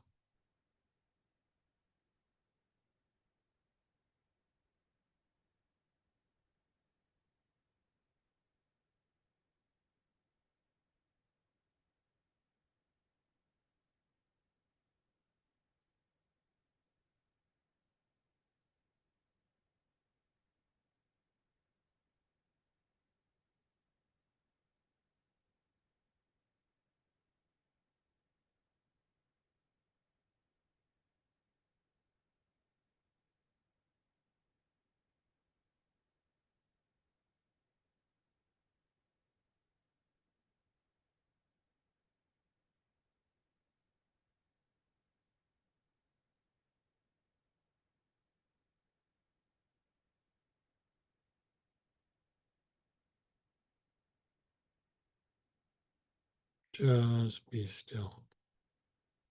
Notice how you feel your body, but especially your emotions and your thoughts.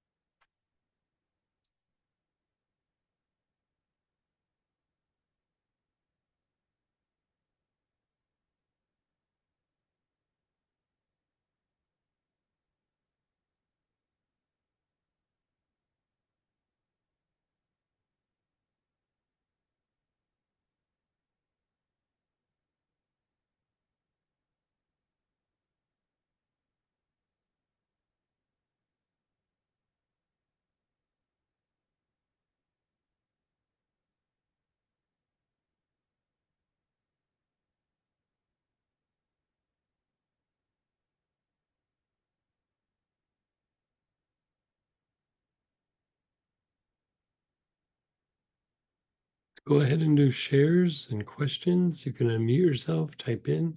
How did you do with that process? I always find it to be very, very soothing. But Yeah, go ahead, start it us, Denise. hey,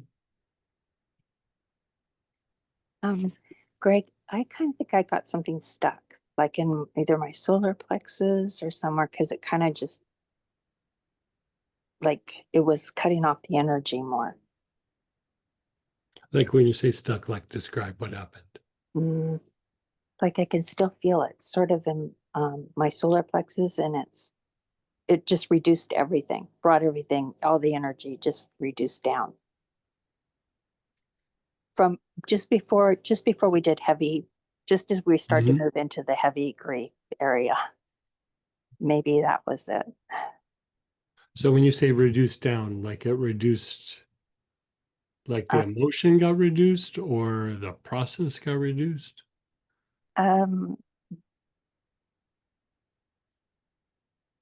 I'd say everything just kind of, I don't know how to describe it really. I've never had that happen before.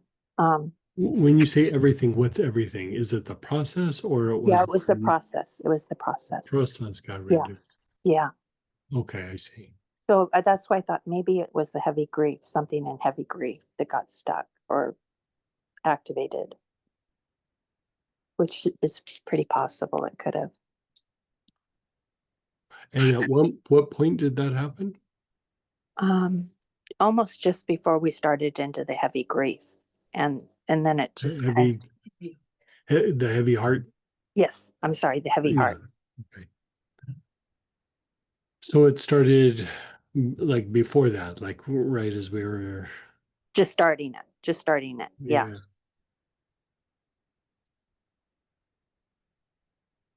And how did it feel when we did the cardiovascular vagal tone? How did that feel? Like it was reduced, like it just was not, everything got kind of just slowed way down, like thickened up. The energy just really thickened up. And that's why I said, is there something Well, maybe I don't understand when you're saying reduce, like you're saying like the emotions got reduced or the process got reduced. it felt like the process got reduced. Reduced. Normally Okay. it flows more evenly, Okay. and it was really Okay. hard to Yeah. pull Okay. things through. Does that make sense? It Mm. thickened up. I don't know how else to say it. Mm.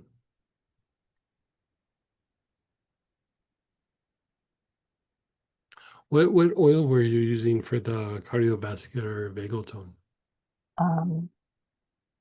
The spikenard and Melissa. Let's have you do Melissa, but on the organs of blood purification. Like Okay. the lungs, the liver, gallbladder, kidney, spleen, and do that and then report back and let's see how that makes you feel. Um, you know, Thank you. like you said, like probably something was being processed or a little bit deep or yeah. Yeah, I haven't really per se had that happen. I know some other people have it periodically. So it's lungs, liver, gallbladder, and spleen, correct? Mhm. Okay, Yes, thank you very much. Yeah. Kidneys too. And Yeah. use Melissa. Yeah. I'll have Letty or Raleigh post the pattern for the Yeah. Thank, presentation for you. thank you. Thanks, You Sam. should. And go ahead, Paulina. Hey, Hi, Greg. How hey. are you? I felt very good. I couldn't breathe like all long, but after doing the protocol, Mhm. now I can breathe completely, no? Because sometimes I cannot breathe all the way. Okay. And at what part did it feel like your breathing started getting better? Like the first part or the part where the second part in the Uncle Bob, or was it I this think the last part? second time, The second the part. second time. Yeah. Yeah. Maybe what oil did you use for that? Eh, Lang. Lang. Ling Ling. Um, let's maybe have you do Ling Ling on the arms and legs. Like just, how we did it with mugwort. Go back and revisit that with Lang Lang. Mhm. Yeah, should like kind of help all that. Okay, okay, because I now I feel like a resonance of a little bit of anxiety, not in my plexo, in my stomach. Yeah, I think if the Lang Lang on the arms and legs should help.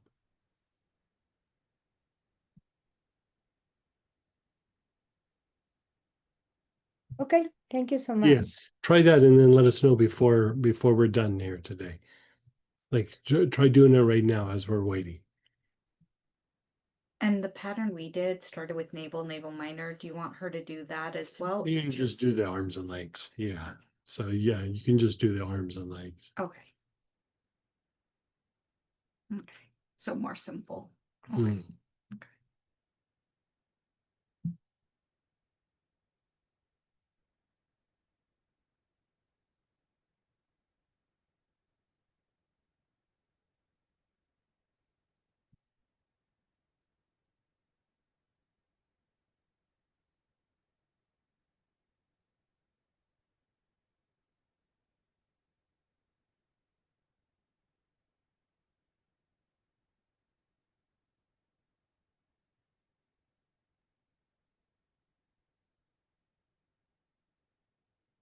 Well, I know you said it was a chill day, but I have to say I felt like it was more of a all over the place Yeah, you had a day, moment where it was actually. pretty intense there. Like, Yeah, I thought, I was so excited about this class and doing the mashup of all three. I was like, this is just going to be like candy. And I was like, oh no, this is work.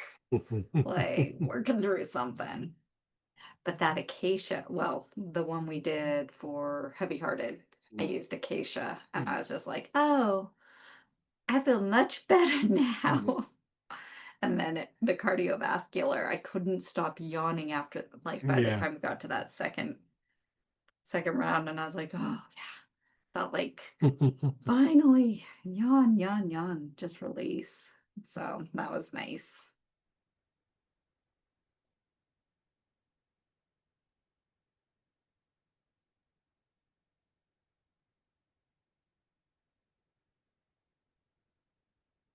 Okay, Denise, how's that going? Oh, thank you for asking. I got as far as I was just starting to do, I think, the spleen, but the minute I really started at the lungs, it lightened up. It was Yeah. something, is it grief? It must be grief in my Yeah. lungs and around I my mean, it could be grief. It could be other things too. And sometimes we have even emotions from others. Because the thing with that heavy-hearted component, but even the flow of the arms and the legs is that you're fleshing out homeostatic emotion. And so, yeah, it could be sadness and grief. It could be agitation. It could be being upset. Like, it could be just like a mishmash of things. But like when it accumulates in the body, it affects not only how we think and feel, but it also affects our physiology. So what you're doing there is you're trying to flush out the things that would make you more predisposed to having dysregulation in the sympathetic nervous system or the fight flight mechanisms. And so, uh, Yeah, I think things that just was could have it. got stuck or something, you know what I mean? Who knows? But like any time, like here we know that we're working with emotion, and any time that you're dealing with like homeostatic emotion, one of the areas to look at is always the organs of blood purification. And so, we didn't necessarily work that in this process, where we're letting the oils do some of it, and we were letting the cardiovascular vagal tone be like part of the processing. But you already started having some sort of glitch before we even got very far. And so, Yes. opening up the arms and legs, I mean, that whole thing with the mugwort on the arms and legs, it makes things move.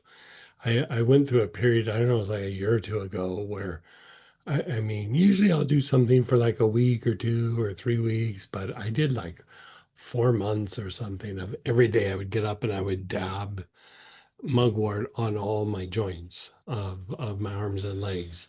And it just kept moving stuff. I kept flushing things out. And, you know, I don't know. Like, I don't think we need to do that all the time, but from time to time, it's kind of a nice thing to do. And if you think about, like, it helps to activate the chakras, and it opens up the energy channels, the meridians. And if you step back and set aside that it was mugwort, anytime that a chakra activates, it means increased soul contact. I mean, that's bottom line what it means. And so when you're opening things up, the arms and the legs, and we didn't go through the chakras with the mugwort, but as soon as you start working with mugwort, it usually starts to do that. You're bringing in more essence. And so basically, it's the idea of displacement. You're displacing those lower vibrational energies, the physical blockages, the stress, the dysregulation in the nervous system, the old emotions. And so, maybe not so intensely, but like maybe you still do that a little bit every day just to kind of keep flushing that stuff out. No, I will. I'll do the arms and legs with the mugwort again, Mhm. and then I'll do the blood purifications with the Melissa Sure. another time or two because it really did. I think I think when you started talking, you got a little ways into it just now.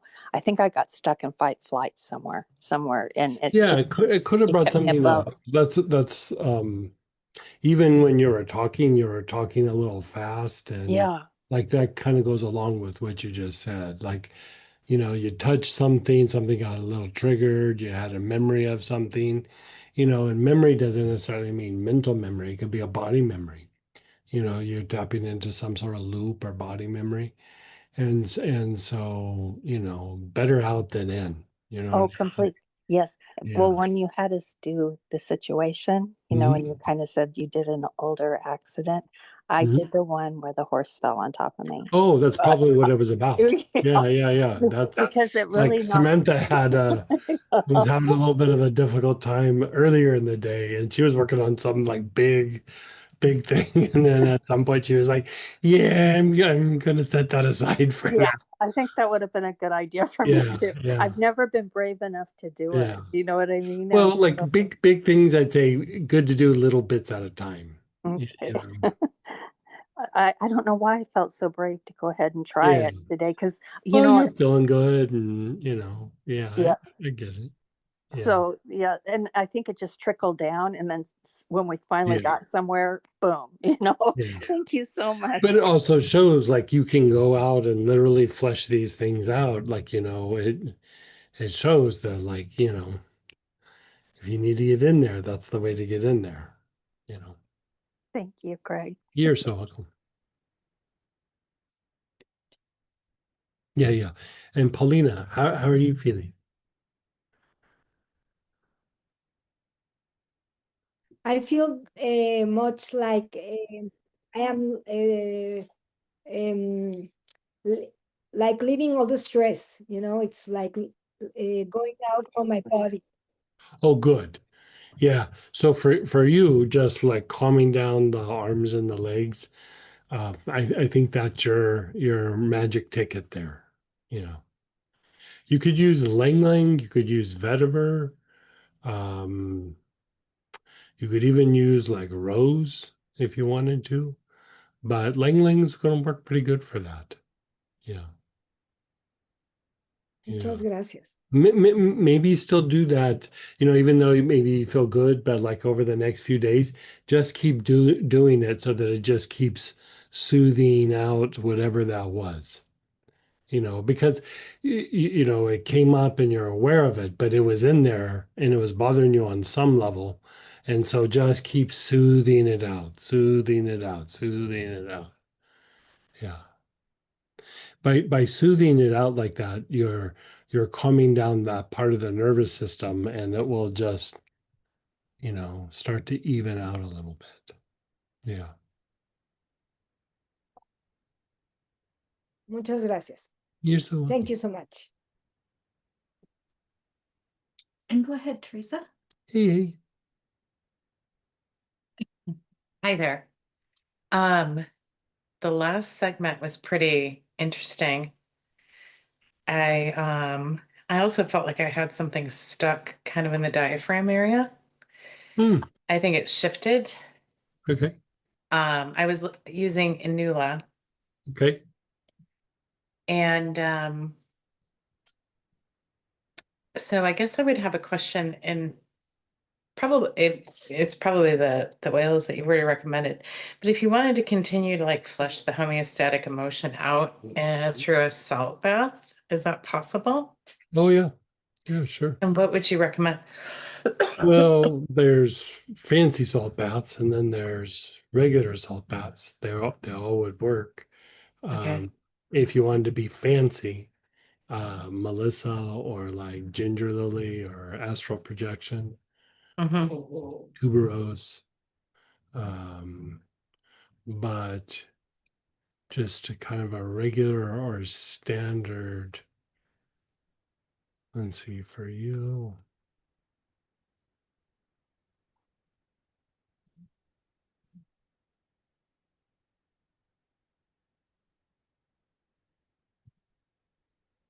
Hmm.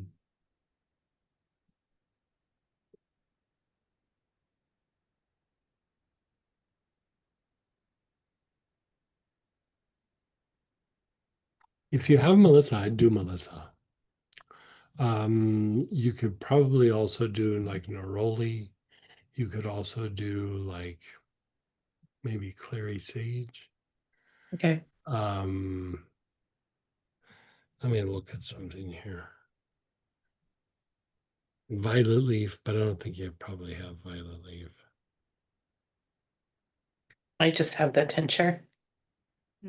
Oh, good for you, really. Good, Yeah. good job. So would the tincture help then? Yeah, probably would. Because the thing with violet leaf is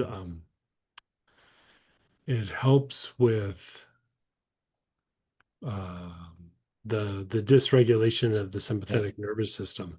And so anytime anytime we're dealing with any sort of homeostatic emotion, I mean, part of it is the nervous system is dysregulated.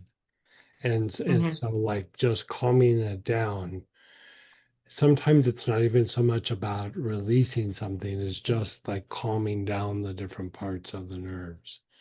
Um, Mm-hmm. you probably could do vagal tone would probably work. Cypriol, again, probably one you don't have. Um, Vetiver might work. Okay. Even inhaling hyssop might work. Okay. But so you could do that in a salt bath, but I'd even do the thing where you do the organs of blood purification. with any of those? Yeah, I again, I'd probably do Melissa, Neroli, or Tuberose right off the bat with that, Hmm. just because they're just so soothing. They're so soothing. Okay. Ginger Perfect. lily, you could do it with ginger lily as well. But Okay. if you didn't have any of those, any of the things we mentioned would work. Okay. No, I have those. I could do those Yeah. for inhalation. Yeah.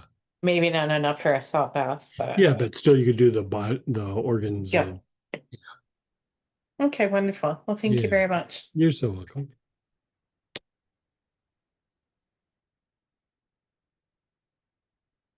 And I just meant to tell everyone, maybe we'll do this tomorrow, but I think how you have it set up is if they really like a part and they want to edit it out, they could let me know Yeah, and I can totally. edit it out for them. Totally, So totally. we'll probably start that tomorrow, guys. But if there was something today you really liked, didn't keep track of the times very well, but you know, if something really hit you. We'll do a thing with blood purification tomorrow too. Like maybe we'll just do cardiovascular, vagal tone, and do like a deeper soothing thing. Yeah, that's a good idea. Okay. Yeah. So I think that's it for today, though. Okay, you guys. So we'll see you in the morning at 10 a.m. Central Time, and we'll hit the ground running. Thank you both so You're much. so welcome. Yeah, glad you're doing better.